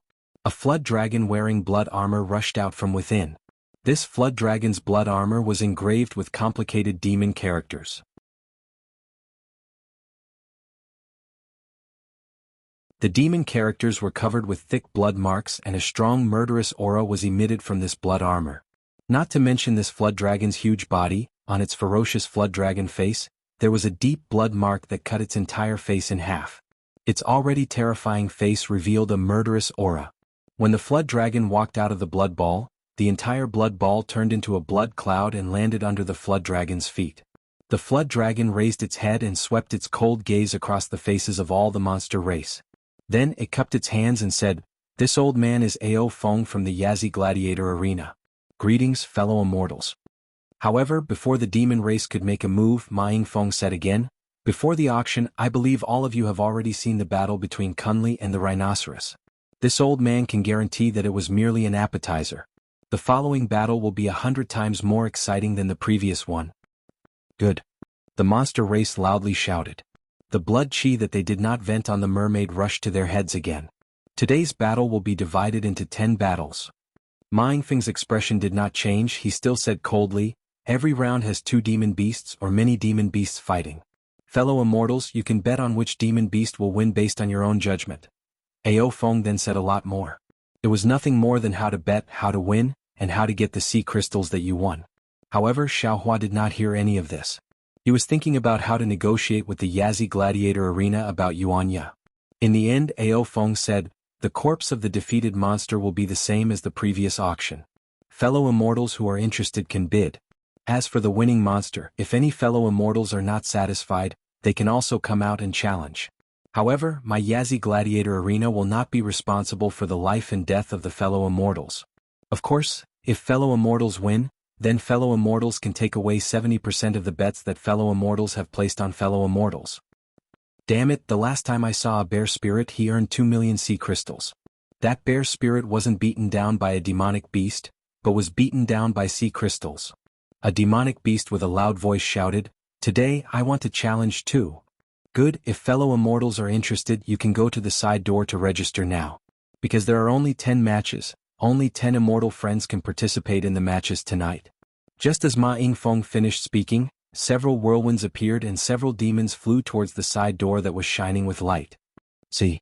Hearing that there were so many benefits to challenging, Xiaohua sucked in a breath of cold air. He could not help but have doubts in his heart. Could it be, this is Xiao Jian's lie? He said there was a battle with the arena. Could it be that he wants to earn primeval stones? Is he trying to deceive Yuanya? Damn it, don't push, don't push. Xiaohua looked over. In just an instant, there were already dozens of large monsters piled up at the side door. A few monsters were squeezed in the middle and shouted. Ao Feng glanced at them and said, "However, fellow immortals who are preparing for the battle, please pay attention. In my Yazi Gladiator Arena, no demonic techniques can be used. As long as you enter the arena, all of your cultivation will be restricted. All of your fights will have to rely on your body. Also, my Yazi Gladiator Arena divides the monster race into 8 levels. If fellow immortal's body is stronger than the monster race, then you can only be restricted again until your body reaches the same level." "Ah? Why didn't you say so earlier?" When the demon clan members who were huddled together heard this, they were all shocked. Of course, their physical bodies were strong, but they were still inferior to Kuan Lai and the male rhinoceros in the arena. Moreover, Ma Jingfeng's last words had killed off the idea of some monster race cultivators who wanted to rely on their bodies that had been tempered for countless years to bully monster beasts. Fellow immortals, go back to your seats and think about it. It won't be too late to make a decision after the battle starts. Ao Feng did not miss the opportunity to say. Since there was a way out, the dozens of demons naturally scattered like monkeys when the tree fell.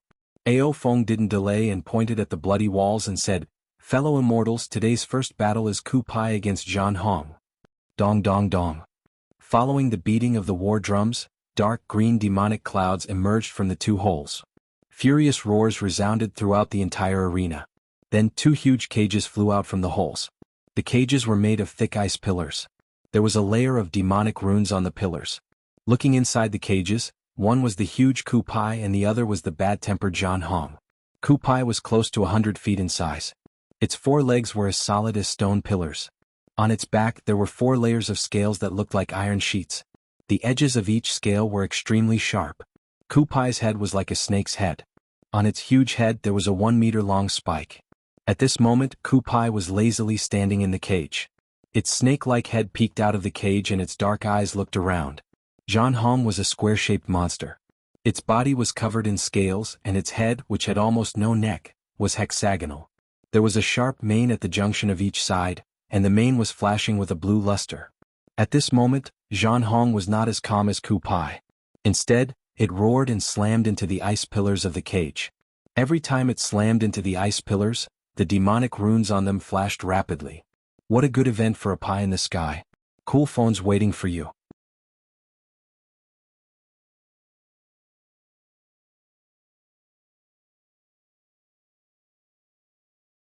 Chapter 39-32. Fellow immortals, you can place your bets and see which demonic beast will win. Ma Yingfeng urged the blood-red demonic cloud and flew to the left of the two cages. He took out a steel spear from his heaven and earth bracelet and waved it. The two cages flew out of the arena and floated in front of the eyes of the entire demon race and human race so that the demons could see clearly. Come, disciple, follow your master. Regardless of whether there is one or not, we still have to confirm it first. Xiaohua looked at the cages flying around and felt disgust in his heart. He stood up and said while walking towards the side door. Yes, Yuanya responded and stood up to follow him. Walking to the side door, there was a shrimp soldier standing there bored to death. Seeing the two humans coming over, he pointed the halberd in his hand and said, "Humans, stop. This is the arena's forbidden area. Humans are not allowed to enter.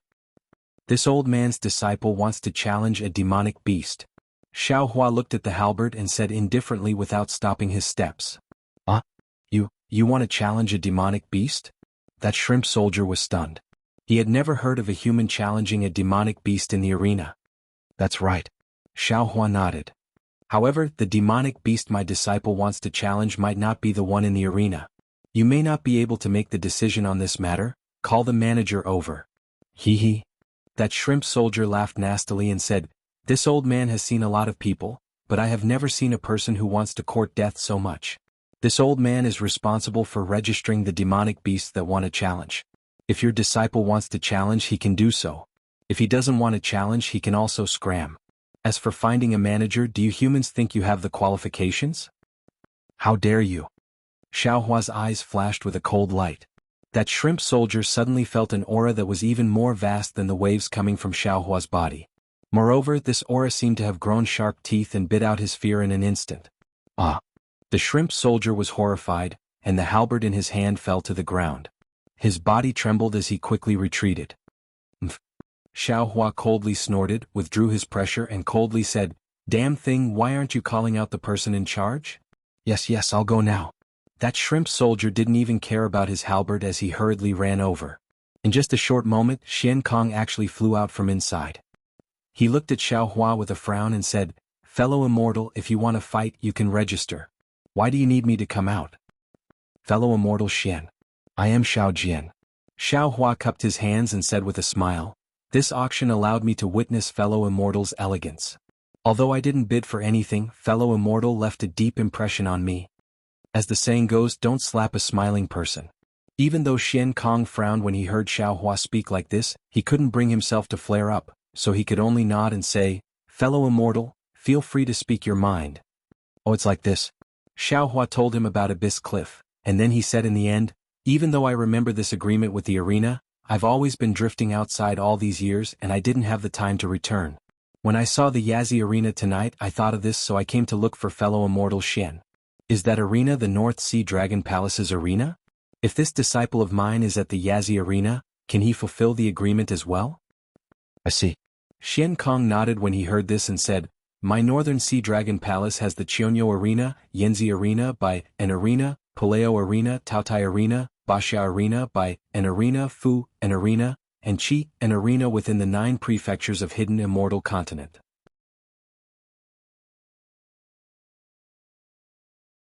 If what fellow immortal said is true, then it's one of the other 8 arenas. Could it be that there aren't any other arenas on hidden immortal continent? Xiaohua asked curiously. Xian Kong nodded and said proudly, "That's right. Since my North Sea Dragon Palace wants to build an arena, how can any other demon race or human race build an arena?" As he spoke, Xian Kong looked at Xiaohua from top to bottom, and then looked at Abyss Cliff and said meaningfully, "It seems that fellow immortal is a man of his word. You still remember the promise you made with my North Sea Dragon Palace. In this way you've profited from a disaster. This old man has made the decision to temporarily exempt the 2 of you from the 10,000 kill order. Similarly, according to the previous agreement, this Donu must have his final battle in my Yazi arena. As long as he wins, this old man can remove the Do slave seal from my North Sea Dragon Palace. He can then leave this place safely and regain his freedom. 10,000 kill order? Warrior slave seal? Xiao Hua was stunned. He didn't expect that there were so many secrets. Moreover, Abyss Cliff had been following Xiao Jian, so Xiao Hua didn't carefully investigate whether there were any restrictions in Abyss Cliff's body. However, Xiao Hua also believed that even if he really did investigate with the methods of the North Sea Dragon Palace, he definitely wouldn't find anything strange. Xian Kong said proudly, "Of course. Fellow immortal, do you think it's so easy to get out of my North Sea Dragon Palace's arena? If it weren't for the warrior slave seal, how could the dragon generals of other arenas dare to easily release the warrior slave recorded in the battle strategy?"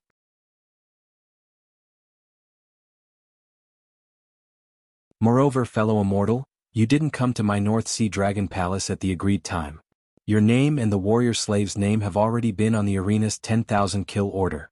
Perhaps the arena didn't have time to find you, or maybe they didn't find you. But if you didn't take the initiative to come to my Yazi arena, I'm afraid that the next time you see the demon race in the arena, you will be killed as soon as you see them. I'm lucky. Xiao Hua had already concealed his cultivation at this time. Even Xian Kong could only see that Xiao Hua's cultivation was only at the early Yuanying stage. He was so lucky that Xian Kong couldn't see any flaws. Fellow immortal, please wait a moment. As Xian Kong spoke, he took out something that looked like a dragon horn from the Cosmos bracelet on his arm. With a piu, he spat out a mouthful of demon chi and the dragon horn let out a clear cry. Soon after, a triangular bronze mirror shot out from the dragon horn. There were 3 Yazis coiled around the edges of the bronze mirror, and their heads and tails were connected. Moreover, there was also a faint opening of a Yazi's mouth in the bronze mirror. A flickering jade sword could be seen faintly within the mouth. Fellow immortal, you don't have to resist. This old man's Yazi battle strategy is to check fellow immortal's appearance and the record of the warrior slave. Xian Kong reminded. Without waiting for Xiao Hua to say anything, he shook his hand and the so-called battle strategy flashed out a golden light curtain that covered Xiao Hua and Yuanya. Xiao Hua frowned and then relaxed. He was extremely uncomfortable with Xian Kong's contempt. But thinking that it was for the sake of Yuanya's warrior slave seal and to avoid trouble in the future, he ignored it. Clang. A sword cry came from the battle strategy. Dozens of sword lights that looked like swimming dragons shot out from the Yazi's mouth and pierced towards Xiao Hua and Yuanya. At this moment, the battle strategy in Xian Kong's hand had turned blood red. Return, Xian Kong roared. The battle strategy in his hand produced a blood-red suction force. The dozens of sword lights shattered and returned to the battle strategy. Xiao Hua's face was pale as he said in a low voice, "Fellow immortal Xian, what's going on?" Xian Kong looked at Xiao Hua and said indifferently, "Sure enough, it's not out of my expectations. You two have already been placed on the 10,000 kill command. But now this old man has temporarily suppressed the 10,000 kill command. As long as this warrior slave wins a battle, this old man can remove the warrior slave seal for him." "Alright." Xiao Hua nodded and said, "Then let's do it according to the rules of the North Sea Dragon Palace." At this point Xiao Hua suddenly asked, "Oh right? If this disciple of I wins, can I take the bet?" "Let this old man take a look." Xian Kong didn't find it strange at all. His gaze fell onto the battle strategy. At this moment, the battle strategy had the image of Xiao Jian and Yuanya on it. There were also some densely packed demon characters below. Wuxia, level 4 gladiator beast, was taken away from the arena by the cultivator of the Dao sect, Xiao Jian, because he was seriously ill. Before he left, he made an agreement that if he recovered from his illness, he would return to the arena 3 years later for the final battle. 20% of the bet would belong to Xiao Jian. Wuxia's warrior slave seal hasn't been removed, and he hasn't returned as promised. I hereby issue the 10,000 kill command. Anyone who sees him is to kill him and receive a reward of 5,000. Xian Kong spoke word by word in an extremely cold manner. "Ah good." Xiao Hua clapped his hands and laughed. That laughter of his had a profound meaning. When he looked at Yuanya again, the reluctance in his eyes had gradually disappeared. At this moment he finally understood why Xiao Jian had rescued him from the arena.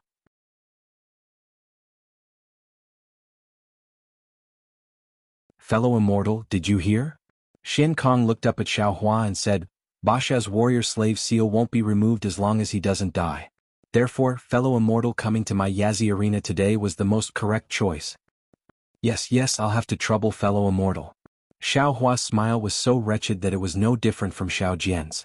Xian Kong looked at Yuanya and said, Baxia, come with me. Yes. Yuanya replied expressionlessly. That. Xiaohua smiled and said, Fellow immortal Xian, I wonder how my disciple will fight? Can you tell I a little bit? Xian Kong was a bit impatient and said indifferently, It's just a level 4 gladiator beast. This old man will arrange a level 4 gladiator beast to fight with him. I won't make things too difficult for him. Yes, Xiaohua nodded and asked carefully, Then can he use weapons? Of course he can't use weapons. Even Dao sect cultivation methods can't. Xian Kong waved his hand and said, Before entering the arena, a demon general will seal his lower dantian. Yes, I'll have to trouble fellow immortal Xian. Xiaohua smiled and said again. Then he patted Yuanya and said, Disciple, the happiness of the rest of Master's life is in your hands. In a while Master will bet more on you. Yes. Yuanya hated Xiao Jian's appearance. Although he knew that this was Xiaohua, he still replied indifferently. Xiaohua naturally wouldn't be at ease with Xian Kong taking Yuanya away like this. Instead, he secretly placed a strand of soul consciousness on Yuanya's body. Then he turned around and prepared to leave. However, after taking 2 steps, Xiaohua was still worried and pulled the green-robed Xiaohua out of the space. He had him control the formless nascent soul and follow behind Yuanya. What a good event where a pie falls from the sky. Cool phones are waiting for you.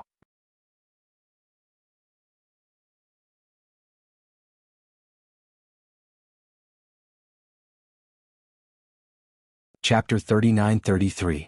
When Xiaohua returned to the arena and sat back in his seat, he could no longer sense that strand of soul consciousness. The North Sea Dragon Palace's demonic array restriction had indeed exceeded Xiaohua's expectations. However, with the green-robed Xiaohua by Yuanya's side, Xiaohua was not afraid of any special accidents. When Xiaohua sat down, the battle between Ku Pai and Jianghu was nearing its end. The 2 demonic beasts were covered in wounds and blood. However, for the sake of survival, they continued to roar and pounce at each other. Every time they attacked, the 2 demonic beasts would spill a lot of blood and flesh from their bodies. Ai, such a bloody battle. No wonder Yuanya doesn't want to remember it. In this cruel battle arena, he doesn't even have a name. Xiaohua looked at the bloody battle and thought to himself, Baxia 478869869, which is the Baxia Gladiator Arena. Furthermore, it's a level 4 gladiator beast. Jianghu was like a small mountain, fiercely charging at Ku Pai. Ku Pai stretched out his head and bit Jianghu's back. Even his sharp thorns tore off large chunks of Jianghu's flesh. However, Jianghu stubbornly held on to Ku Pai's heart. Boom. A loud sound sent Ku Pai crashing into the wall of the arena. The entire arena seemed to be shaking. Ku Pai struggled for a moment before finally lowering his unyielding head. Boom. All the beasts were excited. The screams and roars from before became louder and louder. Perhaps it was because they won the bet, or perhaps it was because of the excitement. Xiaohua sighed slightly. He sat on his seat and closed his eyes to adjust his breathing. Hee, fellow immortal. Do you feel that it's a bit bloody? Suddenly, a voice appeared in Xiaohua's heart. Xiaohua didn't open his eyes.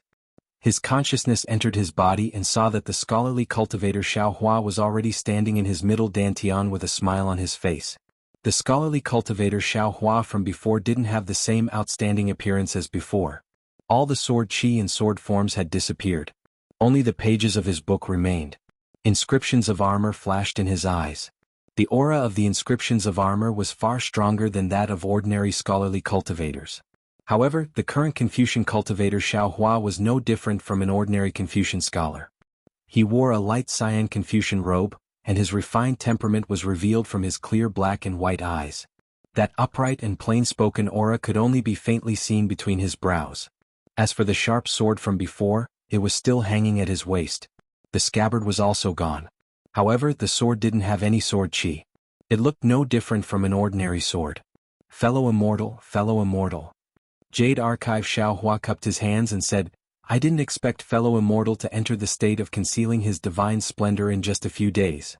Of course. The Confucian cultivator Xiaohua lightly returned the greeting. Before I started cultivating as a Confucian cultivator, I was originally residing within Sword Intent. My understanding of Sword Intent and Sword Chi has already penetrated deep into my bones. Although the Sword Intent of Cast Emotion Mountain was formed by heaven and earth, in my eyes, it was just a shocking sword strike. Fellow immortal, you've already comprehended this heaven sword. Now that I've entered seclusion to comprehend it, it's a matter of course. Of course, the comprehension of the Heaven Sword Heaven Earth Sword is far from something we can achieve in one go. I still have a long way to go. The Sword Tao is also the Confucian Tao and it's also the Heavenly Tao. I've obtained the soul of heaven and the soul of the earth. I've obtained the true essence of scholarly cultivation. My current cultivation has reached a higher level.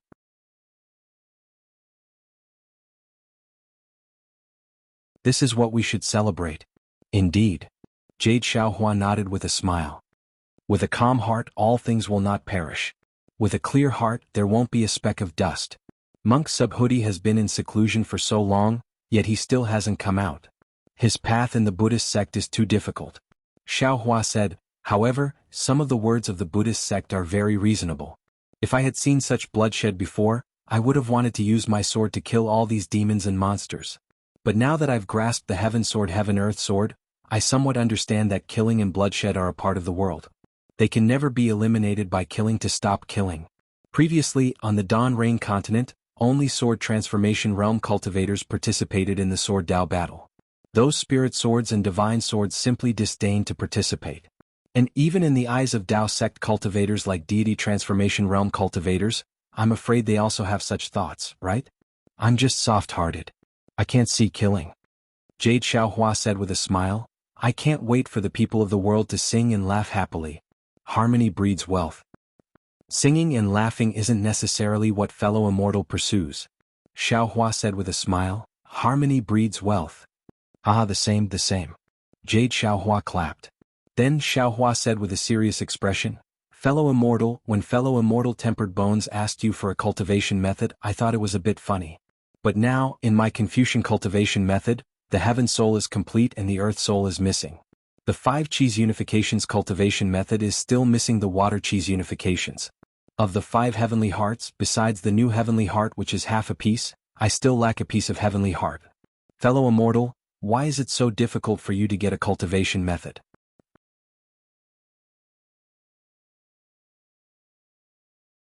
Jade Xiaohua smiled bitterly and raised his hand to point at Xiaohua. Fellow immortal, you're not satisfied. The 5 cheese unifications cultivation method is the top cultivation method for Confucian cultivators. How could it be easy to get? Fellow immortal, you're already lucky to be able to see the secret inside. Especially, the mystery of the heavenly book's true solution is a secret that even Zhu Zi, Zheng Zi, and Sun Zi couldn't comprehend. We actually managed to see it by chance. The path to heaven has already appeared under our feet. Why should we be in a hurry? Haste makes waste. It's always been a big taboo in cultivation. I know. Xiaohua said with a smile, I'm just reminding fellow immortal. When you're proud, don't forget about me. You and I are the right path. I understand. Jade Xiaohua waved his hand and prepared to leave. After the auction, I will go look for the Yu province cauldron. Heavens can only rely on chance. I can't promise you anything. Thank you for your trouble, fellow immortal. Xiaohua returned the greeting with a smile. Xiaohua's mind left his middle dantian. The entire arena was still noisy like fire. There was simply no one sitting quietly like Xiaohua. After all, those who didn't leave the auction and participated in the arena were all here for this kind of blood and excitement. How could they give up on a regular scene? After another half an hour, seeing a large rock-like demonic beast tearing apart and devouring a duck-like demonic beast, Ma Yingfeng once again stepped on a blood cloud and appeared in the sky above the arena. Fellow immortals. Ma Yingfeng's face was still cold. He said word by word, previously this old man said that my Yazi Arena arranged 10 matches for fellow immortals to enjoy. However today, there is a beast that is about to leave the arena for its last match. Therefore my Yazi Arena temporarily added a match. Please enjoy. As he spoke, 2 cages flew out from the distant stone wall. One of them was naturally Yuanya. At this time, Yuanya had already changed his Taoist robe and was wearing some clothes sewn from beast skin. It only covered his vital parts. Yuanya looked very calm inside the cage, but a kind of barbaric and bloody aura uncontrollably rushed out from his body. Looking at the other cage, there was a huge sea python. Not to mention the length of this sea python, its body was thicker than Yuanya's. What was special was that the sea python was constantly swimming in the cage. The cage's restriction was slightly swaying. Layers of demonic characters flashed from time to time, as if the cage's restriction was unable to trap the sea python. Human? Seeing Yuanya, the crowd of demonic beasts and humans were all shocked. They had seen demonic beasts and sea beasts fighting in the arena, but they had never seen a human before. Even though it was their former residence, they still couldn't believe their eyes. Fellow immortals. Ma Yingfeng explained, this human race's gladiator beast is not from my Yazi gladiator arena. He belongs to hidden immortal continent's inland Ba Shang gladiator arena. In the inland gladiator arena, other than demonic beasts, there are also some humans.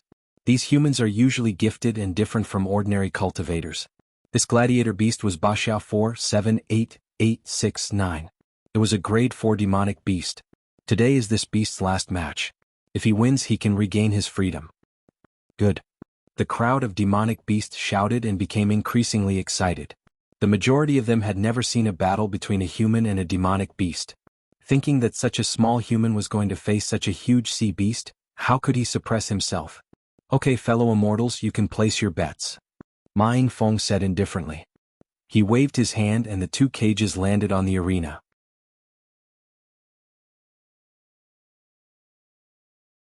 I throw the horned python.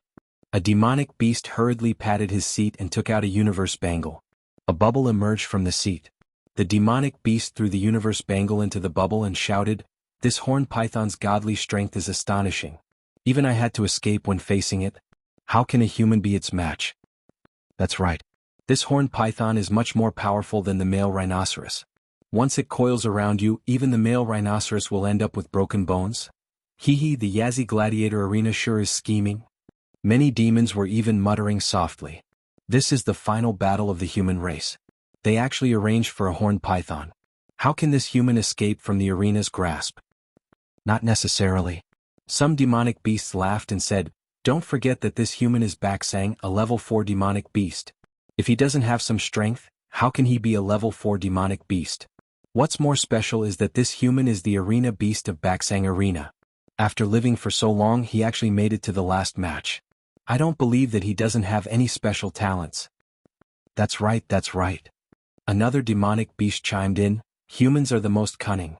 This fellow's head is comparable to a demonic beast. We will also bet on this human's victory." Nonsense. Another demonic beast shouted, "No matter how cunning this human is or how special his talents are, just look at the size of this horned python. It's only in the arena now. If it was placed in the ocean, any ship would be crushed by it. Baksang is a human and has some brains, but what's the use of his brains when facing such a gigantic beast? In the words of the human race, put yourself in its shoes. If you and I were facing this horned python, without using demonic arts or demon weapons, what are our chances of victory?"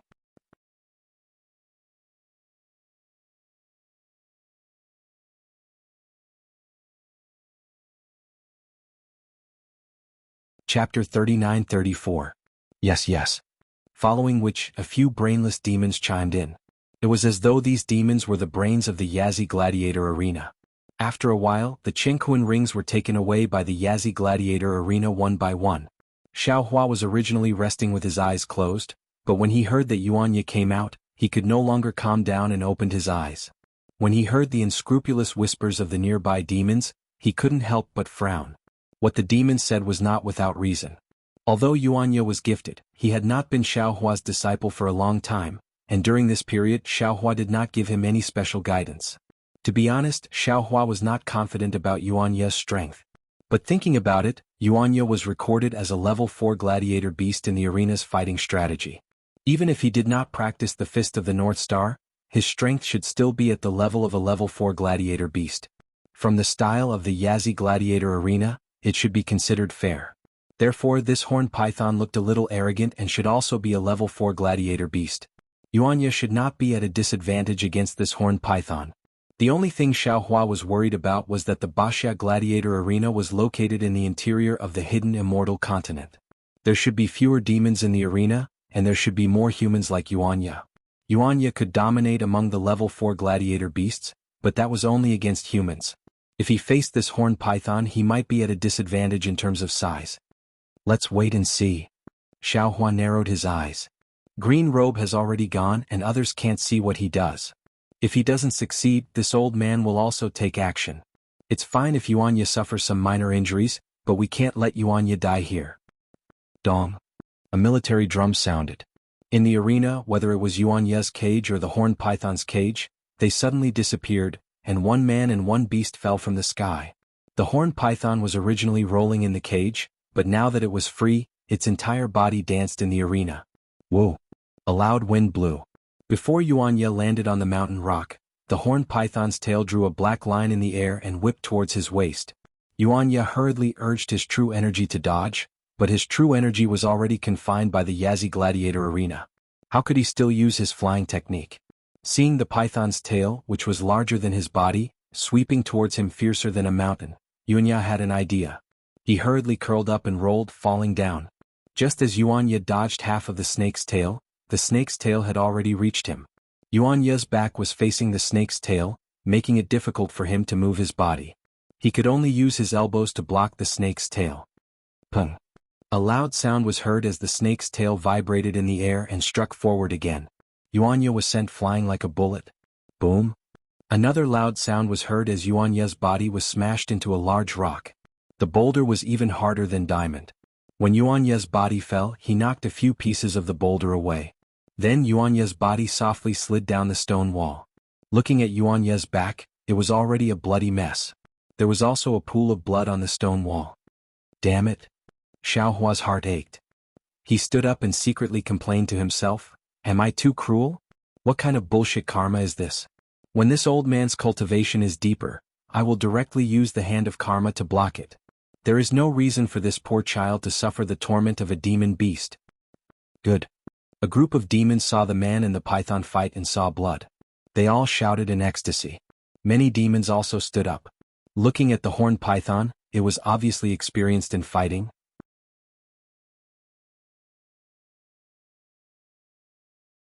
After its huge tail hit Yuanya, it swept him onto a pile of boulders. The python's body also nimbly flipped over, opened its mouth, flashed its ferocious fangs and pounced towards Yuanya. Not good. Xiaohua was anxious. His figure was about to flash. At this time Yuanya, who was originally soft, just happened to land on the ground. His feet bounced on the ground and with a whoosh, his figure suddenly flashed to the side of the boulder. Pooh! The python's head fell and hit the boulder. At the same time the python's head rubbed against the boulder. Damn it! Xiaohua smiled and stood still. He knew that his concern made him confused. He couldn't help but laugh at himself. Like I said, Yuanya has the strength of a 4th-level fighting beast. How could he be killed in the first battle? Now that he is injured, I'm afraid it's a trick to lure the enemy. The horned python's pounce missed and it rolled on the boulder again. Not only did it pounce towards Yuanya with a roar, its powerful tail also whipped towards Yuanya from time to time. Looking at Yuanya again, his figure was as nimble as an ape and as alert as a squirrel. His whole body was moving around the boulder, and he always avoided the horned python's fatal attack at the most critical moment. He seemed to be handling it with ease. After the time it took to drink a cup of tea, Yuanya escaped to a boulder. The horned python's tail wrapped around the boulder and cut off Yuanya's escape route. The python's head once again moved towards Yuanya's waist, which was climbing on top of the boulder and fiercely bit down. Good. Seeing that the horned python had coiled up and Yuanya had no way out, the group of demons cheered loudly again. They were ready to see how Yuanya would be bitten into two by the horned python. However, out of all the demon's expectations, Yuanya didn't dodge like before. Instead, he stomped his feet on the boulder and his whole body shot towards the python's head like a sharp arrow.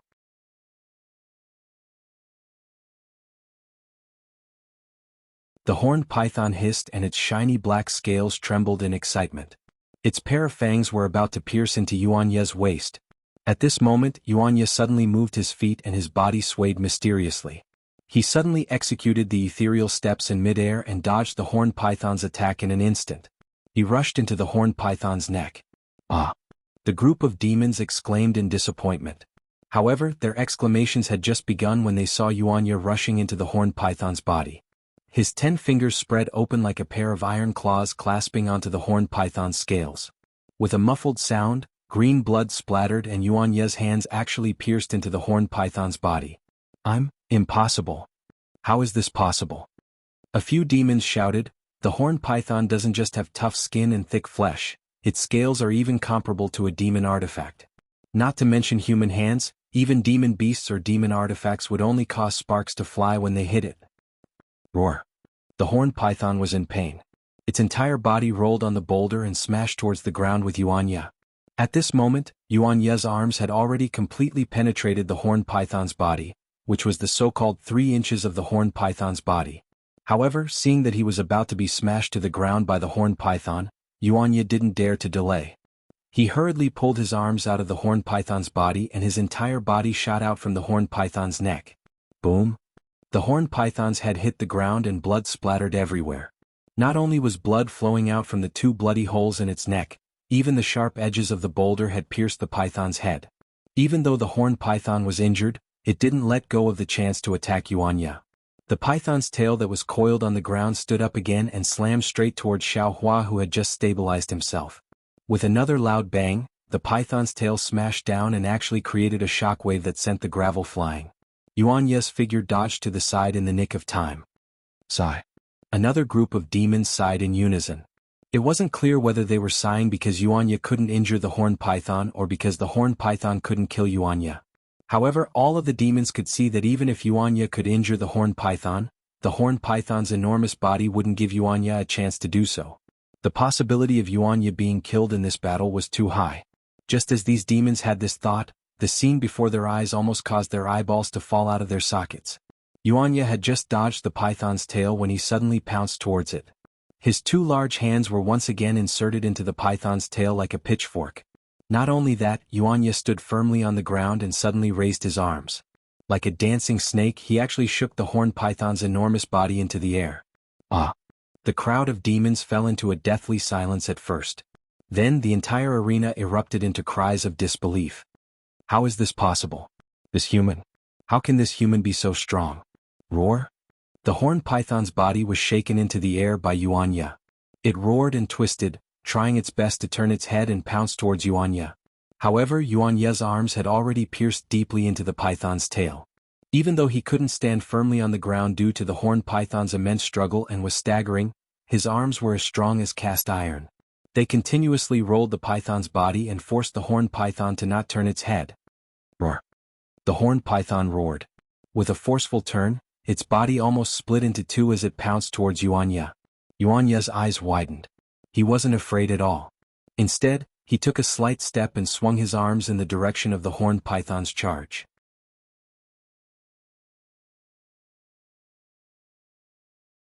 Like swinging a noodle, he smashed the horned python's enormous body onto the ground. There were naturally huge rocks and sharp spikes on the ground. In an instant, the python's entire body was covered in blood. Then Yuanya decided to go all the way. Just like that, he tossed the horned python left and right with all his might. In less than half a meal's worth of time, the horned python was already powerless and motionless, allowing Yuanya to trample on it as he wished. Go! Seeing that the horned python's body was badly mutilated, Yuanya shouted and swung his arm. Boom! The horned python flew across half of the arena and smashed into the stone wall. Just like when Yuanya first entered the arena, the horned python fell limply under the stone wall. Green blood flowed out. Although it wasn't dead, it no longer had the strength to move. Baxia wins. Ma Jinfeng naturally stood high up in the air above the arena. When he saw how Yuanya defeated the horned python so easily, a strange look appeared in his eyes. However, he still landed calmly. With a wave of his hand, he sent Yuanya, who was covered in blood, to the entrance of the cave.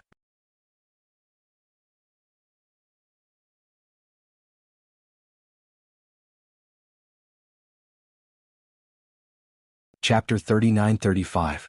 Sigh. The crowd of monsters sighed. After all, only a few believed that Yuanya could win. Suddenly, another monster cried out, No, this Baxia is so strong. How could it be a level 4 gladiator beast? If it was level 5 or level 6, I would believe it. North Sea Dragon Palace. You have to give us an explanation. Sorry. Ma Yingfeng said indifferently, there's nothing to explain. It's recorded in my North Sea Dragon Palace's strategy book. No. The monsters who lost the bet were dissatisfied. Ma Yingfeng snorted coldly, if you think Baxia isn't a level 4 gladiator beast, you can bet on him. If you win, my Yazi Gladiator Arena will compensate you. Now that you have no choice, how can you blame my Yazi Gladiator Arena?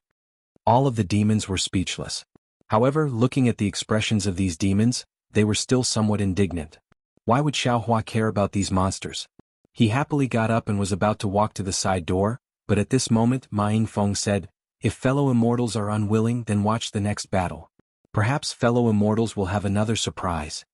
As he spoke, Ma Yingfeng raised his hand and pointed. Oh! A loud and clear lion's roar came from the hole where Yuanya had disappeared, and from another hole a small cage flew out. When Xiaohua saw the demonic beast in the cage, he couldn't help but be stunned. The cage was extremely small, even smaller than the one Yuanya was in. Inside the cage there was a dwarf that was only 3 feet tall lying on the ground. Wasn't this the heavenly river water tribe that Xiaohua saw in the immortal town? At that moment the dwarf was naked and covered in scales. Some of the scales had been peeled off and some of them were damaged and blood-stained. There was a tear on his right arm, and the top of his head, which was originally covered in armor, was now empty. A pair of branches that looked like dragon horns had poked out.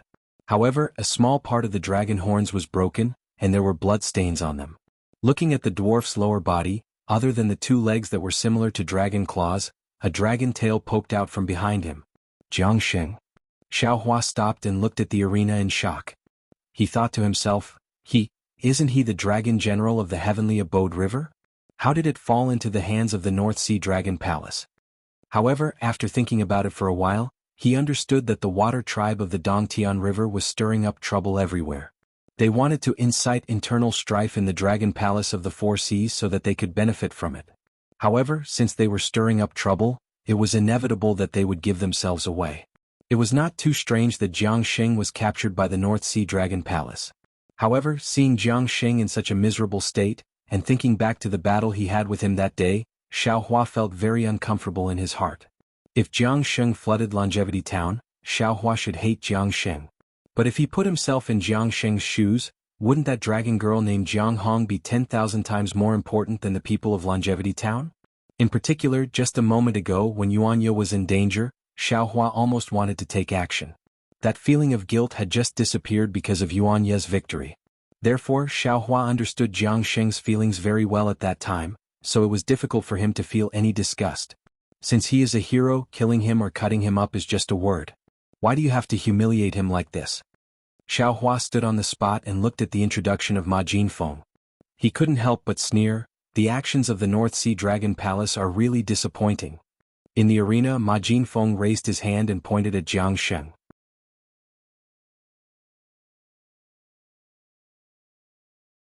He sneered and said, "This is a remnant of the Dongtian River named Jianghu. He was born from the mating of the dragon race and the human race, which is the commonly seen dragon man. This dragon man has boundless strength, and in my Yazi arena, he is classified as a Class 5 monster beast. This guy killed the dragon general of the North Sea Dragon Palace and violated the dragon law of the North Sea Dragon Palace. However, considering that he has the bloodline of the dragon race, we gave him a special favor and did not kill him immediately. We allowed him to fight in the arena to atone for his crime. This fire lion, there is no need for this old man to say more. You can bet on it yourself." Perhaps it was because the crowd of monsters was a little agitated, or perhaps it was because Ma Jinfeng wanted Jianghu to die earlier, but the introduction of this battle was especially short. Xiaohua didn't move anymore. The crowd of monsters had already finished placing their bets. In the arena, 2 cages had already been opened. Jianghu was thrown to the ground. In the other cage, a fire lion with flickering flames around its body leaped into the air vigorously. It rushed out from the huge rocks and pounced towards Jianghu.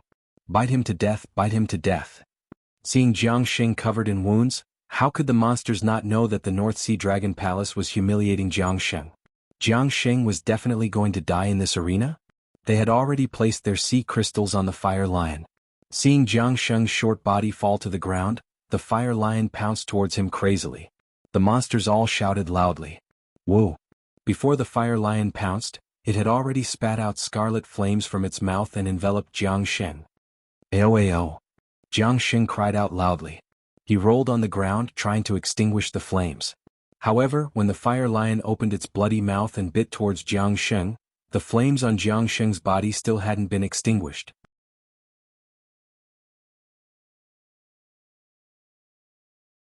Roar! Seeing that he was about to be bitten into 2, Jianghu also roared loudly. He jumped up from the ground in extreme madness and pounced towards the fire lion. He grew 2 hands and bit the fire lion. The battle between Jianghu and the Fire Lion was different from the battle between Yuanya and the Horned Python. The two monsters were completely close to each other. Not only was the Fire Lion's body torn by Jianghu's bare hands, but Jianghu's body was also torn by the Fire Lion's iron claws. Xiaohua's gaze was attracted by this unusually bloody and intense battle. He was worried for his former opponent. This Fire Lion was very powerful. If Jianghu wasn't careful, he would be torn apart by the Fire Lion. Roar! The Fire Lion roared. It waved its left claw like a slap and slapped Jianghu to the ground. Then it pounced forward and stepped on Jianghu's chest with its right claw. Peng! Just as the Fire Lion was about to pounce, Jianghu lifted his leg and kicked the Fire Lion's abdomen. Then Jianghu's dragon tail suddenly swung, and the Fire Lion's body was thrown high into the sky. Before the Fire Lion could stabilize its body, Jianghu suddenly pounced on it. Similar to how Yuanya dealt with the Horned Python, Jianghu immediately plunged his hands into the Fire Lion's neck. Then, with a piu sound, his dragon tail directly stabbed into the Fire Lion's eyes. Ao! The Fire Lion screamed and rolled on the ground. However, Jianghu hugged the Fire Lion's neck tightly and didn't let go. In just half a cup of tea's time, the Fire Lion's aura disappeared. It was strangled to death by Jianghu. Jianghu coldly raised his head and grabbed the Fire Lion. Whoa! A gust of wind blew and the Fire Lion's corpse flew toward Sifeng above the blood clouds. How dare you? Sifeng coldly rebuked. He lifted his hand and pointed. Several blue streams of water appeared out of thin air and trapped Jianghu. Those streams of water quickly flowed deep into Jianghu's body. Not only were his scales torn off, even more blood flowed out from his wounds. Jianghu rolled on the ground in pain. However, he still clenched his teeth and fiercely glared at Sifeng. Damn it! Xiaohua and Jianghu could be considered to have gotten to know each other through fighting. Now they felt like heroes cherishing heroes. However, just as Xiaohua angrily cursed, he suddenly realized that it had been a long time since the end of Yuanya's battle. Why hasn't Yuanya returned? Moreover, the green-robed Xiaohua didn't make any movements. Xiaohua felt that something was wrong and hastily walked to the side door. Sure enough, the smiling Shen Kong was already waiting there with the Heaven and Earth bracelet in his hand. Seeing Xiaohua walk over, he smiled and waved the Heaven and Earth bracelet in his hand and said, "Immortal friend, why did you only come now? This old man thought that you had forgotten about the bet." Not at all, not at all. Xiaohua said with a smile. The battles in the Yazi Gladiator Arena were really too exciting. I took a few more glances and almost forgot about it. Hearing Xiaohua's words, a trace of contempt flashed through Shen Kong's eyes. He handed the Heaven and Earth bracelet to Xiaohua and said, "This is the agreement between Immortal Friend and my North Sea Dragon Palace. 20% of the bet is Immortal Friends." Xiaohua took the Heaven and Earth bracelet and released a slightly weak divine sense. After taking a look, he was so surprised that his eyes narrowed. He cried out, "Why, is it so much? Basha's strength is a little beyond our expectations. That's why almost all of our fellow immortals have placed their bets on the Horned Python. Just 20% of the bets is already shocking enough." Shen Kong's smile was still the same as before. He said, "However, this is only 20%.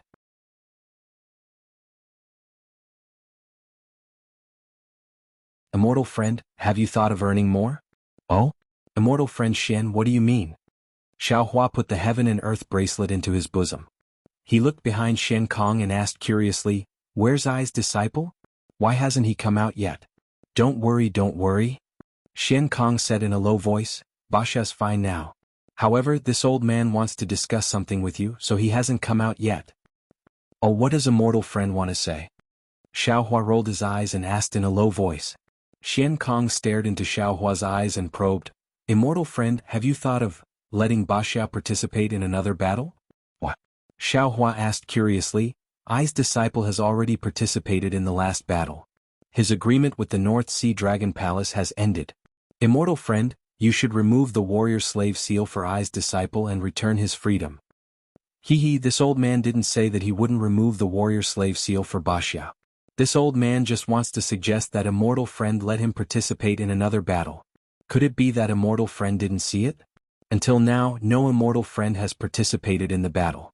If Basha's disciple can participate, he'll definitely earn a lot of sea crystals. No. Xiaohua shook his head and said, "My disciple has already been injured in the previous battle. If he participates in another battle, won't he die here?" Immortal friend, don't you think you can earn more sea crystals if you participate in another battle? Xian Kong asked with a smile. No. I still have to rely on this disciple to earn more origin stones in the future. Xiao Hua waved his hand and objected. Xian Kong's expression changed and he said coldly, actually, this old man doesn't want to fall out with Immortal friend. I want to discuss this properly. However, since Immortal friend refuses a toast only to be forced to drink a forfeit, this old man will just tell you directly. Tell me what? Xiao Hua said coldly.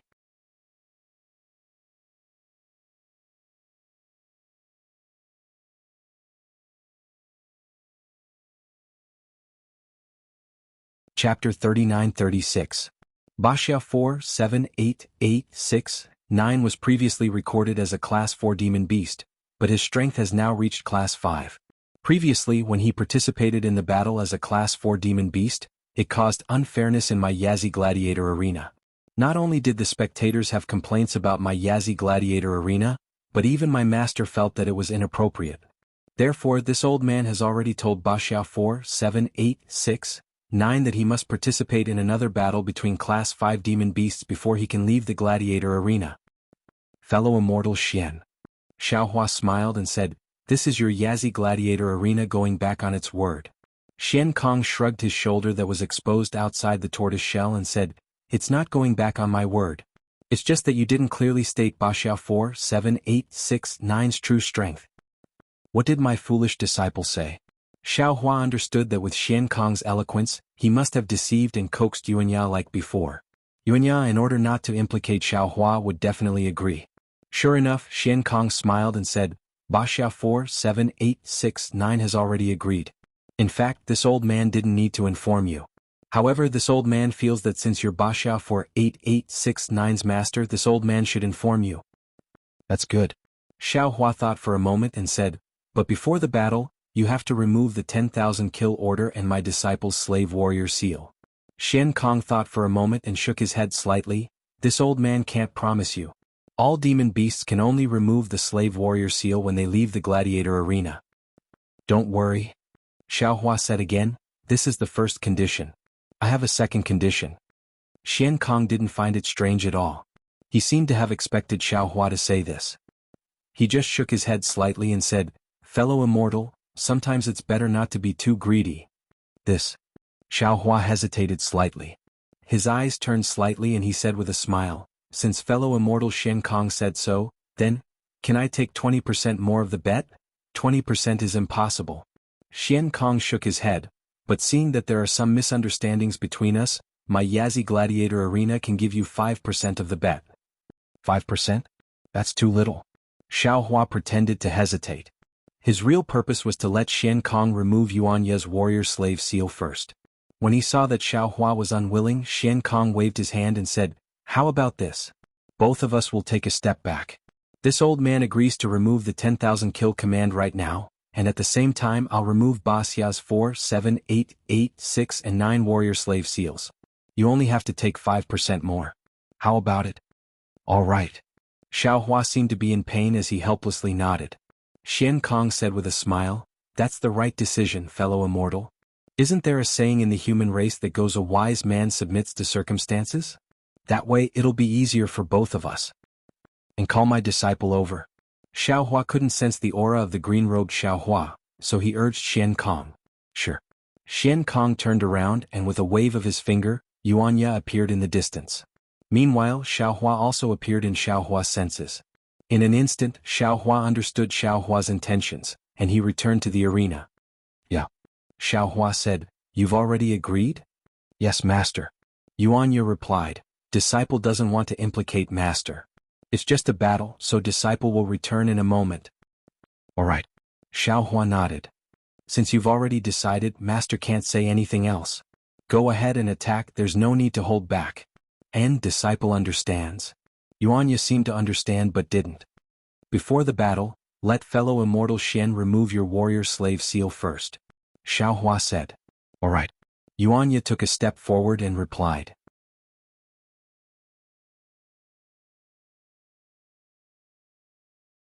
Xian Kong waved the warrior slave seal, and the Yazi on the warrior slave seal spat out a stream of blood energy.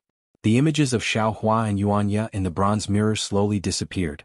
Then Xian Kong opened his mouth again, and a mouthful of demonic energy landed on the warrior slave seal.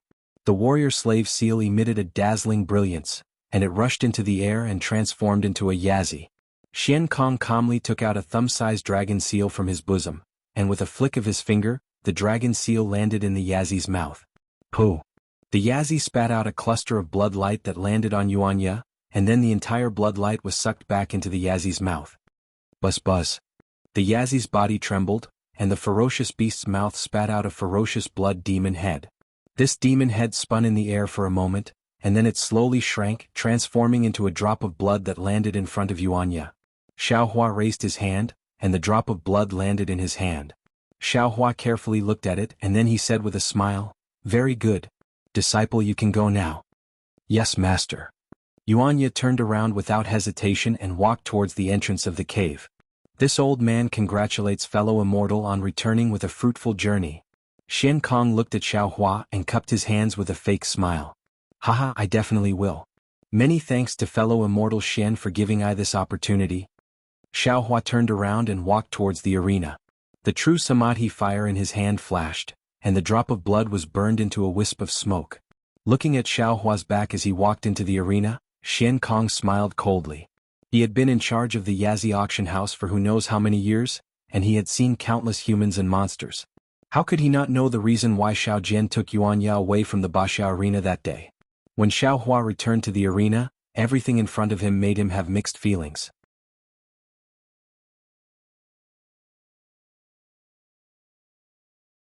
Because the one in the arena at this moment was still Jiang Sheng. The one fighting against him was a killer whale. This killer whale was huge and it had the head of a tiger and the body of a whale.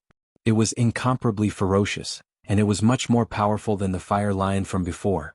When Xiaohua sat down on the chair, Jiang Sheng had already been smashed onto a rock by the huge whale. Although it was not to the extent that his flesh was smashed and his bones broken, looking at the blood gushing out from the corner of Jiang Sheng's mouth, Xiaohua knew that Jiang Sheng was seriously injured. Roar! Just as Xiaohua was biting his lips, Jiang Sheng let out an angry roar. His entire body flashed with a golden luster, and his body that was only 3 feet tall abruptly grew in size. However, he only grew to about 10 feet before stopping. At this moment, Jiang Sheng was no longer in his human form, but in the form of a small dragon covered in scales. Jiang Sheng, who had transformed into a dragon, roared and pounced towards the killer whale. His claws and fists continuously hit the killer whale's head, and in a moment the killer whale was stunned. Then Jiang Sheng's claws really pierced into the killer whale's cheeks, and with the strength of his arms, the entire killer whale was lifted up from the ground by Jiang Sheng. "Go to hell!" Jiang Sheng shouted. The huge killer whale flew out from his hand with a woo, and rushed towards the arena's wall. Pung! A loud sound rang out and the entire arena shook. "Damn it, how can this shorty have so much strength?" All the demons were extremely shocked. After all, demons were known for their physical bodies, but Jiang Sheng's strength still exceeded their imagination. Swoosh! Without waiting for Jiang Sheng to make another move, Ma Yingfeng, who was standing on the blood cloud, already used a cage to imprison Jiang Sheng, and sent him into the cave. "No, no!" Another demon shouted, "How can this dragon man be so powerful? Your Yazi Arena's actions are too unfair. He clearly has the strength of a level 9 fighting beast, but you insist on treating him as a level 5. Hee, how can there be absolute fairness in this world? How can there be absolute certainty in this world?" Ma Yingfeng sneered and said, "If I let you all see it accurately, wouldn't this old man have to drink the northwest wind?" Ma Yingfeng was naturally not as tactful as Xian Kong, and these words made all the demons unhappy. The entire gladiator arena was in an uproar. At this moment Xian Kong hurriedly revealed himself in midair and said with a smile, "Fellow immortals, General Ma Yingfeng is actually right. Think about it, everything in this world can be seen clearly, so how can there be love and hatred? How can this little dragon man from Heavenly Abode River betray us and assassinate the general of our North Sea Dragon Palace? It's because the matters in this world are not controlled by us demons, so there are many interesting things in this world. However, since fellow immortals have come to my Yazi arena to watch the fights, then I will try my best to arrange everything in a fair manner." Xian Kong looked around and everywhere he looked the noise was reduced. Xian Kong was very satisfied and said, For example, that Baxiao from before, fellow immortals all feel that he might have the strength of a level 5 fighting beast, so this old man has already discussed with him, and let him fight another round to satisfy fellow immortals. Good. The demons all cheered loudly. This is true fairness, fellow immortal Shen has done well. Of course, there's also that remaining evil from Heavenly Abode River.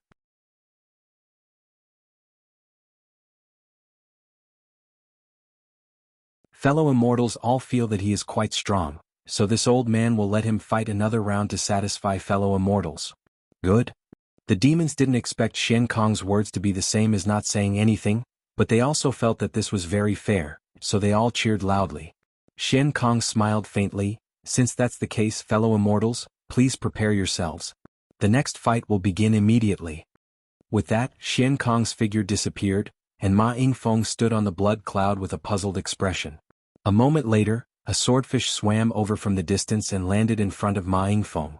Ma Yingfeng reached out with his hand, and the swordfish turned into a wave and disappeared from his hand.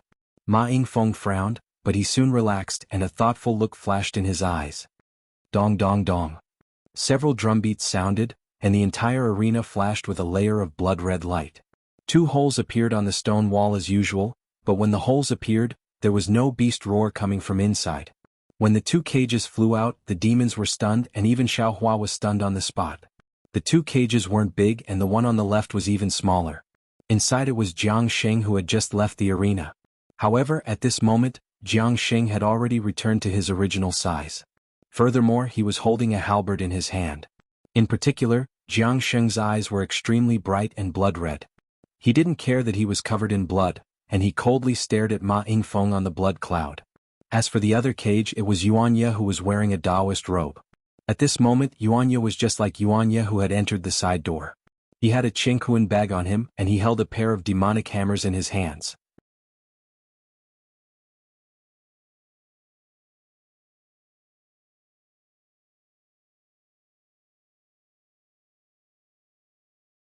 Chapter 39-37. Xiaohua was dumbstruck as he looked at the man and beast. He had never expected the Yazi Gladiator Arena to have such a plan. They actually wanted Yuanya to fight Jiang Sheng. Moreover, he had even returned Jiang Sheng and Yuanya's weapons to them and released their cultivation that had been sealed. This was a life-and-death battle. In this battle either Yuanya or Jiang Sheng would die. Based on Xiaohua's understanding of the man and beast, the possibility of Yuanya dying was higher. Of course, Jiang Sheng had already fought 2 battles in a row and was on the verge of exhaustion. Yuanya might not die in Jiang Sheng's hands. But the problem was, what if Yuanya killed Jiang Sheng? How would Yuanya face the water tribe of the Paradise River? How would Yuanya face Dragon Lady Jiang Hong? How would Yuanya explain to Lu Yi? Of course, it was still too early to consider the matter between Lu Yi and Jiang Hong. However, Xiaohua knew that as long as Yuanya fought with Jiang Sheng, his fortune gate and the Paradise River would develop karma that he didn't want to see. The crowd of demon race was equally shocked when they saw a human and a demon come out. These 2 gladiator beasts were also very powerful. Although it seemed that Yuanya was slightly weaker, it was just as Xiaohua thought. At this time, the strength of the 2 gladiator beasts was really comparable. All the demon race could not make a decision arbitrarily. Damn it, Shen Kong, you're too cunning. A demonic beast expert howled. What choice do you want me to make? Haha. Shen Kong's laughter resounded from a corner of the arena. Fellow immortals, weren't you complaining about the unfairness? This old man has now placed fairness in front of you. Why are you complaining about this old man? Everyone hurry up and place your bets. The exciting battle is about to begin. This old man can't wait to see if the human race is stronger or the demonic beast race is stronger. Xiaohua narrowed his eyes and coldly looked at the arena. Looking at the beasts who were placing their bets in a mess, a cold light flashed in his eyes. Dong dong. Along with the beating of the war drums, Ma Yingfeng waved his hand and opened Yuanya's and Jiang Sheng's cages. As soon as the man and the beast rushed out of the cages, they immediately activated their flying techniques and rushed towards each other. Seeing that a tragedy was about to happen, a thunderous roar came from the arena. Ma Yingfeng, hand over your life. As this voice spread out, a ray of sword light that was as bright as thunder appeared. The moment this sword light appeared, there was no other light in the arena. All the demons and humans closed their eyes under this sword light. Within the dazzling sword light, the sword chi that could kill all living things instantly filled the entire arena. Most of the demon race members were so frightened that they trembled all over. As for the few demon race experts who were sitting high up, their demon chi naturally surged as they tried their best to protect their bodies from this unparalleled sword chi. Swoosh! The sword light flashed and landed on the demon array in the center of the arena. Thousands of demon runes scurried around like frightened tadpoles, but at the same time, all the demon runes were neatly cut in half by the sword light. What was special was that the sword chi didn't have much energy left after cutting through the demon runes. It continued to fly towards Ma Yingfeng, who was standing on the blood cloud. At this moment, Ma Yingfeng was the same as all the other demon race members. His eyes were blinded by the sword chi and his eyes were slightly closed. Just as he released his origin sense, the sword chi had already landed on his head. How is this possible? When did I offend such a powerful opponent? Hearing this, Ma Yingfeng lost all his courage.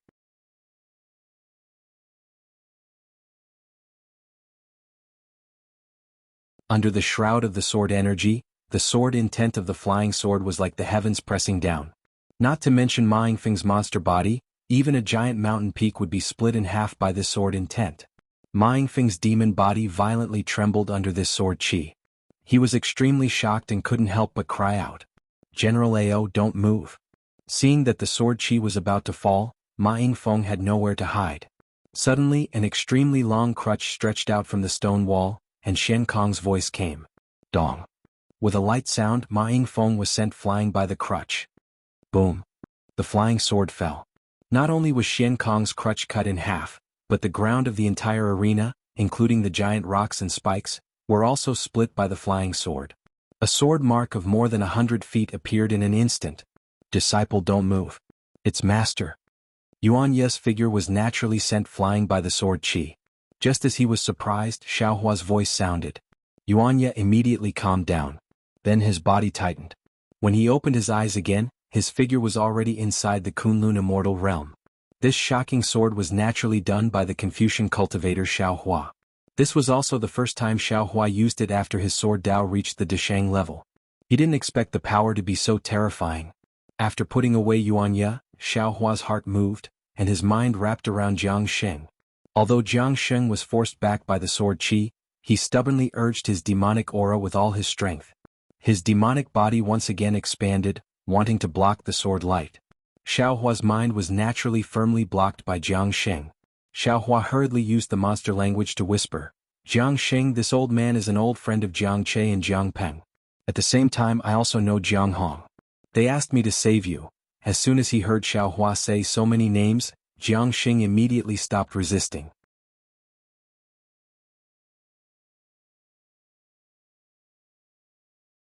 However, he was still somewhat hesitant and struggling. After all, he already felt the strange force around him. He knew that as long as he fell into it, he would have no power to struggle. Everything would be handed over to this person. Damn it. Seeing that Jiang Sheng was still moving, Xiaohua was anxious. If you want to die, this old man will leave now. Jiang Sheng was helpless and could only stop struggling. Then he felt his body fly up.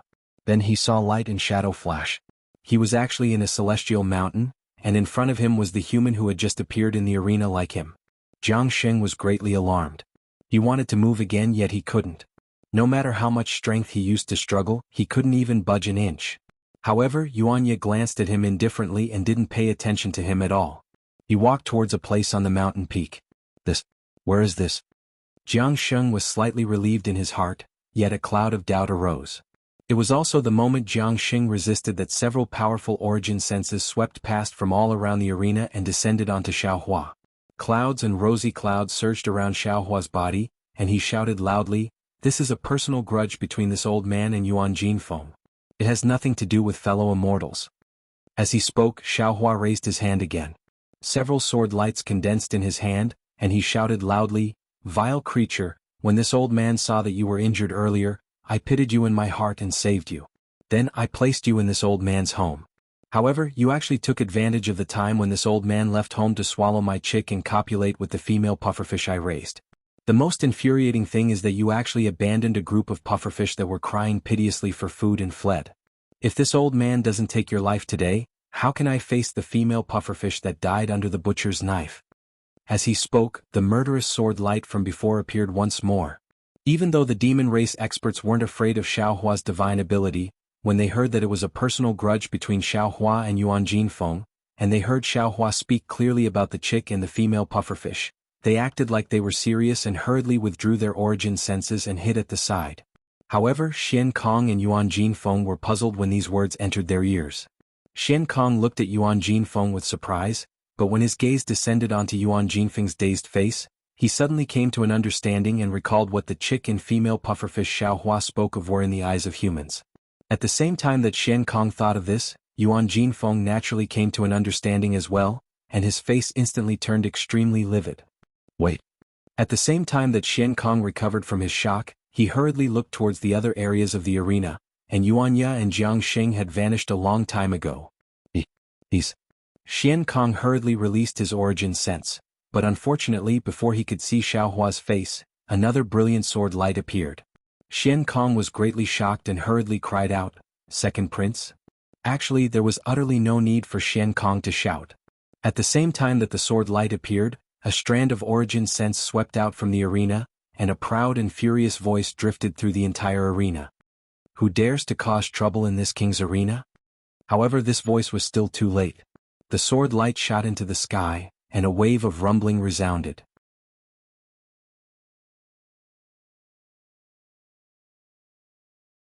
The demon formation at the entrance that everyone had entered through was slashed apart by the sword light, and the group of demon runes were split into two. Along with a wisp of starlight and the smell of the ocean that poured into the arena, Xiaohua's figure transformed into a strand of watery light that vanished at the flaw of the demon formation. At the same time that Xiaohua's figure swayed, the experts of the demon race that sat high above in the distance had recovered from their shock as well. They practically swung their arms at the exact same time, and their claws tore through space and instantly descended towards the spot where Xiaohua stood just a moment ago. Unfortunately, only strands of water vapor drifted through the air, and they weren't even able to capture a single strand of Xiaohua's hair. Damn it. The experts of the demon race were slightly embarrassed and furious. It wasn't just because Xiaohua had fled right before their eyes, but because Xiaohua was a human while they were demons.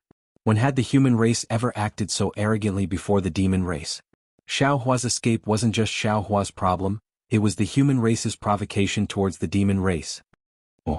Strands of demon aura soared into the sky as the figures of several great demons expanded, preparing to chase after Xiaohua. At this moment, a huge dragon flew out from the arena.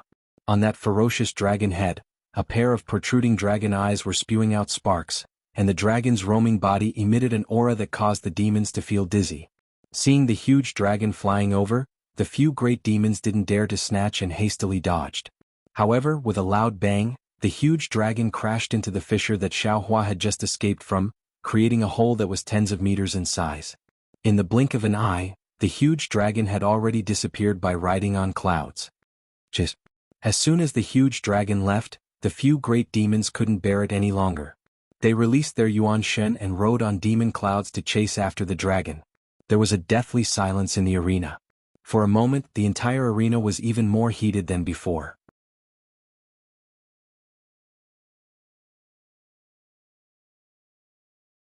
After the demonic array of the arena was split open by Xiaohua and the gate was broken by the dragon, the demonic array of the entire arena was completely destroyed. All the demonic beasts flew up from their seats and rushed towards the huge gap. While flying, the demonic beasts shouted, "Interesting! Interesting!"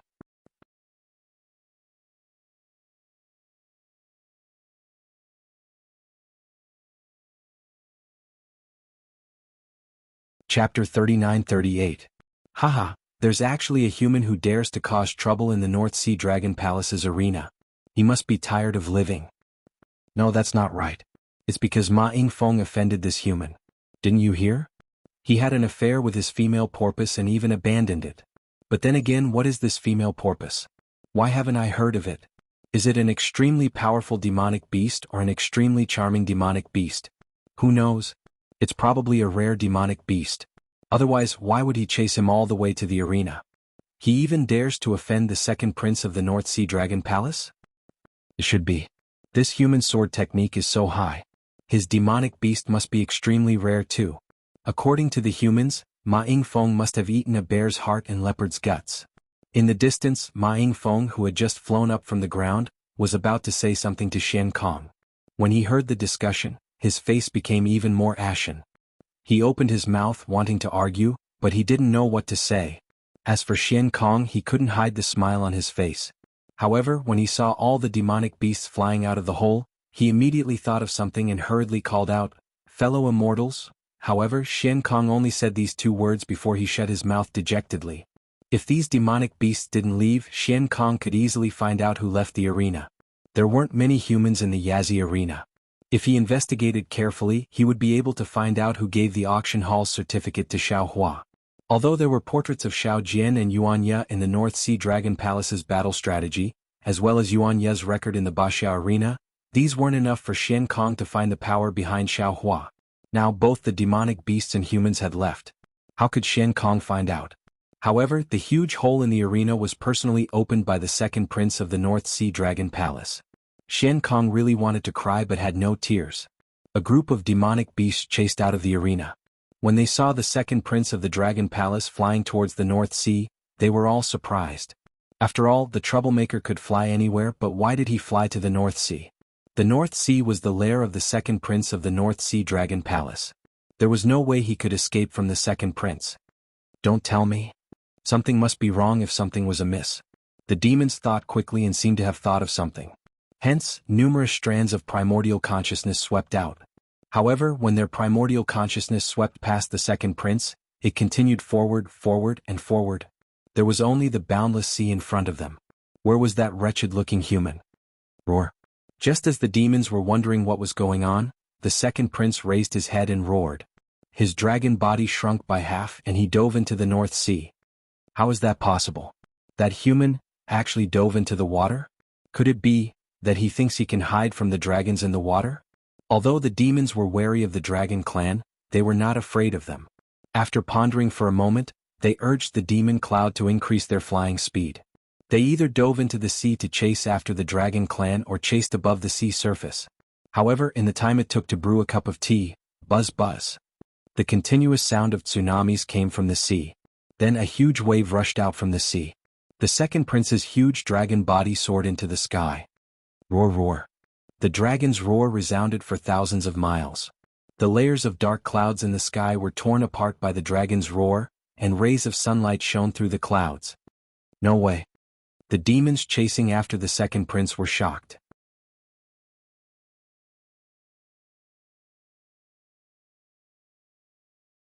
Could it be that the human actually escaped the second prince's primordial consciousness? That human is actually the literary sage of Confucianism? The second prince of the Dragon Palace rushed into the sky. The huge dragon body shrunk rapidly and gradually transformed into a human form. The second prince was wearing a golden chainmail and a purple gold crown on his head. Above the ferocious dragon head, a pair of huge dragon eyes were bloodshot. Roar. The second prince of the Dragon Palace turned around. His eyes were like lightning. He opened his mouth and roared to the surroundings. Within 100 miles, the winds and clouds were swirling. Several experts of the demon clan hurriedly dodged. Pa pa pa. A series of explosions came from the surface of the experts of the demon clan. Within 100 miles, whether it was in the air or at the bottom of the sea, countless explosions came one after another. It was more intense than pouring cold water into a pot of oil. While the experts of the demon clan were dodging, their hearts were as clear as a mirror. The second prince of the Dragon Palace must have lost the human, and he must have lost him long ago. Otherwise, the dragon's roar would have made him appear within 100 miles. Just as the demons were thinking, a blurry human figure suddenly appeared 100 miles away. However, it was like a mirage disappearing in a flash. Damn it. The second prince of the Dragon Palace had already noticed it. He did not have time to transform into a dragon and chased after Xiaohua again. The Dragon Palace really has a lot of secret skills. In the distance, Xiaohua used the water escape technique to escape. At the same time, he used the secret skill of the Heavenly Abode River to cover his breath. That day, Jianghu of the Heavenly Abode River hid beside Ao Zhan with this secret skill and was not discovered by Ao Zhan. Xiaohua was so far away from the second prince of the Dragon Palace. How could he be discovered?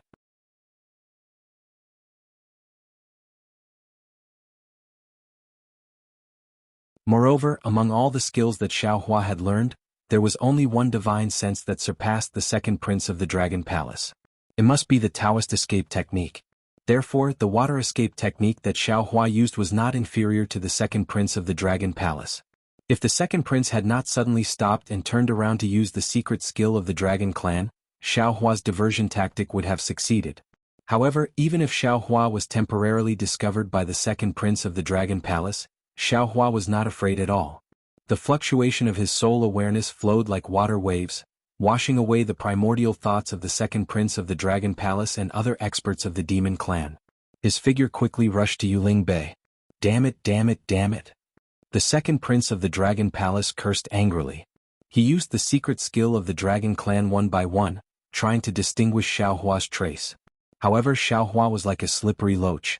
It seemed that he was there, but no matter where his primordial thoughts or secret skills fell, they were all empty. Seeing that Yuling Bei was not far away, the second prince of the Dragon Palace had a bad feeling. After all, the human clan and the demon clan were mixed in Yuling Bei. Although there were not many human clan members, to search one by one was like looking for a needle in a haystack. Not to mention a practitioner like Xiao Hua, as long as he relaxed for a moment, his trace would have been thousands of miles away. It was impossible to find him. Just as the second prince of the Dragon Palace had a bad feeling, the primordial thoughts in the distance immediately became abnormal. Previously he could still feel a trace of Xiao Hua, but now it was empty. There was no perception, just like before when he lost track of Xiao Hua. At this moment, the second prince of the Dragon Palace suddenly realized that it was not he who had been chasing Xiao Hua, but Xiao Hua who had been leading him by the nose. Xiao Hua could escape his detection at any time. When the second prince of the Dragon Palace realized this, a golden light flashed between his eyes. A stream of dragon chi rose from the golden light. The second prince of the Dragon Palace gave up on the direction of Yuling Bei and swept to the left and right sea. However, when he hurriedly looked around, there was a sudden dragon roar, and the nearby space boiled again. However, it was a pity that the bubbles disappeared one after another without revealing the slightest trace of abnormality. Roar! The second prince of the Dragon Palace was furious. He suddenly waved his dragon tail behind him, turning it into a huge iron rod, and hit the sea. Boom! The sea was pushed forward by him, and huge waves of hundreds of feet high. Several nearby ships were tottering in the waves. A group of Demon Clan members on the ships were so frightened by the second prince's dragon chi that they collapsed on the deck and trembled. After the second prince vented his anger, he sped up and rushed to Yuling Bei not far away. His gaze swept to the place where Xiao Hua might have fallen. The second prince's figure was like lightning. Just as he was about to rush into Yuling Bei, he suddenly stopped and turned to look at the place where he flew past. It was one of the 5 mountain ranges of Yuling Bei that looked like 5 fingers reaching into the North Sea. At the end of the mountain range there was a protruding cliff. Usually hundreds of seagulls would soar and rest here. However, at this time, there was not a single seagull to be seen.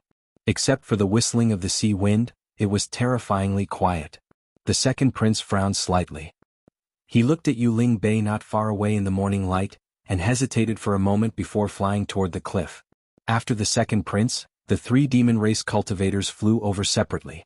However, they didn't get too close.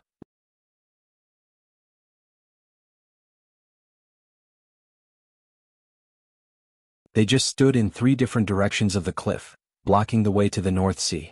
It was as if they were preventing anyone from escaping from the cliff. At the same time, in the direction of Yuling Bei, squads of armored prawn soldiers and crab generals also flew over, gradually blocking the other direction of the cliff. The top of the cliff was very barren. Only a few thumb-sized plants grew tenaciously in the sea breeze. These plants grew out from the cracks of the large rocks. Apart from the dark green rust spots on the large rocks, there were also patches of grayish-white bird droppings. There was simply too much bird droppings, layer upon layer.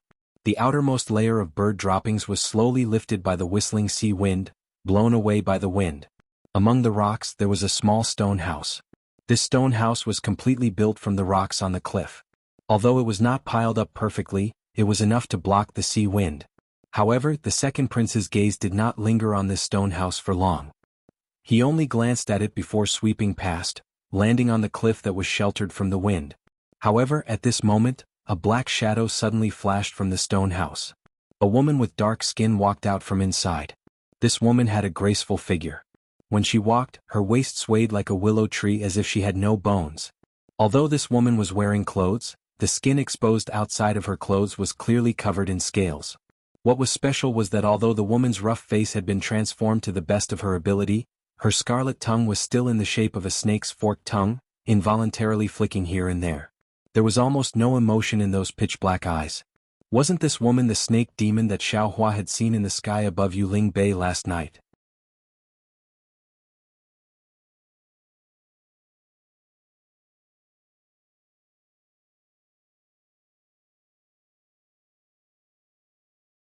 Chapter 39-39.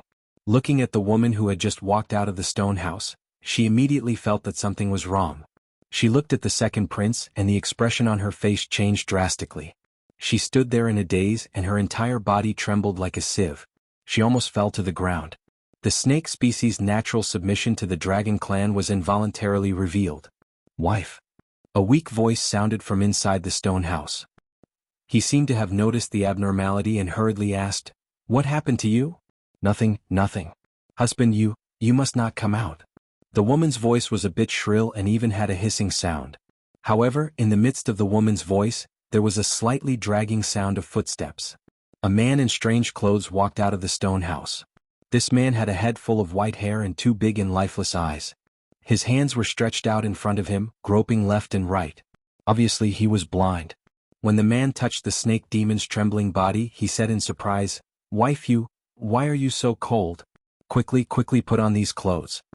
As he spoke, the blind man hurriedly took off his clothes and touched the woman, wanting to help her put on her clothes. No need, husband." Facing the second prince of the Dragon Palace, the woman could not restrain her body from trembling. However, she still hurriedly shouted, "The wind is strong here, you quickly put on your clothes." The second prince of the Dragon Palace snorted and looked at the woman and the demon with extreme disgust. The dragon breath from his mouth and nose blew past, creating a fierce wind that blew away the clothes in the man's hands. "Such a strong wind," the old man said and hurriedly pulled the woman's arm. "Wife, quickly come back to hide from the wind." The snake demon did not dare to move. She hurriedly pushed the man and said, "Husband, don't worry about me, quickly go back." "Damn thing, you actually dare to conspire with a human?" The shrimp soldiers and crab soldiers in the distance had already approached. When Ma Yingfeng saw this, he unconsciously thought of Xiaohua's slander in the arena and his heart burned with anger. He waved the trident in his hand and stabbed it towards the trembling snake spirit woman.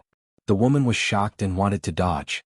However, when she saw the man still holding her arm, she gritted her teeth and tilted her body to block the man. Her body met the trident head-on. "Are you crazy?" At this moment, a lazy voice came from the place where the second prince of Dragon Palace was looking. "They are a loving couple. I envy them. Why do you want to break them apart? If you break them up, then I won't even have a neighbor." Following this voice, a huge black shadow rushed out from that place and blocked the three-pronged fork. When Ma Yingfeng saw that the three-pronged fork had wings that seemed to be cast from copper and iron, he couldn't help but be greatly alarmed. "Fellow immortal, where did you come from?" The second prince of Dragon Palace was not surprised. He looked at the origin of the wings with interest and asked, "When will we arrive at Yuling Bay? Why didn't I know that there was a powerful demon race expert on this cliff?" "Haha, this old man came from where he came from, and in the future I will return to the same place. I just stayed in Yuling Bay for a few years. I don't need to disturb so many fellow immortals, right?" As he spoke, a demon race of more than 30 meters flew out from the foot of the mountain. This demon race was now in human form. On his head, which was several feet in size, there was a pair of bright eyes flashing with a sharp gaze.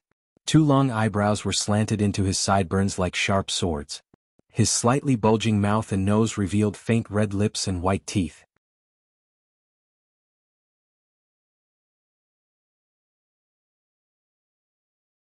The demon's wings were surging with demon aura, and a pair of naked arms with bulging muscles could be vaguely seen amidst the demon aura.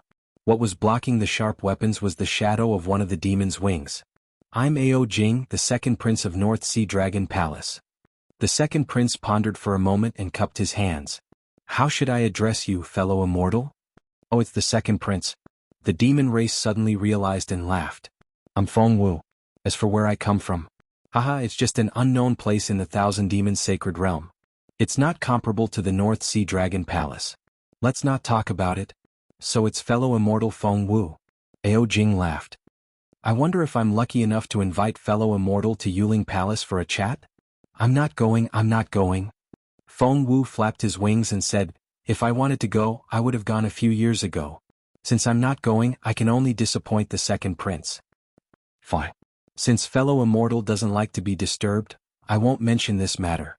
Facing Feng Wu, an unfamiliar demon, Ao Jing acutely sensed that this demon of the Phoenix bloodline was exceptionally powerful. He couldn't help but restrain his arrogance as he smiled and said, "However, this king would like to ask you, did you sense a human cultivator who concealed himself and passed by here just now?" "He, second prince really overestimates my strength." Feng Wu laughed. "How can I see a human race cultivator that even second prince can't catch up with?" "Humph, damn human race." At the mention of Xiao Hua, an inexplicable anger appeared on Ao Jing's face. He turned his head to look at the snake spirit and the old man in the stone house and said sternly, "Evil creature, what's the matter with you? If you don't explain clearly, I'll take your life right now." "Second prince, please spare my life." The snake spirit almost fell to the ground and said anxiously, "Su Lang is this lowly concubine's savior.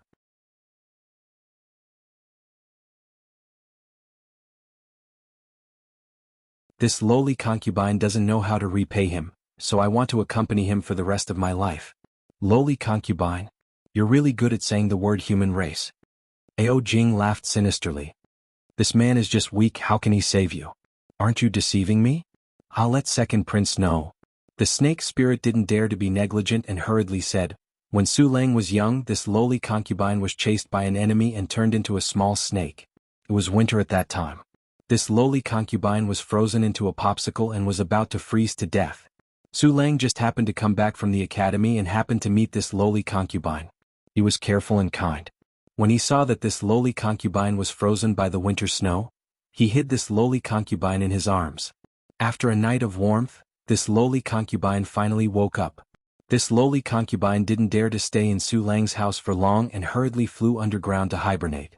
When this lowly concubine recovered the next year, this lowly concubine went to find Su Lang to repay his kindness. However, when this lowly concubine found Su Lang, this lowly concubine found out that because this lowly concubine didn't know how to restrain the poison in her body when she was seriously injured, Su Lang was poisoned by this lowly concubine when he saved this lowly concubine. Although this lowly concubine was saved by the human race's physician, Su Lang was still blind. This lowly concubine felt that there was nothing this lowly concubine could do to repay him, so I pretended to be a wandering village woman and married into the Su family, pledging my life to you. When Su Lang grew old and no longer had anything to worry about at home, this lowly concubine brought Su Lang out to fulfill his long-cherished wish of traveling 10,000 li instead of reading 10,000 books. When I arrived at the northern sea, Su Lang was already old and couldn't walk anymore. Therefore, this lowly concubine built a house here and accompanied him on his last journey." "Wife, what are you talking about?" The man in the house was very puzzled when he heard the crooked demon language outside the house. However, he was also familiar with the woman's voice and couldn't help but ask in surprise, "Who is outside? We've been here for so long, but we've never had any neighbors come to visit. Could it be that it's our neighbors?" "Jia." Shi Jinfeng sneered and changed the demon language in the air into human language. He mocked, "Wife, do you know what your wife is? She's just a snake spirit. Do you know where you live? This is a cliff that goes deep into the northern sea. In the past there were many seabirds here, but now not a single seabird can be seen. Do you know where these seabirds went? They were all swallowed by your snake spirit wife. Where did you get this neighborhood from?" Hearing Ao Jing's words, the house was silent at first. In the end, that man cried out in shock, Wife, who is this person? Is what he said true? Aren't you an orphan of the Bai family? How did you become a snake spirit? How is this possible?" "Husband." A trace of sorrow appeared in the woman's previously emotionless eyes. This sorrow was especially obvious in the pitch-black snake eyes. Feng Wu frowned and glared at Shi Jinfeng with some displeasure. Shi Jinfeng's heart shrank as fear appeared in his heart. At this moment he finally understood why his prince was so courteous to this demon with a phoenix body. It wasn't just because Feng Wu was powerful. "My wife, say something. I don't believe what this person said." That man pressed, Are you a human or a demon?" The snake spirit woman hesitated for a moment and said, "Husband, is it important whether this lowly concubine is a human or a demon?" Unfortunately, that old man with the surname Su didn't answer.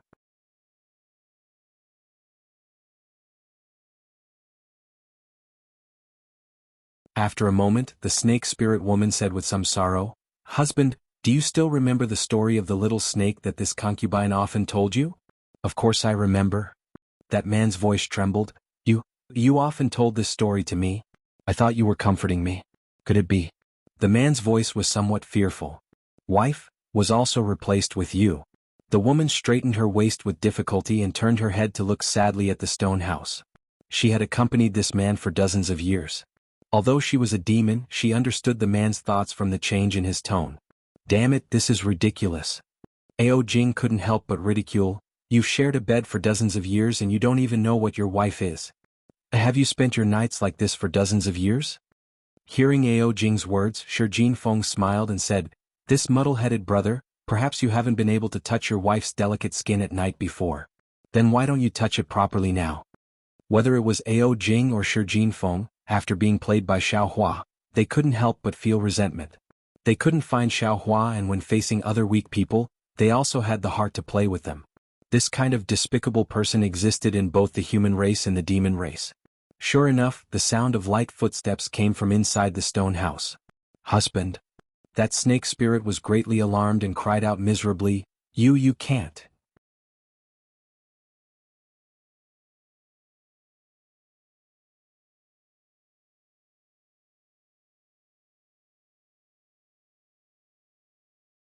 Chapter 39-40. However, the footsteps were still so resolute, not shaken by the snake spirit's panic. Feng Wu's expression changed as he watched from nearby. This Feng Wu was naturally Xiaohua's transformation. In fact, it wasn't much of a transformation. Xiaohua only needed to slightly reveal the heavenly phoenix within his body, and that was enough to scare Ao Jing and the other dragons. Feng Wu could stop Ma Jinfeng from killing the snake spirit, but he couldn't stop the man from walking out of the stone house. Moreover, although Ao Jing and Ma Jinfeng were clearly trying to sow discord, the hand that would reveal the truth was on the man. The man had the right to know the truth and Xiaohua had no right to stop him.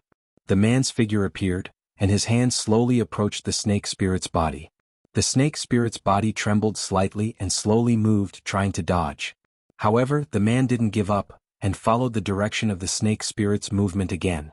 The snake spirit's body trembled violently for a moment before suddenly stopping. She looked at the man's resolute face with a hint of sadness in her eyes, and a look of desperation appeared in her eyes.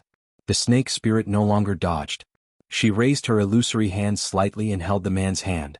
The man hurriedly touched the snake spirit's arm, and the panic on his face faded slightly. However, the snake spirit immediately pulled his hand and bit by bit, it moved upwards towards the place where the scales hadn't transformed. The man's arm trembled slightly, and he was somewhat hesitant, but also somewhat resolute. The distance of less than a foot actually took a full half a cup of tea's time. Not to mention the howling sea breeze, even the crowd of demons and shrimp soldiers and crab generals stopped moving, as if they were waiting for some kind of outcome. The man's hand finally touched the snake spirit's ice-cold scales, and the moment he touched the scales, the coldness struck the man like a bolt of lightning. The man's arm trembled and his entire body twitched. His face revealed disbelief, and his empty eyes seemed to flash with spirit, as if he had seen many things. However, the man's mouth seemed to say, You, and it was unknown what he wanted to say, and then, there was no more. Then the man collapsed on the ground, white foam coming out of his mouth. In just a few breaths, the breath he breathed out was less than the breath he breathed in. The snake spirit looked coldly at the man's hand, which was now firmly gripping a piece of scale on the snake spirit's body. Even in the face of death, he did not loosen his grip. The man died. His grayish-white eyes stared fixedly at the sky, as if he had died with his eyes wide open. His hand was still stretched out, strangling the snake spirit's scales. The snake spirit raised her hand and with a crack she broke off the scale. The man's hand fell to the ground. The snake spirit reached out to cover the man's eyes and said in a low voice, Su Lang, I thought that after accompanying you for your entire life, I had already become your true love in your heart. You wouldn't care about my demon body anymore. Actually, there are many times when I want to tell you the truth. I want to know if you care that I'm a snake spirit, but I'm afraid of seeing something I don't want to see. I thought that once we reached this place I would be able to accompany you to the end of the journey and let you have a perfect ending. But the heavens want me to know what you're thinking.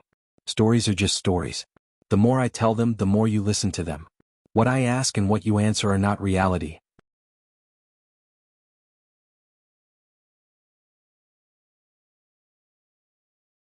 when the illusion had become a thing of the past, when you really faced reality, you actually couldn't believe that you were actually scared to death by your first wife who had accompanied you for decades, and that you were actually scared to death by your first wife who had taken care of you all your life. The ending of this story is really laughable. Sulang, how can you make me believe in the affection of this world? Demons will always be demons. What's the point of talking about feelings with humans? Ao Jing was also surprised by this unexpected ending, but seeing the snake spirit so sad, he couldn't help but sneer. Maybe it's time to end it? The snake spirit waved her hand and picked up the man's corpse. She looked at Ao Jing indifferently. Although she was still afraid, she still asked, "Can this concubine go now?" Go. Ao Jing waved his hand. Xiaohua asked strangely, "Where are you taking this human's corpse?" After a human dies, it's important to be buried in peace. This concubine, will bury him. The snake spirit looked at Xiaohua and replied, "Let's go." Xiaohua flapped his wings and sighed, "This old man should also go. After staying here for a few years, I didn't expect that you two would have such an ending. It's really beyond this old man's expectations." This old man often heard humans say that the world in people's hearts is often the most perfect. Many people don't dare to open their eyes and face reality because the world in front of them is too cruel. There are too many unsatisfactory things. This kid surnamed Su seems to be a pure and kind person from his speech and behavior. He even helped my demon race since he was young. Unfortunately, a pure and kind person is not necessarily a wise and brave person. His eyes are blind and his heart is even more blind. After he finished speaking, Xiaohua spread his wings and a whirlwind appeared. Xiaohua's body turned into a phoenix that was dozens of feet long. As his wings danced, demonic clouds lingered around him. The clouds flickered and his demonic body instantly flew a few miles away, gradually disappearing into the sea breeze. Second Prince.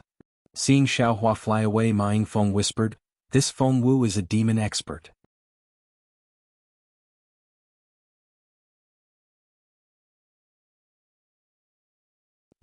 Alas, if not for today's matter, we could have become friends. Ao Jing smiled bitterly. After watching Xiaohua fly away, the snake spirit also rolled up the demonic clouds and went inland. He whispered, "Since this matter has happened, let's wait for another chance." Yes. Ma Yingfeng nodded. He then looked at the several demon experts in the distance and whispered, "This subordinate suddenly thought of something. That human who escaped. Was he the Confucian cultivator who took out the Immortal Palace's token? Should this subordinate and the others search Yuling Bay? Naturally, we have to search. This Confucian cultivator actually dared to ruin my North Sea Dragon Palace's matter. We can't let him go easily." Ao Jing nodded. However, it's hard to say whether this human is from the Immortal Palace or not. After all, the Immortal Palace's people have already revealed their identities. He can't directly attack my North Sea Dragon Palace. But then again, the human race is best at creating a diversion. He revealed his identity and thought that we wouldn't suspect him. Then he saved Jiangsheng. He used Jiangsheng to provoke the dragon palaces of the four seas so that the Immortal Palace could benefit. At this point, Ma Yingfeng continued in a low voice, "Also, Baxia 47869, who fought with Jiangsheng, was also rescued by a Confucian cultivator. This Confucian cultivator disguised as a Taoist cultivator must be related to Baxia 47869. Yes, that's possible." Ao Jing nodded. "Check Baxia's records and see if you can find any clues. Actually, there are no more than a few possibilities. One is that the remnants of the Heavenly Abode River asked the Confucian cultivator to help. They borrowed Baxia's power to sneak into the arena and save Jiangsheng. The first possibility was that the Confucian cultivator wanted to save Baxia and Jiangsheng along the way. Another is that the Confucian cultivator knew these two and saved them at the same time." Yes, Your Highness's analysis is very reasonable." Ma Yingfeng smiled. "No matter what, this Confucian cultivator disguised himself as a Taoist cultivator and came to my arena with bad intentions. No, if that Confucian cultivator wanted to save Jiangsheng, he could have just entered the arena. Why did he drag Baxia into it?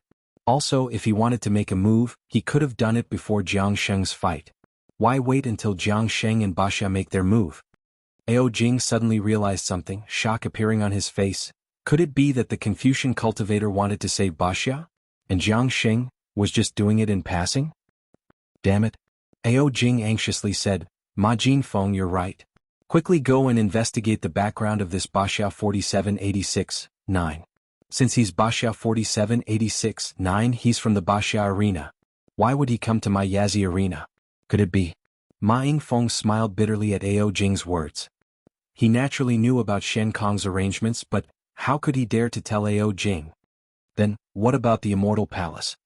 Ma Yingfeng asked in a low voice. Investigate, of course we have to investigate. Ao Jing sneered, I can't find the Confucian cultivator or the Taoist cultivator, but I can still find the human in Yuling Bay. Let's see if I can't turn Yuling Bay upside down. Unfortunately, no matter how powerful Ao Jing was, even if he turned Yuling Bay upside down, it would be impossible for him to find traces of Xiaohua. Because Xiaohua turned into a phoenix and flew away right in front of him. This was something that Ao Jing had never dreamed of. A heavenly phoenix with a monstrous aura, whose bloodline was even purer than his, the second prince of the North Sea Dragon Palace, was actually the human Confucian cultivator he was looking for. Xiaohua's heavenly phoenix demonic body spread its wings and soared along with the sea breeze.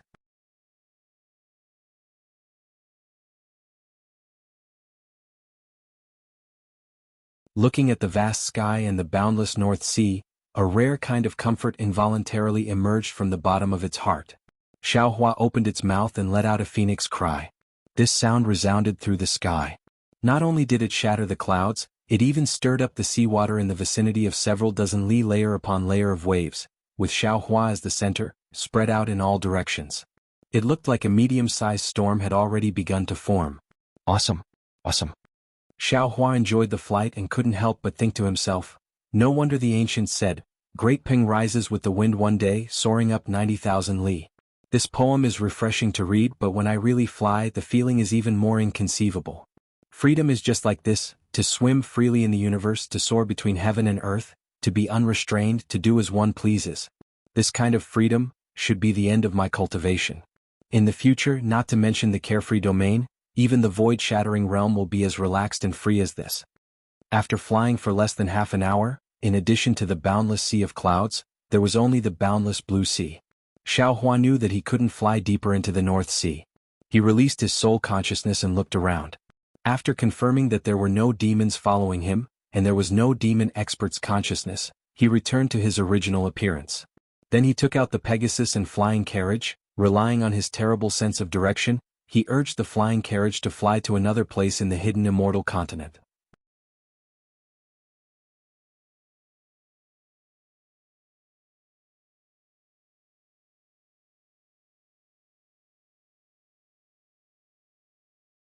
Chapter 39-41. Xiaohua urged the Pegasus to sit inside the flying carriage. He secretly pondered over his actions along the way and felt that there was nothing inappropriate. Only then did his mind enter the space to check and sort out the gains of this auction. After nearly an hour, Xiaohua felt that it was about time and released his soul consciousness. Sure enough, at the edge of his soul consciousness, he saw the appearance of land. Moreover, there was no bay or human figure on this land.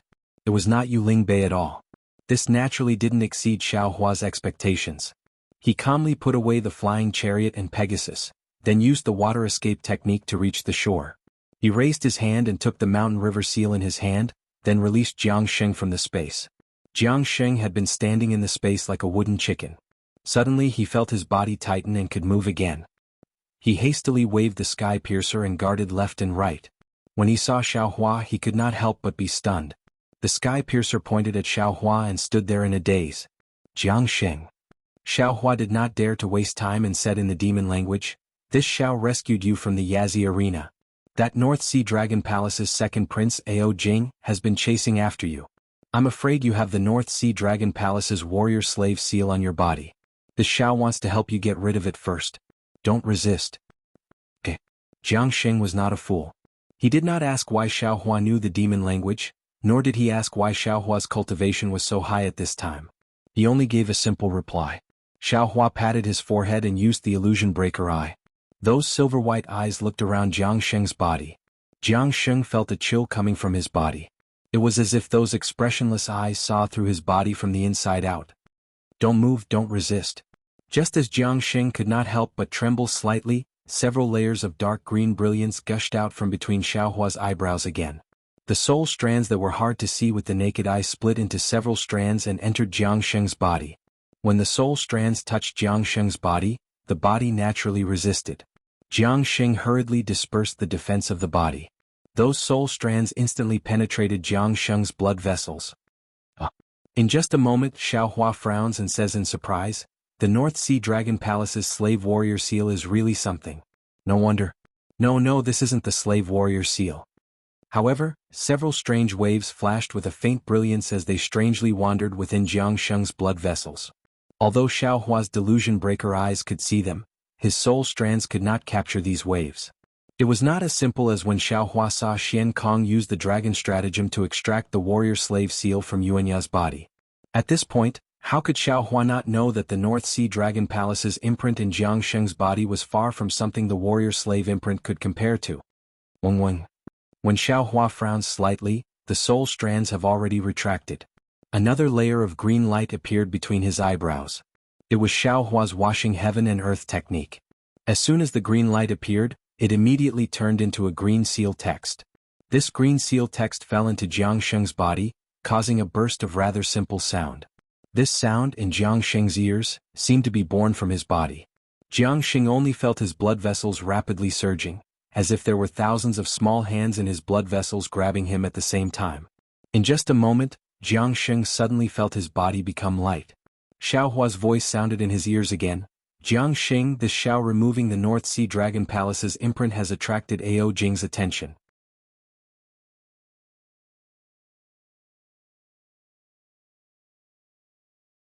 Don't move, this Xiao will take you and fly away." When Jiang Sheng heard this, he was a little unhappy, but before he could react, Xiao Hua stretched out his hand and grabbed his neck. A wisp of fire flashed, and Xiao Hua's figure disappeared with Jing Sheng.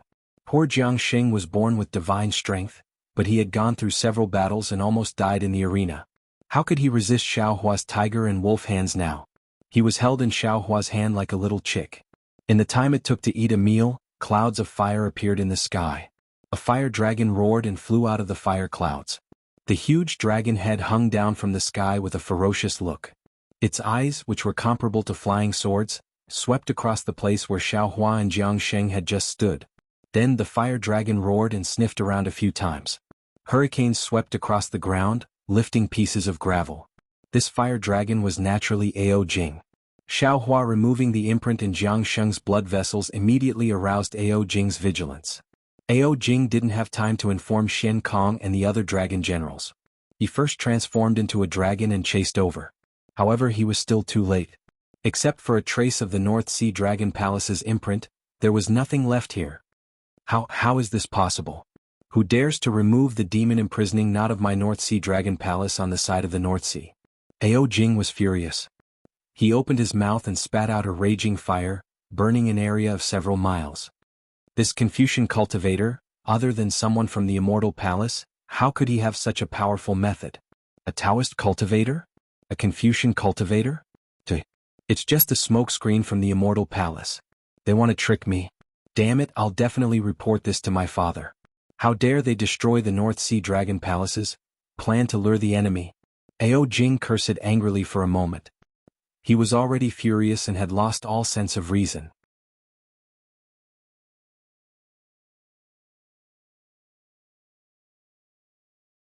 The decision he had made calmly earlier was now nothing but bullshit in his eyes.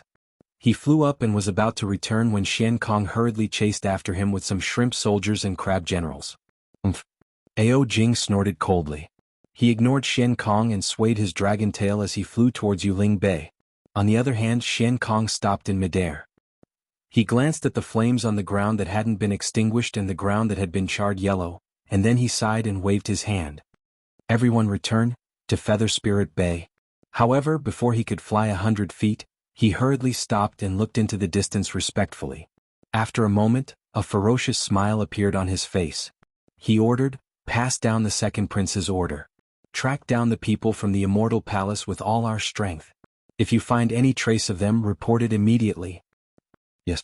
The shrimp soldiers and crab generals all scattered and went in different directions. Xian Kong set up a demon cloud and followed Ao Jing back to Yuling Bay. Ao Jing thought that the Confucian cultivator in his eyes had already left Yuling Bay with Jiang Sheng. However, he didn't know that he had already been lured away by Xiao Hua. Xiao Hua only flew for a moment before he asked Jiang Sheng for the direction of Yuling Bay. He turned and flew towards Yuling Bay. Just as Ao Jing was getting angry, Xiaohua had already flown to the left side of Yuling Bay. Xiaohua's figure landed between some mountain peaks. He put down Jiang Sheng and narrowed his eyes as he looked in the direction of Yuling Bay. Previously, Xiaohua had left in a hurry and didn't have time to put the green-robed Xiaohua into the space. At this moment, the green-robed Xiaohua had already sensed Xiaohua's arrival. He had urged the formless Yuanying to return. Xiaohua turned to Jiang Sheng and said, "Jiang Sheng, you must have recognized me. I'm the Taoist cultivator who fought against you when you flooded Longevity Town that year. In order to find Dragon Lady Jianghong in Longevity Town, you didn't hesitate to use the water of Liao River and treat the people of the human race as weeds. I shouldn't have saved you, but because you were eager to save your master and because I have some fate with Jianghong, the people of Longevity Town didn't lose too many lives because of you. I saved you from the hands of the North Sea Dragon Palace. Your Heavenly Abode River scheme is too big, so I don't dare to get involved easily. You know what happened today and you don't need to worry about my kindness. You can go by yourself. Let's not meet again." As he spoke, the green-robed Xiaohua had already flown over. Xiaohua withdrew his Yuanying and the green-robed Xiaohua entered his body. Xiaohua instantly had a clear understanding of the situation after he left. Thus he said to Jiang Sheng, "Oh right, I heard that the North Sea Dragon Palace has already sent out shrimp soldiers and crab generals to search for you and me. I won't be returning to Yuling Bay anymore. You don't have to go either." After he finished speaking, Xiaohua urged his magic power and was about to flee into the distance. However, before his figure could disappear, Jiang Sheng's words made him stand there in a daze. "Jianghong fell into the hands of the North Sea Dragon Palace with me," Jiang Sheng said, his words like gold. "What?" Xiaohua turned his head and asked in disbelief. "Jianghong is your family's dragon princess. How did she fall into the hands of the North Sea Dragon Palace with you? How did you protect your princess?" Jiang Sheng wasn't surprised by Xiaohua's reproach. He even blushed a little as he explained in a low voice, "I escorted my family's princess to Yuling Bay to meet with Jiang Che and the others." Unfortunately, before he could finish, Xiaohua waved his hand coldly. "Forget it. The matter of your Heavenly Abode River has nothing to do with me."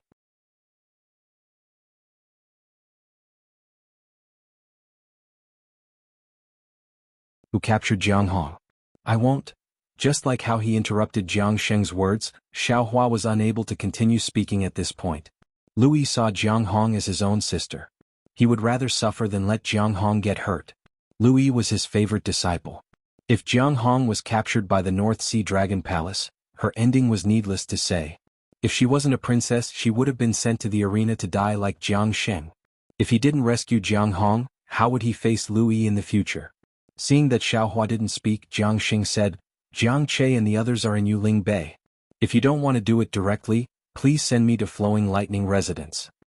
Xiaohua looked at Jiang Sheng from head to toe. At this moment, Jiang Sheng's physical injuries were still very serious. It was impossible for Jiang Sheng to safely find Jiang Che by himself. Even if he didn't want to save Jianghong, he should send Jiang Sheng to Flowing Lightning Residence. Moreover, how could he not try to save Jianghong? Forget it. Xiaohua smiled bitterly. For my disciples' happiness, I can only be a good person again. Xiaohua said this in human language. He didn't want Jiang Sheng to hear it, so Jiang Sheng didn't understand. But looking at Xiaohua's expression, Jiang Sheng knew Xiaohua's choice. Then Xiaohua took out the mountain and river seal and said, "Ao Jing should be back soon. Come in. When I find Flowing Lightning Residence, I'll let you out." "Thank you, fellow immortal Xiao," Jiang Sheng said with a smile. He wasn't surprised by Xiaohua's help.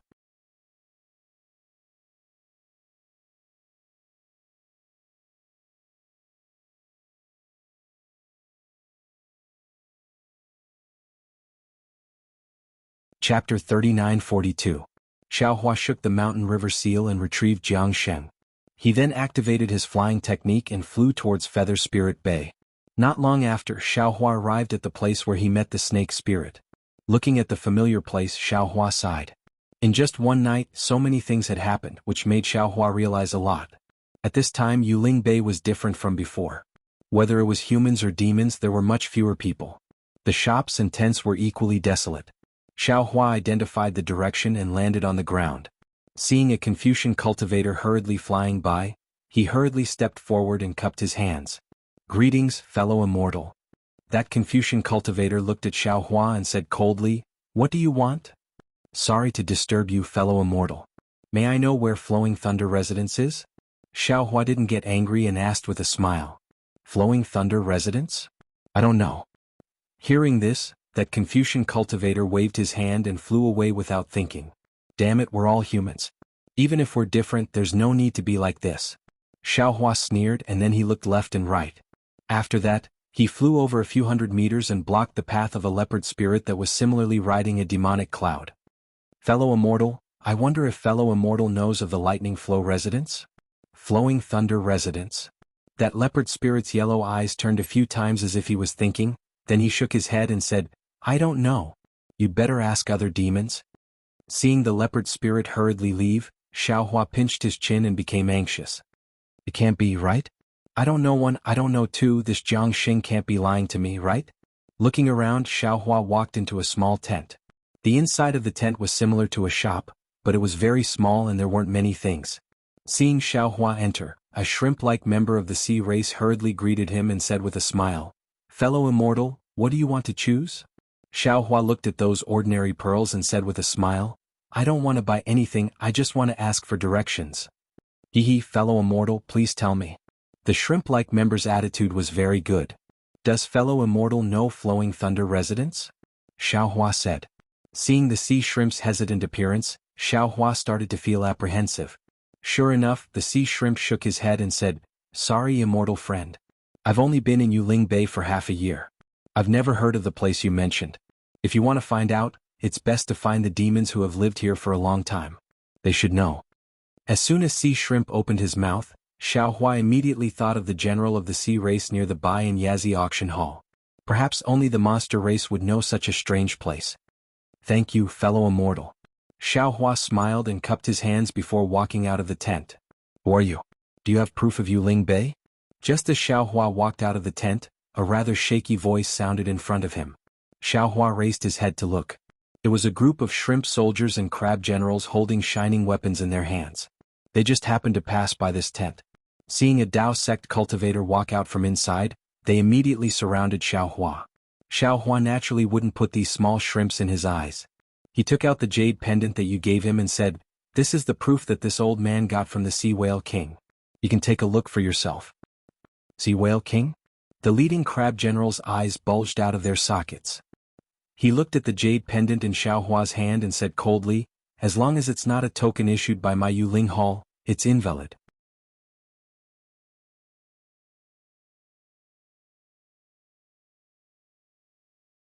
No matter who you are, you have to come with us to the Yuling Hall. How dare you? Xiaohua snorted and angrily rebuked. These shrimp soldiers and crab generals were so scared that they trembled. However, they had already received the order from the Yuling Hall. No matter how scared they were, they didn't dare to not brace themselves and surround Xiaohua.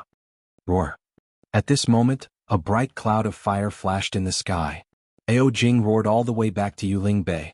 Along the way he threw fireballs randomly. Who knows how many flowers and plants were damaged? Brothers?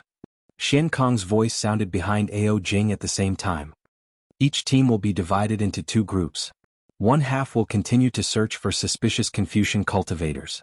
The other half will form a team outside Yuling Bay and spread out to search the inland. Yes. The shrimp soldiers and crab generals surrounding Xiaohua didn't dare to disobey the order. Half of them flew out of Yuling Bay on a demon cloud. The remaining half looked at Xiaohua's clothes, scratched their heads and thought for a moment. They asked, Are you a Confucian cultivator? This old man is a Taoist cultivator. Xiaohua raised his sleeve and said with a smile. This half of the shrimp soldiers and crab generals shook their heads and let Xiaohua go. Then they continued to search in front.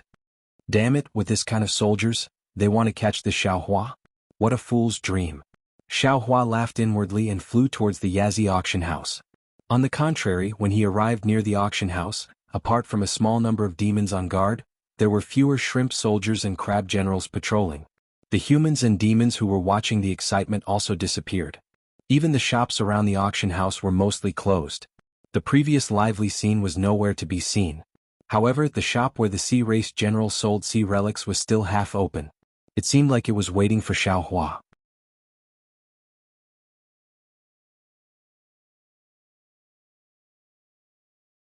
Xiao Hua's figure had just stepped into the shop when a respectful voice sounded, "Senior is here."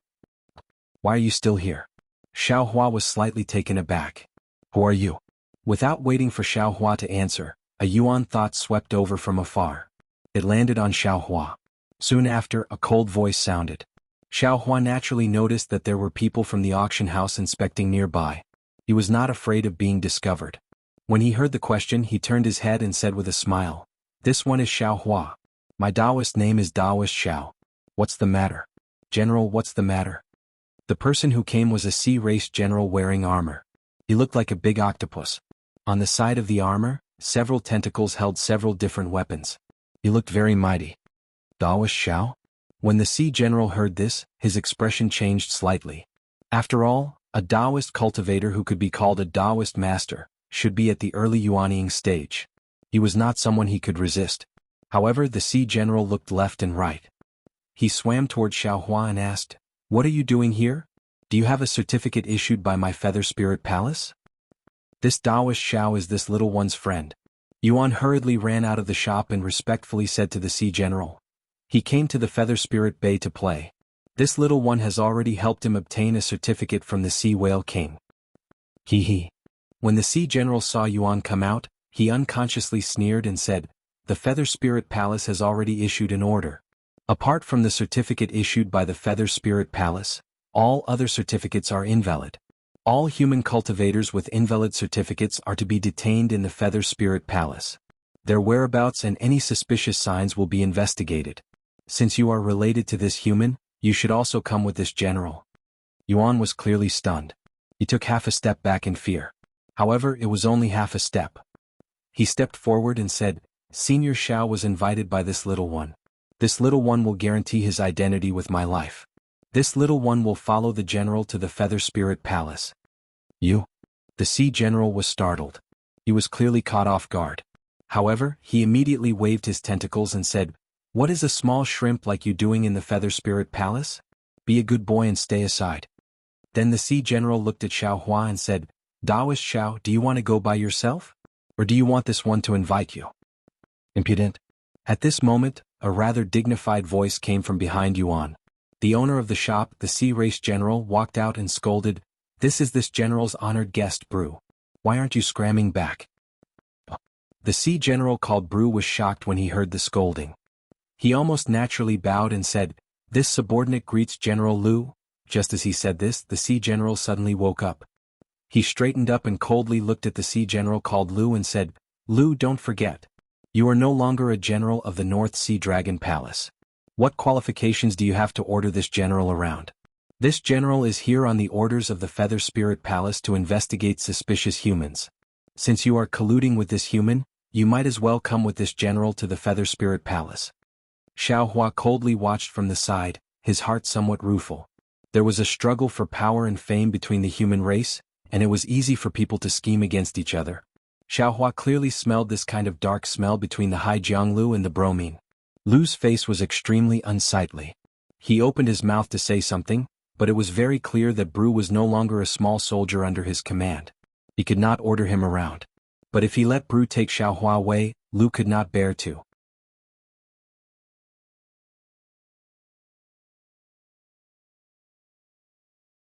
After all, he already saw hope in Xiao Hua for a group of old soldiers to get rid of their injuries. It was not that Lu did not think of inviting Xiao Hua to the Feather Spirit Palace and then he would tell him about Xiao Hua's abilities.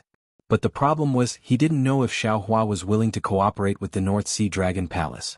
If Xiao Hua wasn't willing and he had leaked Xiao Hua's divine ability, it would bring disaster to Xiao Hua. Lu didn't think he would do such a thing. Second, even if Xiao Hua was willing to cooperate with the North Sea Dragon Palace, how could the North Sea Dragon Palace waste a divine doctor like Xiao Hua on these old soldiers? There was no lack of shrimp soldiers and crab generals in the North Sea Dragon Palace that could not be cured. Xiao Hua would not have the free time to treat the old soldiers that he cared about. "What if I can vouch for you?" A faint voice sounded. The sea snake D also walked out and coldly looked at Brew. When Brew heard D's voice, he hurriedly retreated. It was as if he had suffered a great loss in D's hands. His several tentacles quickly danced. He was even more shocked. You, what's wrong with me? Can't you recognize me?" D said with a smile. The dignified Xiaohai general is really awe-inspiring. How come I have never seen a soft octopus with a hard bone? Oh my, I forgot. How can an octopus have bones? I really overestimated you. D. Bru's tall figure was like paper in front of D. He slightly swayed. He somewhat inarticulately called out. Why are you here? If you vouch for me.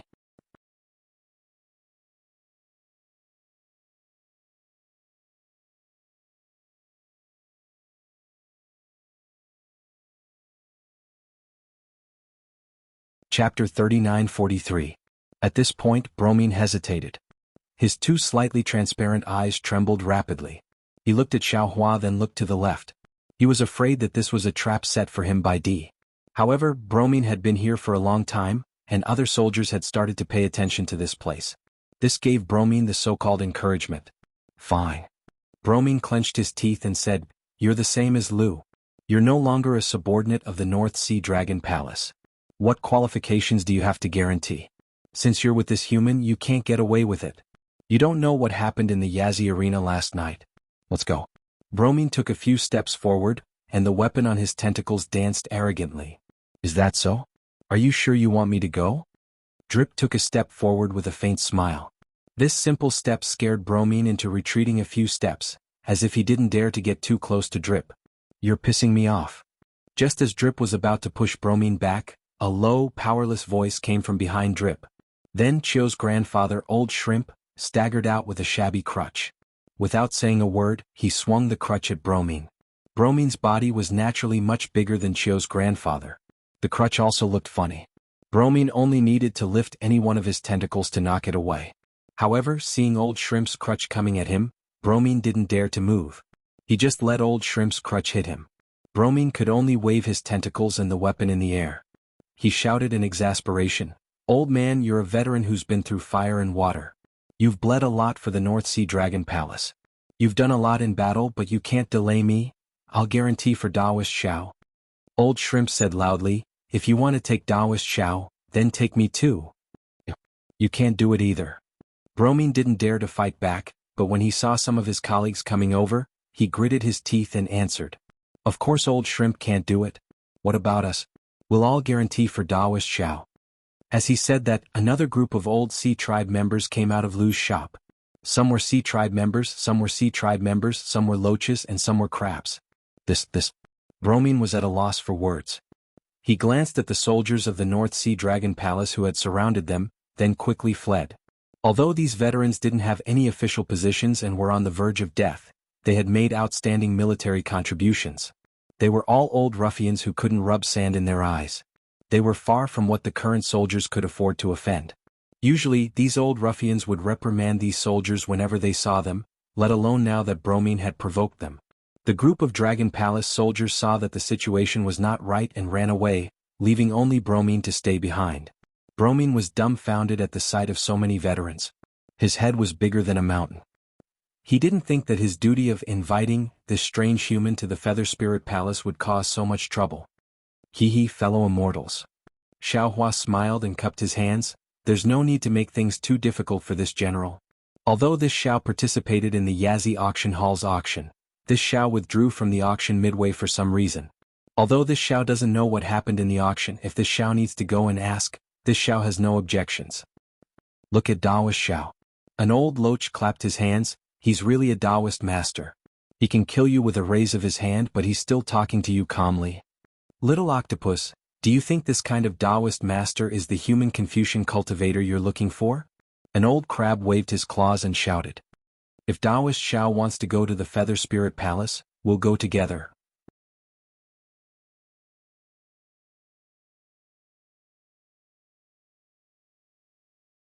"Wherever Daoist Xiao goes, we'll go together." Hearing this, Xiaohua didn't need to look anymore. This must be an old ruffian. He hadn't even met Xiaohua and he was already relying on Xiaohua. This. Bromine began to step back and said with a somewhat panicked tone, "The Feather Spirit Palace is looking for a human Confucian cultivator. This Daoist Xiao is obviously not one. Just now my eyes were playing tricks on me." Bromine was a junior in front of these veterans. He couldn't afford to offend any of them. Before the veterans surrounded him, he hurriedly withdrew. At this time, Bromine wasn't afraid of anything going wrong. Although these veterans looked old and weak, they had all risked their lives for the North Sea Dragon Palace for so many years. Their words might not be as useful as his in the Feather Spirit Palace, but in the Feather Spirit Bay, 100 of him couldn't compare to one of them. Seeing Bromine leave with his tail between his legs, several veterans still scolded themselves. Damn it, where did this little bastard come from? How dare he behave so atrociously in front of me? Xiaohua smiled and didn't say anything. He just stood aside. Daoist Xiao. Lu stood aside and said with a smile, I'm sorry to make you laugh. Bromine was a little narrow-minded, but he was timid and didn't have too many bad intentions. I guess he saw that Daoist Xiao was a human and wanted to take credit for it. In fact, if Daoist Xiao wasn't the Confucian cultivator they were looking for, they wouldn't make things too difficult for Daoist Xiao. Hehe, it doesn't matter.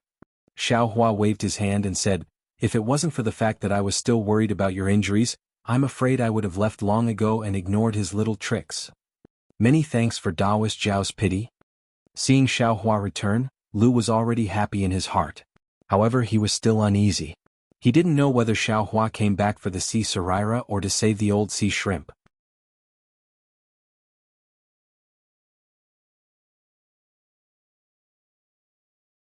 Now that he heard it, his heart had already flown away. His eyes blurred and he hurriedly bowed to express his thanks. Sea Snakely moved his body and said in a low voice, let's invite Daoist Xiao in first. Now that there are changes in the auction, the entire Feather Spirit Bay is heavily guarded. It's better not to attract the attention of the Feather Spirit Palace. Yes. Lu woke up and hurriedly said, Daoist Xiao, please come in. Please. A group of veterans were now very obedient. They all had smiles on their faces and opened the door of the shop. Although the other party was from the sea race and might have human blood on their hands, Xiaohua saw that they were all like the old sea shrimp. Many parts of their bodies were wrapped in seaweed, and some strange smell floated out from the seaweed. Xiaohua still raised his hand and said, Seniors? Speaking until here, Xiaohua stopped again. The sea race was a monster, there was no way to call them seniors. However, before Xiaohua's face became awkward, the group of veterans hurriedly bowed and said, Daoist Xiao, please? And? Seeing this, Xiaohua no longer modestly declined and stepped into the shop. Then, these veterans hurriedly came in under the lead of the old sea shrimp. Daoist Xiao, please sit. After Lu walked into the shop, he hurriedly took out a chair from who knows where and respectfully placed it beside Xiaohua. Xiaohua looked at the group of veterans. Those veterans hurriedly raised their hands and said with a smile, Daoist Xiao, please. All right. Xiaohua sat down, looked at Li and said with a smile, Is this Xiao's pill easy to use? Li swam over and prostrated herself in front of Xiaohua. She said in a low voice, This one thanks Daoist Xiao for the pill. This one's illness has been completely cured. Even, this one feels that my strength can still increase in the future. Xiaohua was slightly surprised, but he immediately understood.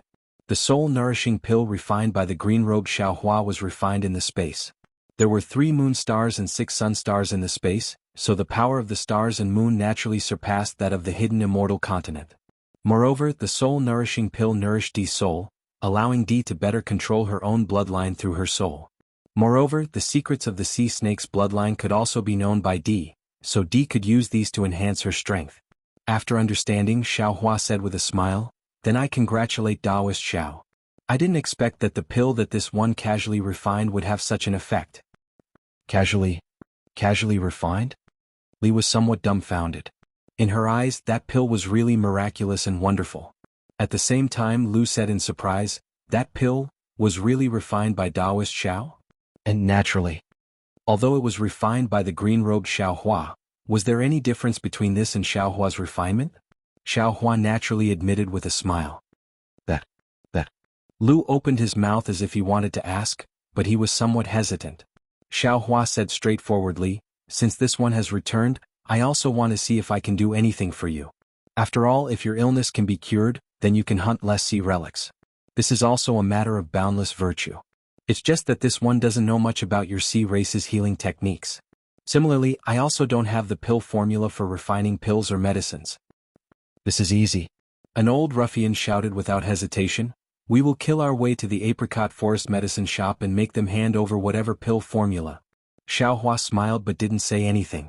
The sea snakely hurriedly said, If you want to go, then go. In this way, even if Taoist Xiao wants to help, he won't dare. Yes, I was just joking. Taoist Xiao shouldn't take it seriously.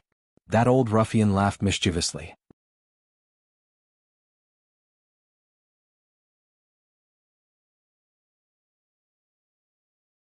He naturally understood that Xiao Hua wouldn't let him loot the human race's medicine shop and harm the human race's interests.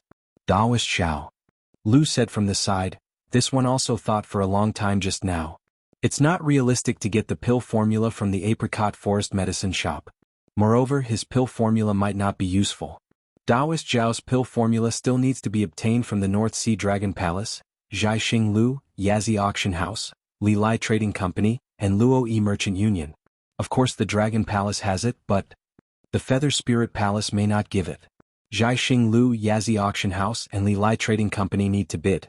To be honest, not to mention whether these things are available, we don't have many sea crystals and may not be able to bid. The last place left is the Luo Yi Merchant Union. This one has heard of the Luo Yi Merchant Union's reputation before. It's a merchant union formed by the demon race of the Thousand Demons Sacred Realm. It's not large in scale and its transactions are always fair. Moreover, they are indeed resourceful and can get things that ordinary demon race can't. This one wants to see Taoist Xiao and ask him clearly. This one will go find the Luo Yi Merchant Union now.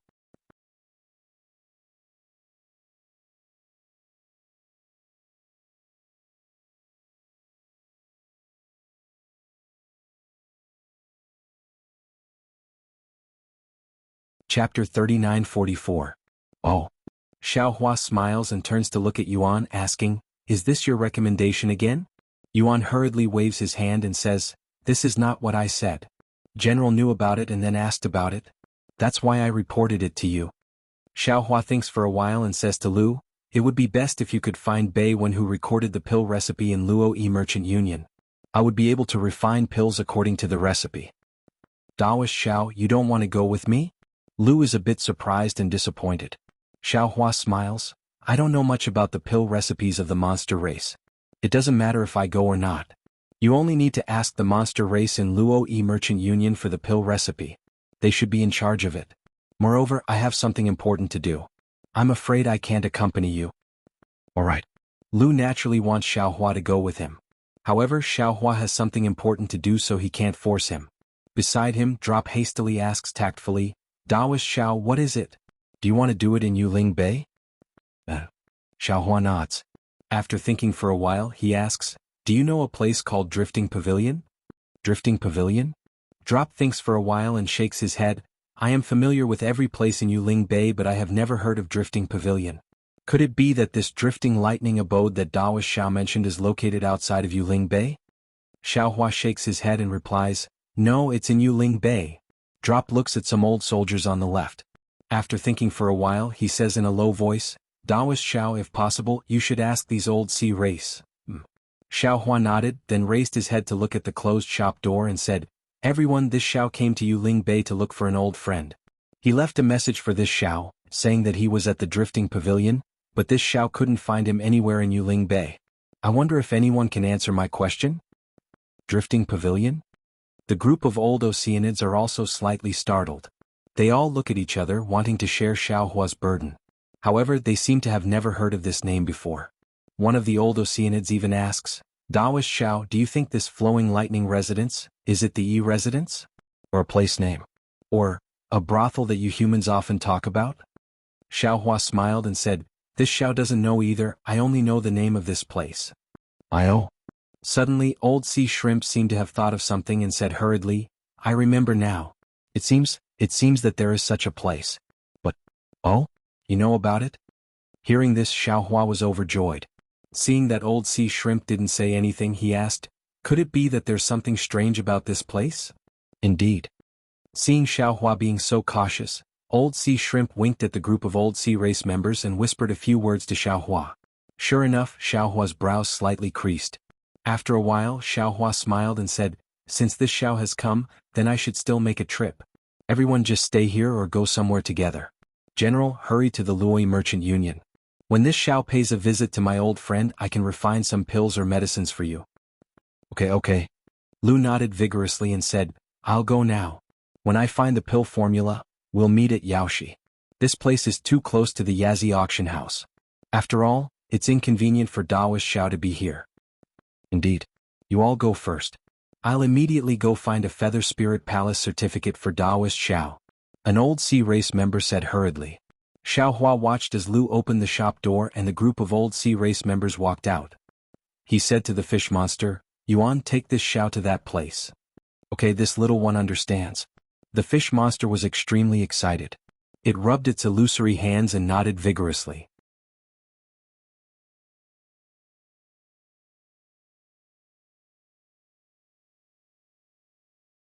Sea Snake Li hurriedly said, Daoist Xiao, do you want me to accompany you? No need. Xiao Hua waved his hand. You go with Lu to the Lui Merchant Union. Since there is a pill formula, there must be some demonic herbs, demonic fruits and so on. You also help to take a look. Lu is not a shrewd businessman. Li covered his mouth and said, he's not a human to begin with. And then, Xiao Hua nodded.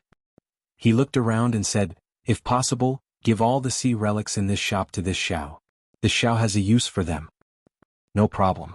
Li said without hesitation, this one will pack it up right away. When Daoist Xiao returns, I'll give them all to you. Xiao Hua took out a Chengkuan bag and handed it to Li. He directly took the fish monster and prepared to leave the shop. The little sea shrimp waiting at the entrance of the shop hurriedly said shyly, Daoist Xiao, Grandpa and the others have gone to find a certificate for Daoist Xiao. Please wait for a moment. They really went. Xiao Hua didn't know whether to laugh or cry. Thus, Xiao Hua simply stood inside the shop and watched Li tidy up the sea relics in the shop. On the other hand, the somewhat tyrannical shop assistant from before had long disappeared. After a while, Li tidied up all the sea relics in the shop and gave the Chengkuan bag to Xiao Hua. Xiao Hua looked inside and saw that there were indeed a lot of sea relics. Thinking about how each sea relic was the life of a sea race member, Xiao Hua increasingly felt that doing these things was worth it. Xiao Hua had just received the Chengkuan bag when the old sea shrimp brought the two old sea race members back hurriedly. From the looks of it, they didn't seem to be injured at all. Xiao Hua received a fish card and carefully held it. He smiled and said, many thanks everyone. You can go and rest first. When this Xiao comes back, I will help you refine pills.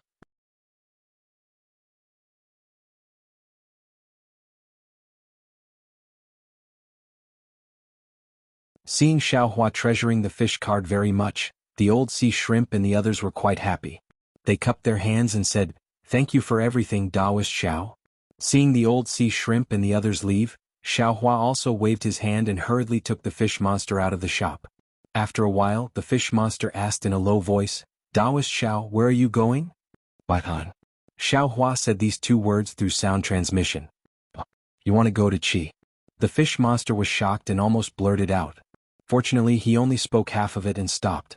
Xiao Hua smiled and said, if you don't dare to go, then just point in the direction.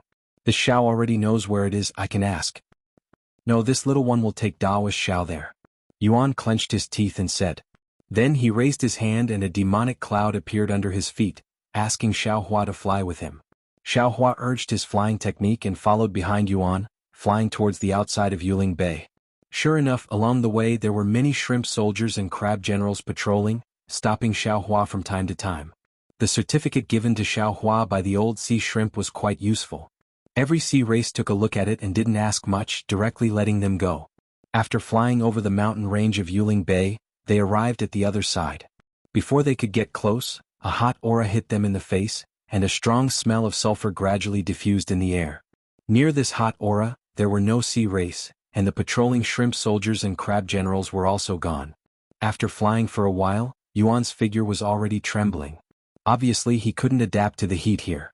Xiao Hua said, Yuan, Chi must be in front. You don't need to get too close. This old man will go by himself. You find a suitable place to stay. After this old man comes out, I will come to find you. The fish monster stopped in midair and said very shamefully, many thanks for Daoist Zhao's sympathy. This little one really can't stand it anymore.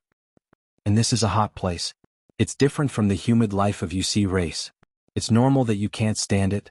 Xiao Hua smiled and waved his hand, then flew forward. The fish monster watched Xiao Hua's figure fly over the foothills and fall into the valley. It quickly turned around and flew straight to the inside of Yuling Bay. The salty sea breeze swept up the moisture and fell on the fish monster's body. Only then did the fish monster let out a long sigh of relief. It didn't even transform into its human form and return to its fish form. It twisted in the air as if it was enjoying it to the extreme. Xiao Hua flew over the mountain valley, and in front of him was a sea of scarlet red. Scarlet red mountain rocks, scarlet red sand, and also surging scarlet red lava. However, this scarlet red only covered a range of a few dozen li. Looking further into the valley, there was another stretch of dilapidated fences and dilapidated walls. Some dilapidated stone pillars, collapsed pavilions and other things piled up in the valley. Many weeds and wild vines wrapped around these buildings. Xiao Hua had already learned from old sea shrimp that this valley was called Drifting Pavilion thousands of years ago. It was a place where some monster race gathered. However, there was a change later on. A huge amount of magma was produced overnight, completely destroying the entire Drifting Pavilion. After the monster race left, another monster race occupied this place and changed the name of this place to Chi Chi.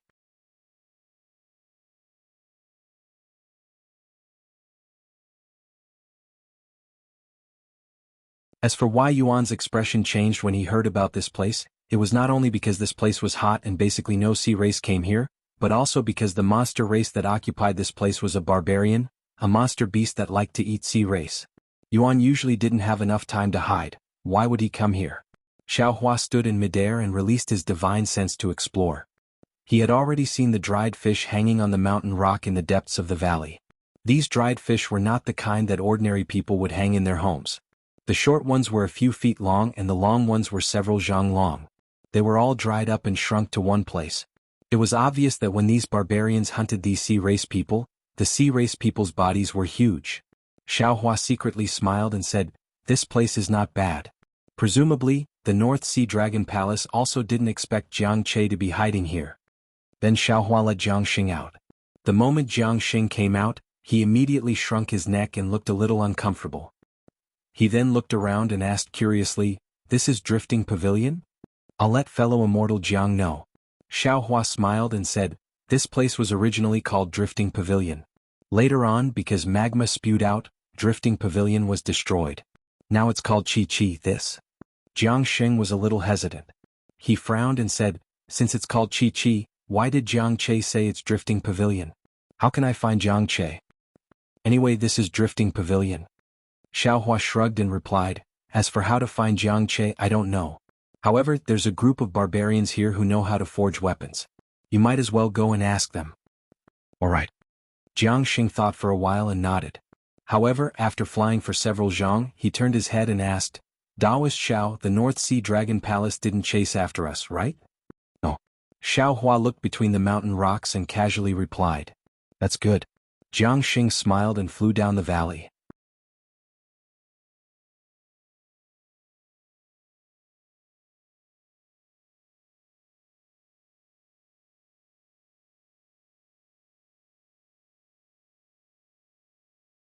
Chapter 39:45. At the bottom of the valley was an enormous mountain crevice. Within the mountain crevice was a space of hundreds of meters. Within this space, one after another, stone caves surrounded the crimson magma in the center. In front of the stone caves, there were many materials and large pieces of stone scattered about. At the edge of the magma, there were also some weapons submerged in the magma. Only some parts of the handles were exposed. Xiao Hua and Jiang Xing had just approached this mountain crevice when they were immediately discovered by the demon race. They saw 5 leopards, each about 30 meters in size, holding weapons as they flew over from the left side of the magma on a demon cloud. The leopard in front was holding a dried fish in its hand and was biting it with all its might. Its sharp fangs flashed with a blood-red color. "Stop!" one of the leopards shouted loudly. "Is this a place where you can come?" Jiang Xing turned his head to look at Xiao Hua and smiled. He flew forward a few steps, cupped his hands and said, "GG Pai." Xiao Hua was stunned and blinked his eyes. He could be considered proficient in the demon language and dragon language, but he actually didn't understand what Jiang Xing was saying. However, since Jiang Xing and Jiang Che had arranged to meet here, and Jiang Xing didn't bring any keepsake, presumably this strange demon language was also what they had agreed on, right? As expected, when the leopard heard Jiang Xing speak, its expression changed slightly. The leopard that was eating the dried fish threw away the dried fish in its hand and flew a few steps closer. It also spoke in a similar demon language, but the speed of its speech was even more hurried. The two demons spoke a few words, and then they both stretched out their claws and stuck them together. The claws slightly touched a few times and the rhythm was also different. Then, the leopard raised its head and looked at Xiaohua. On that sinister and strange leopard face, a trace of a smile was squeezed out. Seeing this, Xiaohua also nodded and returned a smile at him. The leopard raised its hand. It was still that strange demon language which seemed to mean please. Jiang Xing transmitted his voice in a low voice, "Spiritual Master Xiao, please follow me." Xiaohua knew that Jiang Xing was being cautious, so he also sent a sound transmission and flew down with Jiang Xing. The other few barbarians also gave way, their faces were also filled with respect. The leopard in front led Xiaohua and Jiang Xing into a cave. The inside of the cave was even hotter than the outside. Several streams of magma seeped in from the four corners of the cave, then flowed through several grooves and fell into a furnace similar to a cauldron. This furnace was square in shape, and strange demon characters were engraved on it. There were many patterns in the demon characters, and those patterns were actually filled with the splendor of the moon and stars. Seeing this, Xiaohua knew that this was a tool used by the demi-human race and couldn't help but take a few more glances at it. However, he could see that there were only some raw materials in the furnaces, presumably still being refined. When he thought about the weapons in the lava outside the cave, Xiaohua lost interest in taking a closer look. The strength of these barbarians was limited, and they could only use the lava to refine weapons. They had no value to him as a reference. Naturally, there were also some barbarians following behind Xiaohua. When they saw Xiaohua looking at the furnace, they frowned and looked at each other with dissatisfaction in their eyes. After passing through this cave, they arrived at an even larger cave. Inside, there were some weapons commonly seen by the sea race and they seemed to be of good quality. However, Xiaohua's gaze didn't even stop. He directly looked into the cave and saw another deep cave.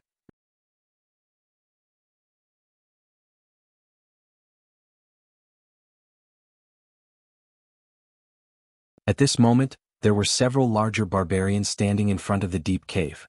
The leader of the barbarians walked forward and whispered a few words.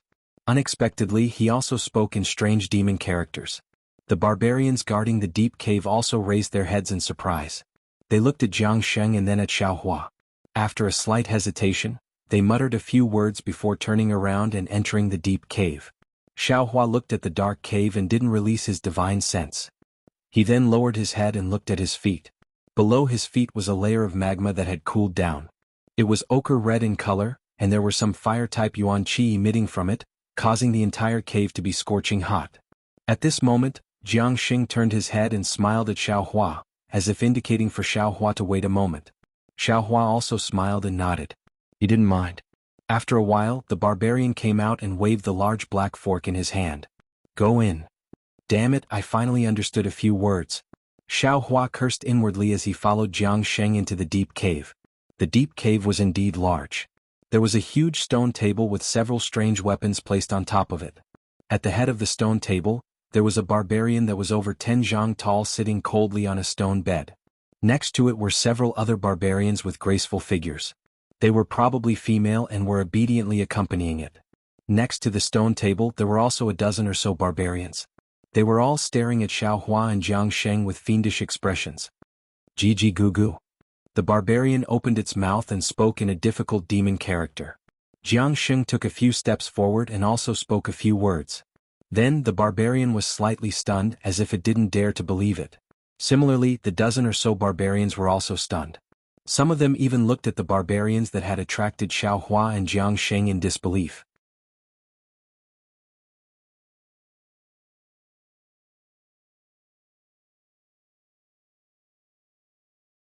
"What did you say?" The barbarian was a little anxious and finally spoke in a demon character that Xiaohua could understand. "I didn't say anything." Jiang Xing turned his head and glanced at Xiaohua. He said coldly, "I already said that I am a dragon general of the North Sea Dragon Palace. My subordinates have already surrounded this place. All of you, leave behind the things used to forge weapons and hurry up and get out of here. Otherwise don't blame me for killing all of you. Don't you think that Taoist Master Xiao?" Jiang Sheng's tone was gloomy. The gaze he used to look at Xiaohua was also sharp and even had a hint of ridicule. "You." Xiaohua listened to Jiang Sheng's baffling words and couldn't help but be stunned. Just like those barbarians from before, when he looked at Jiang Sheng's gaze again, Xiaohua suddenly understood. After all this fuss, he had been led by the nose by Jiang Sheng. There was no Jiang Che in the flowing lightning residence. Even now Jiang Sheng, still didn't believe him. Damn it. Without waiting for Xiaohua to say anything, the leader of the barbarians roared angrily and swung his arm. The female barbarians around him were immediately sent flying. The leader of the barbarians pounced towards Xiaohua like a flying mountain. The two claws made a woo-woo whistling sound and instantly slapped in front of Xiaohua's eyes. You're sick. Xiaohua coldly spat out 2 words at Jianghu. His left hand waved in midair and the wishful steel staff appeared in his hand. Boom. There was a loud noise and it hit the claws of the barbarians. The claws on the head of the barbarians were very powerful. In the loud noise, a line of sparks appeared. The leader of the barbarians was actually not sent flying by the wishful steel staff. Moreover, the leader of the barbarians actually used the huge force of the wishful steel staff to flash in midair. The thick leopard tail made a woo sound again and swept towards Xiaohua's head. Xiaohua urged his magic power, and the air waves in the nearby space surged. Xiaohua slightly flicked his finger and a spell was cast. A fist-sized earth shield immediately appeared in front of him. Puff. In the time it took for a spark to fly off a flint, the tail of the flying leopard hit the earth shield. A thick crack appeared on the earth shield but it didn't shatter. However, the flying leopard's tail drooped down. It was clearly injured by the counterattack of the earth shield. Roar. At this moment, the dozens of barbarians next to the stone table roared and rushed towards Xiaohua and Jianghu respectively. Xiaohua did not face them at all. After blocking the attack of the leader of the barbarians, he sneered and urged the fire escape technique. Shua. There was a light sound, but a string of flames was born and his figure disappeared from the distance. The barbarians that rushed towards Xiaohua were startled. They looked at each other and 2 of them turned around and chased out of the deep hole, while the rest rushed towards Jianghu. Roar. Xiaohua appeared outside the mountain valley. Hearing the faint dragon roar in the mountain valley, he snorted coldly and flew towards the top of the mountain valley without stopping. Those dozens of barbarians were only in the light-gathering realm and could not be considered as powerful experts. However, the leader of the barbarians had the strength of the Enlightenment Star realm. If Jianghu was at his peak, he would be able to put up a fight. As for now, Jianghu was already injured, so how could he be a match for these barbarians? However, this had nothing to do with Xiaohua. Xiaohua wanted to help Jianghu with good intentions, but he didn't expect that Jianghu would make a fool out of him like this. Xiaohua, who looked very reckless, was actually so scheming. It really made Xiaohua's heart cold.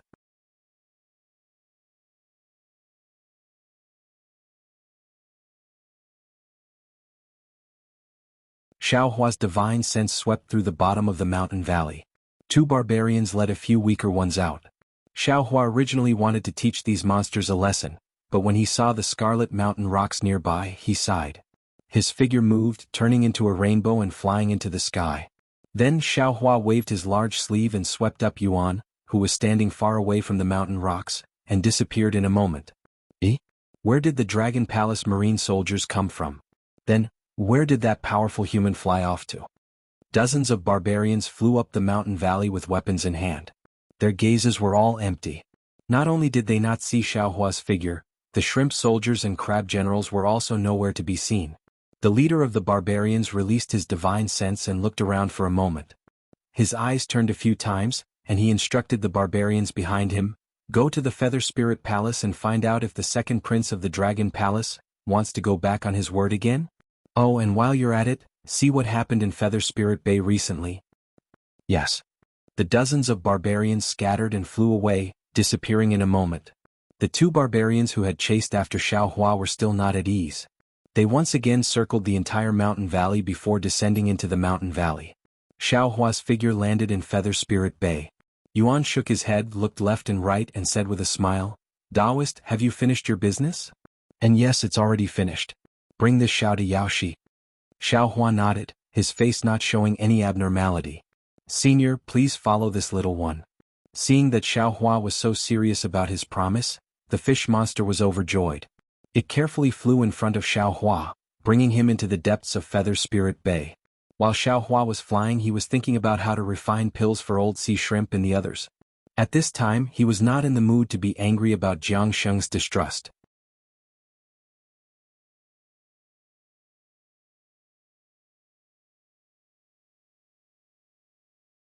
After all, from the beginning to the end, Xiaohua was helping Jianghu with his own wishful thinking. It was normal for Jianghu to be suspicious, but Xiaohua helping others to this extent was indeed a bit shameful.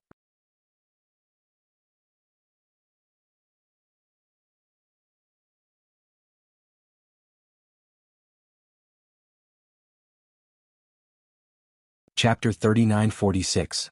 Now that he thought about it, ever since Xiaohua saved Jiang Xing in the Yazi arena, Xiaohua had never let Jiang Xing see the fight between him and the North Sea Dragon Palace. How could Jiang Xing trust the few names that Xiaohua mentioned? Even if Xiaohua escaped with Jiang Xing still saw the fight between Xiaohua and the North Sea Dragon Palace.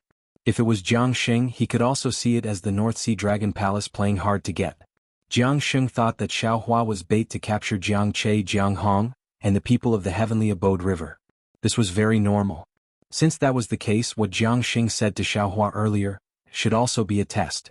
In other words, Jianghong was not captured by the North Sea Dragon Palace. Perhaps it was because of this that Jiang Xing saw the flaw. And it was also because of this flaw that Xiaohua was relieved. As long as Jianghong was fine, the matter of the Heavenly Abode River had nothing to do with Xiaohua. Especially since Jiang Xing drowned Longevity Town, he deserved to die. Xiaohua pulled himself away and left without the slightest bit of hesitation. After flying past some shops, Xiaohua frowned slightly. Everywhere he looked there were large and small puddles. Some of these puddles were empty, and some of them were floating on the surface of the water. Some of these puddles were filled with filth, and some of them had some members of the sea race floating on them. However, these puddles were emitting an unpleasant odor. This odor was somewhat stinky and rotten. Xiaohua felt that it was very strange. Looking at the end of the puddles there were some simple origin arrays.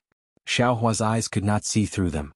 Although Yuan was flying in front, his eyes never left Xiaohua's face. Seeing Xiaohua frown, he hurriedly smiled and said, "Taoist, this is the place where the sea race like me live. This place is filled with seawater brought in by the Feather Spirit Palace. Normally it is changed every half a year. If it was the place where the ordinary sea race lived, there would not be an unpleasant smell. However, if it was the place where the old sea shrimp lived because of their injuries, the seawater would inevitably be contaminated with the smell. The seawater that is changed every half a year does not require sea crystals. If you want to change it normally, you need to pay a lot of sea crystals, so, and no harm." Xiaohua smiled and said, "This old man will not smell it." Yes, enlightened master. It's not far ahead." Yuan pointed at a place protected by an origin formation in the distance. In fact, there was no need for Yuan to say anything. Outside the formation, Old Shrimp and the other old members of the Sea Clan were already waiting there. Seeing Xiaohua coming over, all of them had smiles on their faces. After the old members of the Sea Clan entered the formation, the other old members of the Sea Clan welcomed them. "Taoist Xiao, please." Old Sea Shrimp very respectfully invited Xiaohua to enter the origin formation. In front of Xiaohua were dozens of old sea creatures with different appearances. Before Xiaohua even opened his mouth, these old sea creatures all slightly bowed, carefully greeting Xiaohua with smiling faces. Xiaohua raised his hand, saluted everyone and said with a smile, Gentlemen, has General Lu returned?" Old Sea Shrimp hastily walked out, raised his claws and said with a smile, "Old men don't surround Taoist Xiao. Since Taoist Xiao is already here, he will definitely help us if he can. I still want to let you rest for a while and wait for you to return." "All right." As they spoke, the dozens of old sea race members dispersed. However, they didn't go far, and their gazes were fixed on Xiaohua. "Taoist Xiao, this way please." Old Sea Shrimp raised his hand and invited Xiaohua to walk towards the center of the origin formation.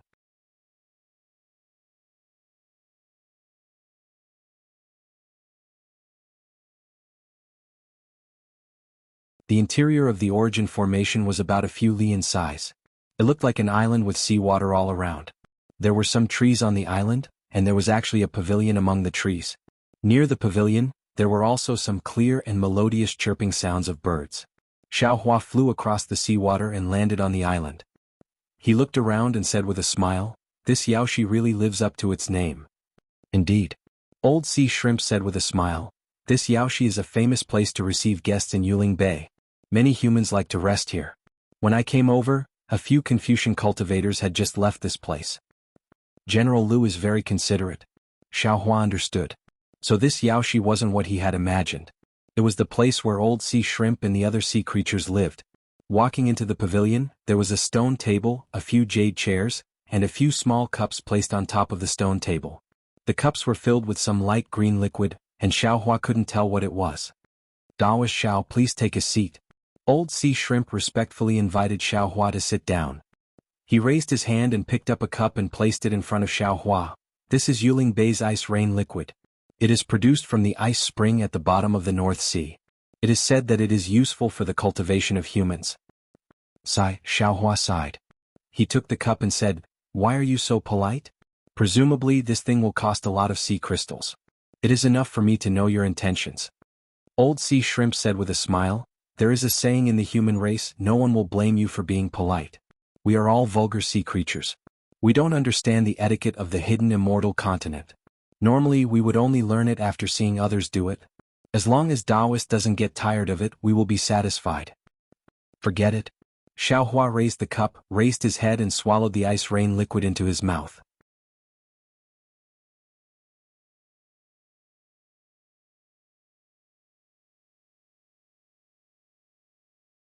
As the ice rain liquid entered his stomach, an ice-cold yuan qi came out from the ice rain liquid and rushed into Xiaohua's meridians. At the same time, Xiaohua's body felt refreshed, as if all the pores on his body were about to open. "Not bad," Xiaohua said with a smile. "Ice rain liquid really lives up to its reputation. If Daoist likes it, then use it all." Old Sea Shrimp hurriedly put the other cups in front of Xiaohua. "These things are useless to us sea creatures." Xiaohua bitterly smiled. This ice rain liquid was admittedly not bad, but that was only for ordinary cultivators.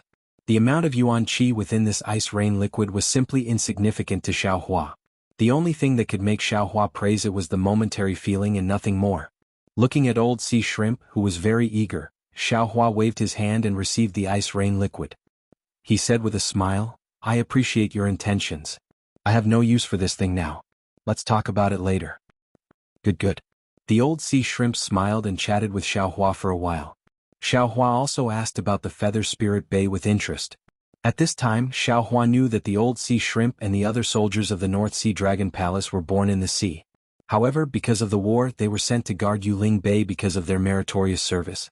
Yuling Bay was naturally a peaceful place and there would be no more war. However, after these veterans retired, they could no longer cut through the wind and waves and return to the Northern Sea territory. They could only spend the rest of their lives here. In fact, for these old sea creatures, as long as there was seawater, anywhere was their home. However, they were injured and in pain every day. Usually, it was inevitable that they would think of their former carefree life and miss their former sea. As for Lu, he was just as Xiaohua thought. He was a loyal sea creature general. When he saw that his subordinates' injuries could not be healed and they were howling every day, he took out the sea crystals he had accumulated to treat their injuries. The sea relics in the shop were also killed by him using sea crystals to invite soldiers he was familiar with. As for Old Sea Shrimp and the other sea creatures, they naturally lived in the puddles that Xiaohua saw when he walked over. The fishy smell was emitted by the pus and blood on their bodies. "How many sea creatures like you are in Yuling Bay?" Xiaohua asked with a frown. "At least 100,000. Old Sea Shrimp answered without hesitation. Xiaohua was puzzled and asked curiously, "How come there are so many? Then, why do you all have to live in Yuling Bay? Won't you return to the Northern Sea?" Old Sea Shrimp smiled bitterly and said, "Daoist Xiao, you don't know." However, before he could explain, a sharp voice called out from afar, "Daoist Xiao, have you returned? Daoist Xiao, have you returned?" Then a yuan shin hurriedly swept over and landed on Xiaohua. The voice sounded again, "Quick, Daoist Xiao, Lu has encountered trouble in the Flowing Merchant Union." Xiaohua stared blankly. He didn't understand why Lu had encountered trouble in the Flowing Merchant Union and why Drip was looking for him. However, he didn't hesitate. His figure turned into a rainbow and flew to the sea where the Yuan Shin formation was and said, "Quick, let's go." On the way, Drip told him what had happened. In fact, it wasn't a big deal.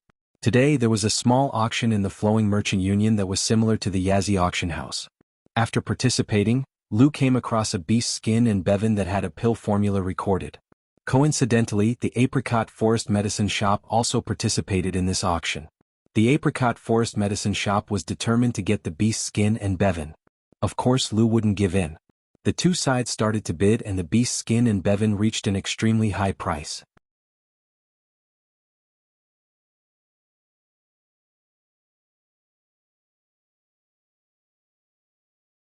The Apricot Forest Medicine Shop obviously didn't believe that Lu could take out so many sea crystals.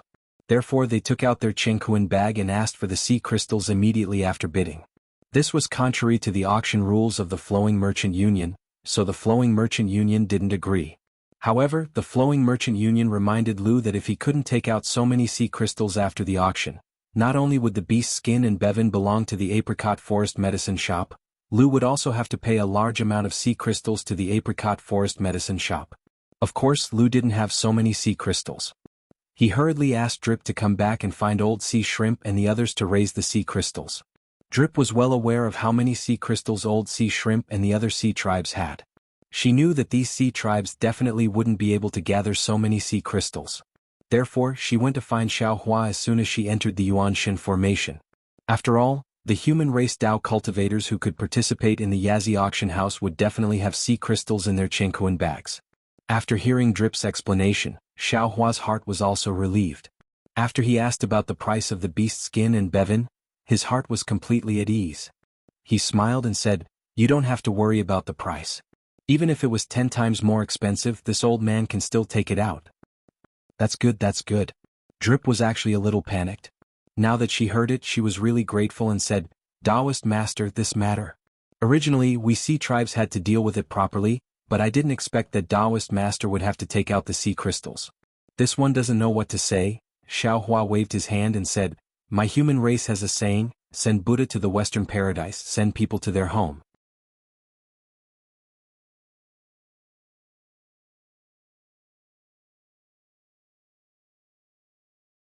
Since this old man has the spare energy, this old man will do it alone. But we are monster race." Drip wouldn't say this sentence normally, but facing such a compassionate Taoist master Xiao, Drip admired him from the bottom of her heart and couldn't help but say it.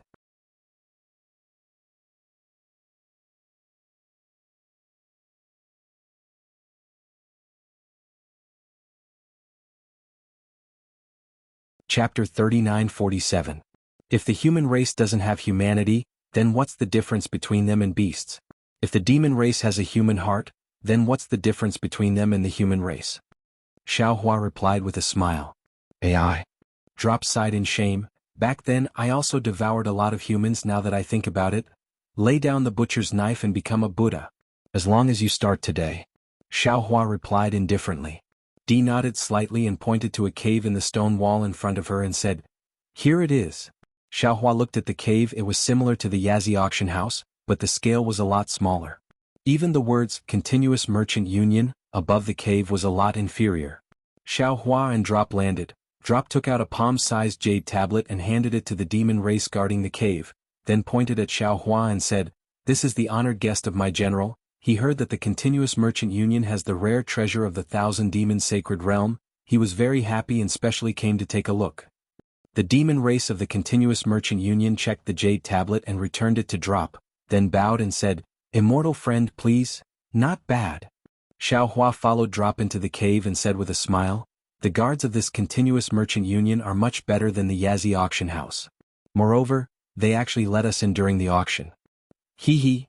Drop covered his mouth and said, "It's just some superficial words. The Continuous Merchant Union already knew that I went out to look for sea crystals. Of course, the Luo-E Merchant Alliance is much better than the Yazi auction. Although the scale is small, they treat all the members of the Sea clan equally." Just as Chi said this, a voice sounded from inside, "Fellow Immortal, the entire auction is over. I've been waiting for you for the time it takes to brew a cup of tea. The other Immortal friends also accompanied me and waited for you.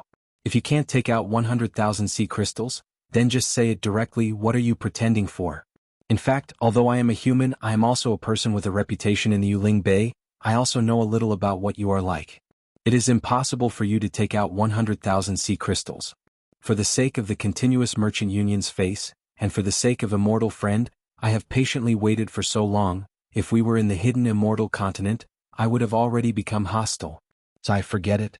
You probably can't take out 10,000 sea crystals anyway. You might as well take out 5,000. My Apricot Forest Medicine Store has been taken care of by the Immortals of the Sea Clan in Yuling Bay, and the Luo Merchant Union has been good to us as well. My Apricot Forest Medicine Store will bid for the pill formula and Bay when at the price of 100,000 sea crystals." Even though Xinglin Drugstore's words were arrogant, they were reasonable. Lu did not know how to respond. Xiao Hua's figure flew into the auction house and laughed brightly. Who said that General Lu doesn't have sea crystals? Spiritual Master Xiao? Xiao Hua's figure still hadn't appeared, but the crowd of sea race and human race in the auction hall all turned their heads in surprise, wanting to see who had arrived. At the same time, a voice that Xiao Hua was very familiar with called out in astonishment. Moreover, Xiao Hua understood that this voice was definitely not Lu's. When Xiao Hua's gaze followed the voice, he couldn't help but be amused. It turned out that the one standing in the middle of the auction wasn't another demon, but the demon clan's Yingpa whom Xiao Hua had met before. Needless to say, the Luo-Yi Merchant Union must be related to Yingpo's clansmen. Xiao Hua landed in front of everyone's gaze and looked around the auction hall. This auction hall was only a few hundred feet in size and looked rather simple.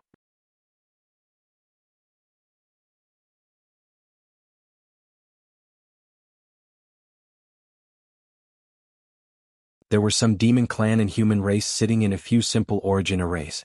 However, these humans and demon clan didn't cover their faces. The shock on everyone's faces fell into Xiao Hua's eyes. Xiao Hua slightly nodded towards Yingpa and walked to Lu's side. He took out a Qinghuan pouch from his Taoist robe and handed it to Lu. General Lu, this is your sea crystal. Alright. Lu took the sea crystal with a grateful expression like Lu's. Spiritual Master Xiao? Across from Lu, a handsome Confucian scholar held a folding fan in his hand. He frowned and said, "This one is Zhang Yong of Yu Province's Nanyang Zhang clan. Greetings to Spiritual Master Xiao." Even though this one doesn't know which province Spiritual Master Xiao is in charge of, even though our Confucian Tao is different, we are all humans. Why is Spiritual Master Xiao helping the sea race? If this matter were to spread to the hidden immortal continent, Spiritual Master Xiao, and Spiritual Master Zhao's country would have a bad reputation, right? Yu Province's Nanyang Zhang clan? Xiao Hua slightly pondered and immediately realized. Isn't medical Saint Zhang Zhongjing from Yu Province's Nanyang Zhang clan? This Zhang Yong is naturally the descendant of medical saint. Xiao Hua hurriedly raised his hand and said, so it's medical Saint Zhang Zhongjing's descendant. This one has been disrespectful. That's all because of my ancestors' great reputation. My ancestors' medical skills have long been lost in the hands of us juniors. This one is ashamed. Zhang Yong saw that Xiao Hua knew his clan's reputation and was slightly proud. He kept his folding fan and cupped his hands. Even though he didn't say anything, his smile already revealed a kind of victory in his hands. He knew that Xiao Hua had to give Zhang clan face. Spiritual Master. Lu also understood and said with a bitter smile, since that's the case, there's no need to make things difficult for Spiritual Master.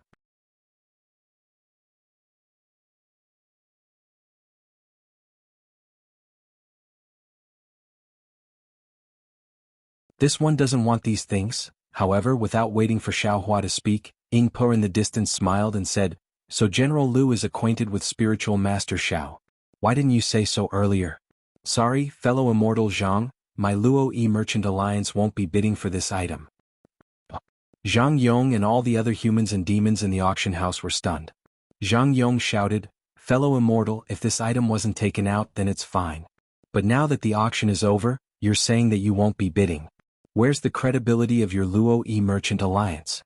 In the future, who will come to the Luo-Yi Merchant Alliance to bid for things? Your Luo-Yi Merchant Alliance can't compare to Yazi Auction House and Jai Xing Lu. With this matter, I'm afraid that in the future, there won't be any humans or even demons coming to the Luo-Yi Merchant Alliance to bid for things, right? Hee, fellow immortal, you don't have to be like this. Xiao Hua smiled and raised his hand, saying, this one knows that the auction house should let people take a look at the items before bidding, right? This one hasn't seen this item before. Fellow immortal, can you let this one take a look? Of course. Yingpa originally wanted to give this item to Xiao Hua. Hearing Xiao Hua's words, he naturally raised his hand and waved the beast skin and Beiwen. The two items landed in front of Xiao Hua. Xiao Hua took the beast skin and Beiwen. When he turned around, the beast skin shook slightly and instantly kept it into the space. He then handed Beiwen to Lu Dao. General Lu, this one doesn't have any elemental thoughts. I'm afraid I can't take a look. Take a look. Lu didn't know what Xiao Hua was planning to do. After taking Beiwen, he heard Xiao Hua's voice transmission. The corner of his eyes twitched a few times. He activated his elemental thoughts and pretended to look at Beiwen. He said, where's the beast skin? Let this one take a look again. At this moment, Xiao Hua gave the beast skin to Lu and returned Beiwen to Xiao Hua. Xiaohua took Beiwen and kept it into the space. Lu looked at the beast skin and pondered for a moment. He nodded and said, Daoist Xiao, these two items are indeed what this one wants. Sigh, if it was someone else, then so be it. Xiaohua reached out and took the beast skin. Beiwen also appeared in his hand. He then sighed and said, but Yu Zhou's Nanyang's Zhang clan is the descendant of the medical saint. This item, it's better to give it to them. Alright. Lu hesitated for a moment and replied, but 5,000 sea crystals? We still have to compensate Xinglin Drugstore. Xiaohua said without hesitation. If we didn't interfere, how could Xinglin Drugstore spend so many sea crystals? But just for this, we still have to compensate them with 5,000 sea crystals. Yes, Lu replied. He took out 5,000 sea crystals from his Chenkuan bracelet. Xiaohua took it and gave it to Zhang Yong along with the beast skin and Beiwen. This happiness came too suddenly. Zhang Yong was caught unprepared. But looking at the beast skin and Beiwen, Zhang Yong clenched his teeth.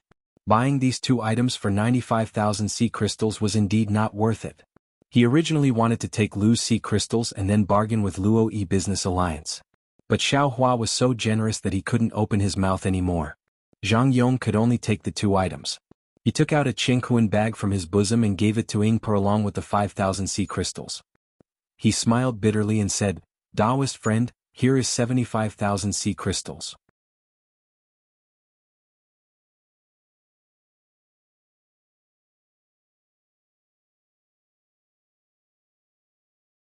As for the remaining 20,000 sea crystals, when this one returns to Xinglin Drugstore, I will immediately send someone to deliver it. Hee, no problem, no problem. Yingpe took the Qingkuan bag and said with a smile, this one believes in Xinglin Drugstore's reputation. Good. Zhang Yong nodded. He then cupped his hands toward Xiaohua and said, many thanks, Daoist friend Xiao. If you have time, come to this one Xinglin Drugstore. This one will welcome you with open arms. No problem. Xiaohua replied with a smile, if I have time, this one will definitely pay a visit. Fellow Daoists. Yingpe raised his hand and said, this auction ends here. Fellow Daoists, please come again next time. The group of demons and humans all left. Yingpe sealed the entrance of the auction hall. He turned around and bowed, greetings Daoist Xiao. Rise. Xiaohua helped Yingpe up and said with a smile, it has been several decades since we parted on Yaotai Mountain. Fellow Daoist, how have you been? It is all thanks to fellow Daoist. Yingpe said with a smile, with fellow Daoist's primeval stones, this one and my clansmen were able to open this Luo Yi merchant union. Our lives have been passable. Haha, fellow Daoist's words are becoming more and more like my human race. Xiaohua laughed loudly. Yingpe looked at Lu Heli and said with a smile, Daoist Xiao, can you come with this one for a chat? Of course. Xiaohua nodded. He then said to Lu Heli, you all can go back first. This one will go back in a moment. Yes, Daoist. Lu Heli replied. He took out the Qingkuan bag and was about to return it to Xiaohua. Xiaohua said with a smile, this one arbitrarily made you lose 5,000 sea crystals. The primeval stones in the bag can be considered as compensation. Yingpe smiled and took out 5,000 sea crystals from Zhang Yong's Qingkuan ring. He handed it to Lu and said, wool comes from a sheep's back. Fellow Daoist allowed this one to earn 80,000 sea crystals. Take these 5,000 sea crystals as my thanks. This. Lu was at a loss. Beside him, Lu Heli said, since Daoist Xiao is very close with the Luo Yi Merchant Union, you can take it. Thank you, fellow Daoist.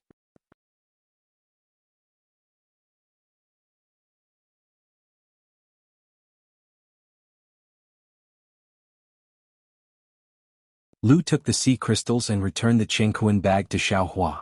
Xiaohua did not say anything. He took the Qingkuan bag and watched as the two sea race flew out of the auction hall.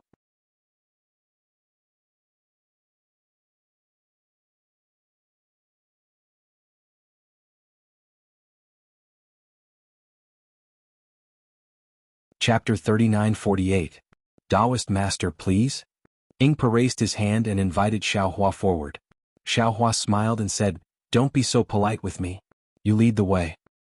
Yes. Yingpe smiled faintly and led Xiaohua into the auction field. They arrived at a rather large hall. This hall was similar to what the human race would normally see, but it was filled with large pieces of gravel. Yingpe said to the demon on the side of the hall, go and invite the 9 elders here. Tell them that Taoist Master Xiao is here. Taoist Master Xiao? The demon was startled. He looked at Xiao Hua with a different gaze and hurriedly left. 9 elders? Xiao Hua stepped into the hall and said with a smile, Are they the elders of your clan? Ingpa nodded and said, Yes. Then Ingpa took out a jade chair from the heaven and earth ring and placed it on the side of the stone. He raised his hand and said, Taoist Master, please sit. Xiao Hua knew that this was the place where the human race's honored guest sat, so he sat down without hesitation. He then looked at Ingpa sitting on the main seat next to him. Xiao Hua suddenly woke up and cupped his hands. Oh, congratulations, Taoist Master. You are now the head of a clan? Taoist Master Xiao, you must be joking. Ingpa smiled. My clan is a small clan in the 1,000 Demon Sacred Realm. Being the head of a clan is nothing. Moreover, my position as the head of a clan is related to Taoist Master Xiao. Could it be? Xiao Hua already understood. Ingpa explained, Taoist Master Xiao is right. It is because I made a few transactions with Taoist Master in Black Wind Mountain Range. My clan's head just happened to be in trouble, so I stood out. Haha, Taoist Master Xiao is prepared and has the ability to seize opportunities. Xiao Hua said with a smile. This has nothing to do with me. Ingpa smiled and took out some rare fruits from the heaven and earth ring for Xiao Hua to taste.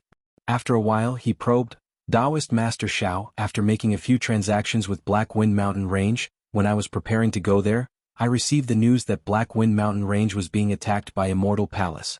I also heard Taoist Master Xiao's fame of defeating Immortal Palace. I'm very worried for Taoist Master Xiao. I even secretly went to see Black Wind Mountain Range. That place is completely different from before.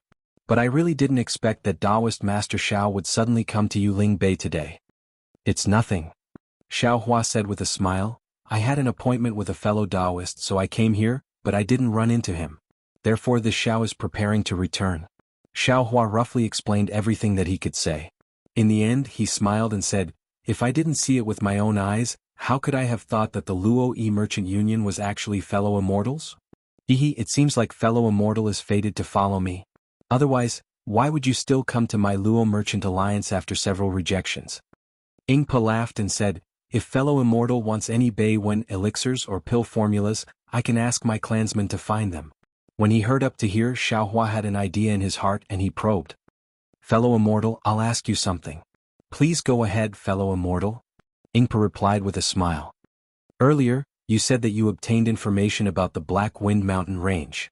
Xiao Hua said in a low voice, So, your Luo Merchant Union has a certain source of information in the hidden immortal continent?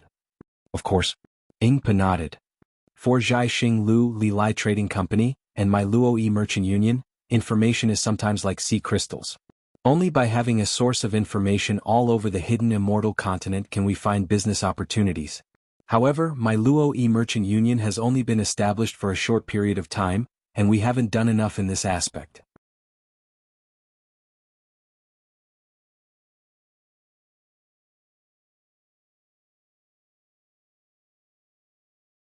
A lot of information is bought with vitality stones. So it's like this. Xiao Hua pinched his chin and his mind spun rapidly. Then he said something shocking. Fellow immortal, if this Xiao manages this Luo Yi Merchant Union with you, will your Luo Yi Merchant Union be able to develop very quickly? Ah? What did fellow immortal say? Ingpa was shocked and he didn't know how to answer. After a moment Ingpa said with a bitter smile, Fellow immortal Xiao, this Xiao knows that your cultivation is profound, and there are also a lot of vitality stones in your Chengkuan bag. However, not to mention that for my Luo Yi Merchant Union to develop, the amount of vitality stones that fellow immortal thinks is far beyond what fellow immortal thinks. This Xiao doesn't think that fellow immortal can take it out. If fellow immortal wants to cooperate with my Luo Yi Merchant Union with just these vitality stones, I'm afraid it's impossible. Of course. Xiao Hua said with a smile. This Luo Yi Merchant Union belongs to fellow immortal and your clansmen. This Xiao definitely doesn't have any covetous thoughts. This Xiao just wants to cooperate with fellow immortal and be able to obtain information about the hidden immortal continent from your Luo Yi Merchant Union. And even information about the 1,000 Demons Sacred Realm and the Western Paradise. Fellow immortal. You think too highly of this Xiao? Ingpa didn't know whether to laugh or cry. How far does my Luo Yi Merchant Union have to develop to be able to provide so much information for fellow immortal Xiao? Why not? Xiao Hua said with a smile. As long as the Luo Yi Merchant Union cooperates with this Xiao will let you broaden your horizons. How is that possible? If Xiao Hua wasn't Ing Po's benefactor, Ing Po would have already driven him away. How could a Taoist cultivator know the twists and turns of running a merchant union? Even if he could defeat perfected Lord Qingyuan.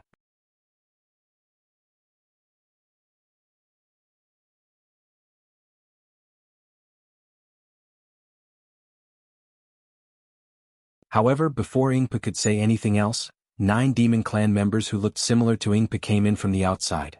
Ing Po stood up and introduced with a smile, "Elders, this is the Taoist Master Xiao that I mentioned to the elders earlier. If it wasn't for his help, I'm afraid it wouldn't be so easy for us to establish the merchant union. Since Taoist Master Xiao has come to visit, I invite the elders to come and meet him." The 9 elders were different from Ing Po. Some of them looked enthusiastic while some looked cold. However, Xiao Hua didn't care. One by one he returned the greeting. His etiquette was very considerate. However, seeing that the 9 elders of the Ing Po clan were all in Yuling Bay, Xiao Hua was a little surprised. "Elders, please take a seat." Ing Po sat down first and said to the 9 elders. The 9 elders sat on different pieces of gravel. Rather than saying that they were sitting, it was better to say that they were lying down. They looked very comfortable. Ing Po looked at Xiao Hua, thought for a moment and said, "Elders, Taoist Master Xiao has done a favor for our clan. He came to find me today because he has something important to discuss with me. Since all the elders are here, I would like to hear your opinions." With that, Ing Po told them that Xiao Hua wanted to cooperate with the Merchant Union and obtained information from the Merchant Union. An elder waited for Ing Po to finish speaking, then waved his hand and said, "Although Taoist Master Xiao has done a favor for our clan, this Merchant Union belongs to our clan. When we established it, we didn't plan to cooperate with anyone. Besides, our clan no longer has a place to stand in the Thousand Demon Sacred Realm. This Merchant Union is our clan's last hope. The human clan has a saying, 'How can we allow others to sleep beside our bed?' I don't think it's appropriate." That's right. If Taoist Master Xiao wants information, he can exchange it with primordial stones. Why do we have to cooperate? Humans are humans. It's hard to get rid of their greedy hearts. Originally they wanted to make a deal with our clan, but now that they see our merchant union prospering, they want to interfere. In the end, they want to swallow the entire merchant union for themselves. This kind of thing I've seen many times. Xiao Hua smiled but didn't say anything. After all, what the elders said was true. Everyone had their own thoughts, not to mention the difference between the human race and the Yao race. It was normal for these Yao race that he had never met before to doubt him. He. Ing Po smiled and said to Xiao Hua, "Fellow Taoist, as you can see, although I'm the clan leader, many things need to be unanimously decided by the elders. I've already told you about this situation before." Xiao Hua stood up, raised his hand and took out a universe bracelet. He casually handed it to an elder beside him and said, "Fellow Taoist, take a look at this first, then you can make a decision later." This is. That elder was a bit hesitant. He looked at Ing Po and the other demons but still took it. Xiao Hua continued, "This Xiao knows that fellow Taoists have misgivings. After all, this is the first time we've met. Moreover, although Ing Po trusts this Xiao, after all, he represents the interests of the clan. There are many things." Just as Xiao Hua was speaking, the clan leader of the demon clan cried out in alarm, his face showing an inconceivable expression. Xiao Hua wasn't surprised and continued, "Ing Po has many things to consider from the clan's interests. He can't make decisions on his own. This old man hasn't seen Ing Po much, but I know that he's a genius in business. However, what he lacks is the conditions to make the merchant union bigger. This Xiao has never been interested in the merchant union. My hope for the merchant union is some information."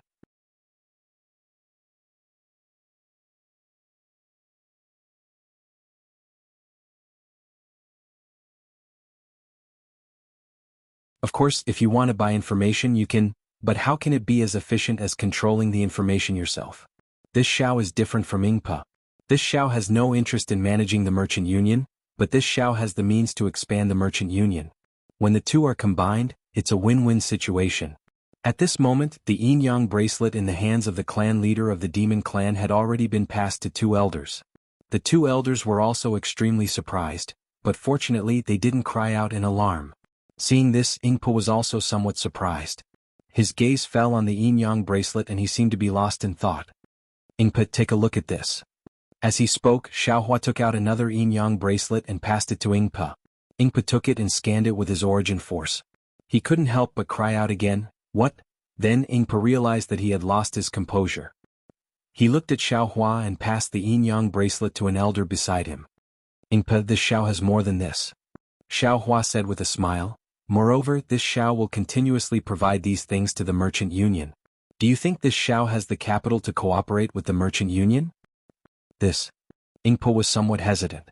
Xiaohua struck while the iron was hot. He took out a jade bottle and passed it to Ingpa. "Take a look at this." "What is this?" Ingpa took the jade bottle and looked at it. He was somewhat puzzled and asked curiously, "This bitter, what is this?" "Medicine." Xiaohua pointed with his hand and said, "This is the medicine of the Water Clan controlled by the Apricot Forest Medicine Store. This Xiao already had the bevan from before. This Xiao refined some of it myself. The raw materials are all from the Thousand Demons Sacred Realm and the North Sea."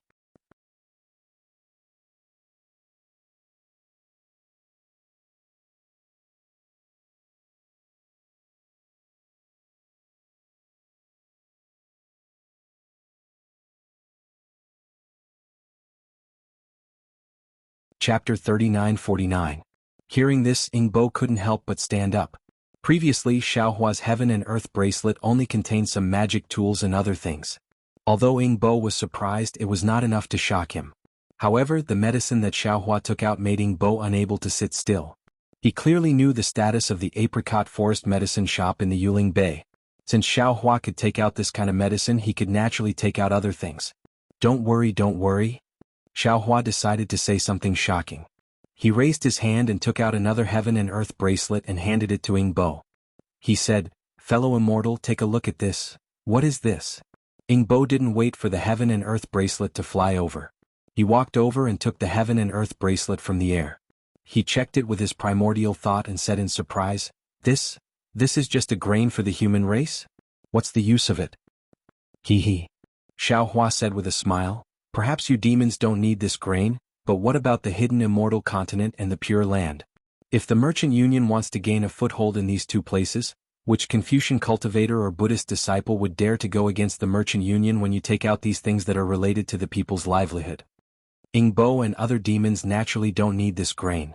They couldn't figure out the importance of it. However, after hearing Xiaohua's words, they immediately understood. Ingbo even said with a smile, "Not just the two continents of the human race, even in my Thousand Demons Sacred Realm, there are still many demons who need this grain. But the problem is..." Ingbo was a little hesitant. "Fellow immortal, you can only take out these, a cup of water on a burning cart of firewood." Hee. Xiaohua laughed. "Don't forget about the disciples of my Black Wind Mountain. Where did they go?" Ingbo patted his forehead and said with a smile, "Taoist Xiao is really far-sighted. I seem to understand a little. Now, I'm afraid the number of disciples of my Black Wind Mountain is more than 10 times what you saw that day." Xiaohua said with a smile, "Besides, with my reputation now, recruiting some Taoist cultivators is not a difficult thing. These spiritual herbs, magic tools and grain can be endlessly given to me. Actually, my Taoist cultivators in the hidden immortal continent ostracized us. Otherwise, why would I cooperate with the merchant union?"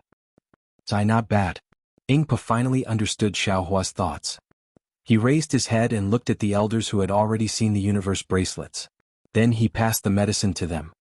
"This medicine," Xiaohua chuckled. "To tell you the truth, if the continuous merchant union can find more demon herbs, demon fruits and other things, I can still let the disciples of the Black Wind Ridge refine even more. There's no need to talk about the seeds, but the medicine should be enough to make the name of the trade union known throughout the Thousand Demons Sacred Realm." "Immortal's condition," Ingpa said with a bitter smile, "I really can't refuse." The 9 elders looked through the items in the universal bracelet, and their eyes revealed a rare look of greed.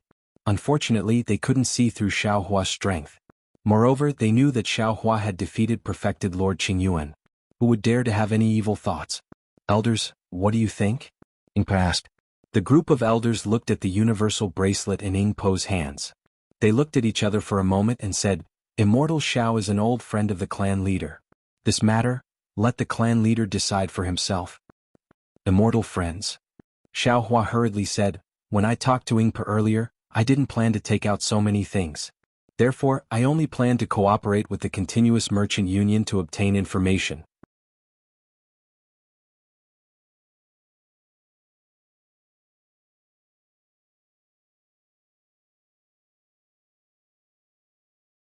Now that I've made it clear, I'm sure all the elders can see that the things I took out, not to mention the Prophet Merchant Union, even Star Picking Tower, is willing to cooperate with me. Therefore, my cooperation with the Continuous Merchant Union may have to deepen a bit. Immortal Xiao, do you mean that the Black Wind Ridge will cooperate with the Continuous Merchant Union? Ingpa understood something and asked. Xiaohua nodded. Yes, you're right. My Black Wind Ridge provides the Continuous Merchant Union with an endless supply of things. Naturally, my Black Wind Ridge will get something in return. This is different from the cooperation between me and the Luo E-Business Alliance. Ingpa thought for a moment and said, it's possible to cooperate with the Dao sect. However, this matter is of great importance. I can't decide on my own. I need to discuss it with the elders. Immortal Xiao, please wait a moment. Well said. Xiaohua sat down and said, you wait for the discussion. Bring me some demon herbs and demon fruits. Hee, no problem. Seeing Xiaohua's current appearance, Ingpa knew that he was very confident in this cooperation. He answered and called the demon race on guard outside. He then left with the group of elders. Xiaohua asked the demon race on guard for some demon fruits and some special aquatic plants in the North Sea. Then he waved his hands and created waves of water. The water melted the aquatic plants and demon fruits one by one like flames. Then Xiaohua used the water dissolution technique to start refining medicine in the hall. Seeing Xiaohua's miraculous skills, the demon race on guard was dumbstruck. Xiaohua's Qi Huang technique had long been perfected to the point of perfection. Refining a simple medicine was a piece of cake for him. In just a short moment, Xiaohua had finished refining the medicine. Seeing that Ing Bo and the other members of the demon clan had yet to return, he simply continued to refine.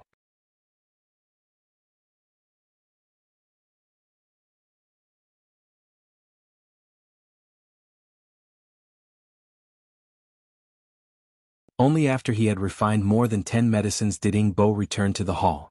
However, the 9 elders did not follow him, and the universe bangles were no longer in Ing Bo's hands. Hee.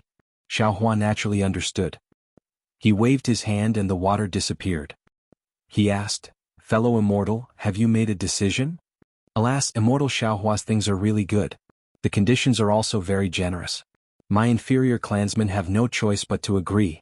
Ingpa smiled bitterly and said, however, the elders also made it clear that this Continuous Merchant Union is the last hope of my clan. They don't want Immortal Xiaohua to control it. Alas, what kind of worry is this? Xiaohua waved his hand and said, this Xiao will definitely not. Moreover, this Xiao also guarantees that my Black Wind Ridge will not interfere in the development of the Continuous Merchant Union. This Xiao and my Black Wind Ridge's development will only be in the cultivation of Taoism. If that's the case, this one agrees to cooperate with the Black Wind Ridge on behalf of my clansmen. Ingpa raised his claws and said solemnly, the Continuous Merchant Union can give Black Wind Ridge 70% of the profits from the items of the Black Wind Ridge. As for the information that Black Wind Ridge needs, our Continuous Merchant Union will unconditionally provide it. Immortal Xiao, as an ally of our Continuous Merchant Union, not only will our Continuous Merchant Union provide Immortal Xiao with the things that he needs first, our Continuous Merchant Union can also give Immortal Xiao 10% of the profits every year. Of course, the condition is that whenever our Continuous Merchant Union needs Immortal Xiaohua, Immortal Xiaohua must act at any time. You still want this one to act? Xiaohua was somewhat surprised by the last condition. Ingpa smiled bitterly and said, the Continuous Merchant Union is the hope of my clan. However, my clan no longer has a place in the Thousand Demons Sacred Realm. Therefore, this one has been thinking about finding a backer. Previously, this one did not feel that Immortal Xiaohua was very powerful. However, since Immortal Xiaohua was able to defeat Immortal Qing Yuan, your future prospects are limitless. If this one does not establish a good relationship with Immortal Xiaohua, when should I wait? Of course, if Immortal Xiao feels that 10% is not much, this one can give Immortal Xiao 5% of my profits. That's not necessary. This one just feels that as a Taoist cultivator, I will inevitably have some conflicts with Confucian cultivators in the future. I'm afraid that I will implicate the Continuous Merchant Union in the future. Immortal Xiao doesn't need to worry about this. The Demon Clan's business in the hidden Immortal Continent and Western Land of Ultimate Bliss is already filled with difficulties. Immortal Xiao doesn't matter if you are a Taoist cultivator or a Confucian cultivator, as long as your strength is outstanding. Xiaohua was overjoyed and was about to agree. However, his heart moved and he said, also, the food seeds, medicine and other things, you need to say that they are provided by Immortal Xiao. If possible, there is no need for any sea crystals or primeval stones. This is naturally possible. Ingpa nodded. There are also many poor demon clans in the Thousand Demons Sacred Realm. They may not have any primeval stones to give to immortal Xiao. Good. Xiao Hua raised his hand and patted Ingpa's claws. This is considered a formal alliance. Many thanks to immortal Xiao for giving my continuous merchant union another chance. Ingpa knew that Xiao Hua was a man of his words and his heart was set. He smiled and took out a flat bone piece from his bosom and handed it to Xiao Hua. This is immortal Zhao's keepsake.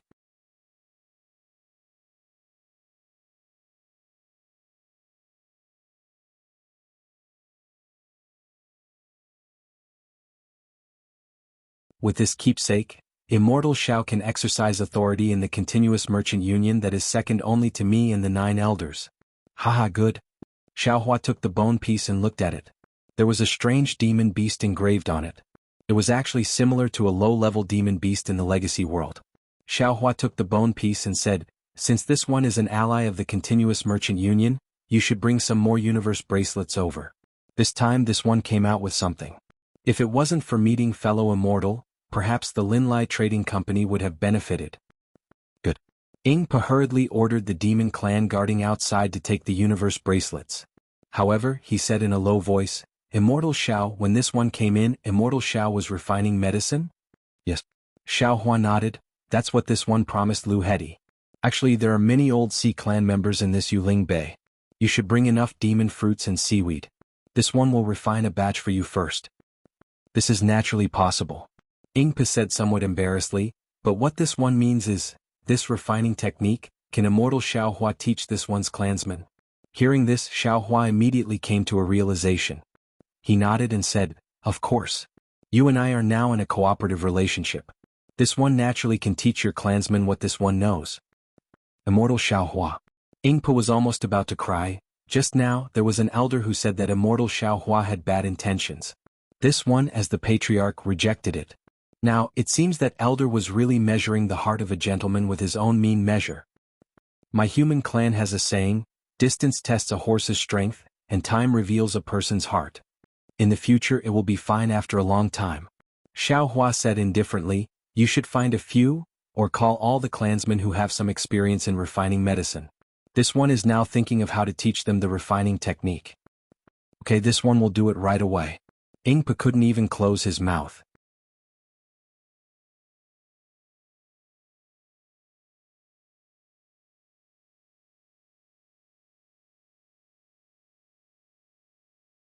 He hurriedly ran out by himself. He didn't even call the demon clan member on duty. Xiao Hua sat back in his chair. In his mind he was thinking of how to teach the demon clan how to refine medicine. You're tuning in to the Han Li's Wuxia Adventures YouTube channel. We're so grateful for your support and don't forget to subscribe to join us on this incredible journey through captivating stories. Your generosity through donations truly makes a world of difference, as it's the primary source of revenue that allows me to expand and enhance this channel for you. Thank you from the bottom of my heart for being a part of this adventure.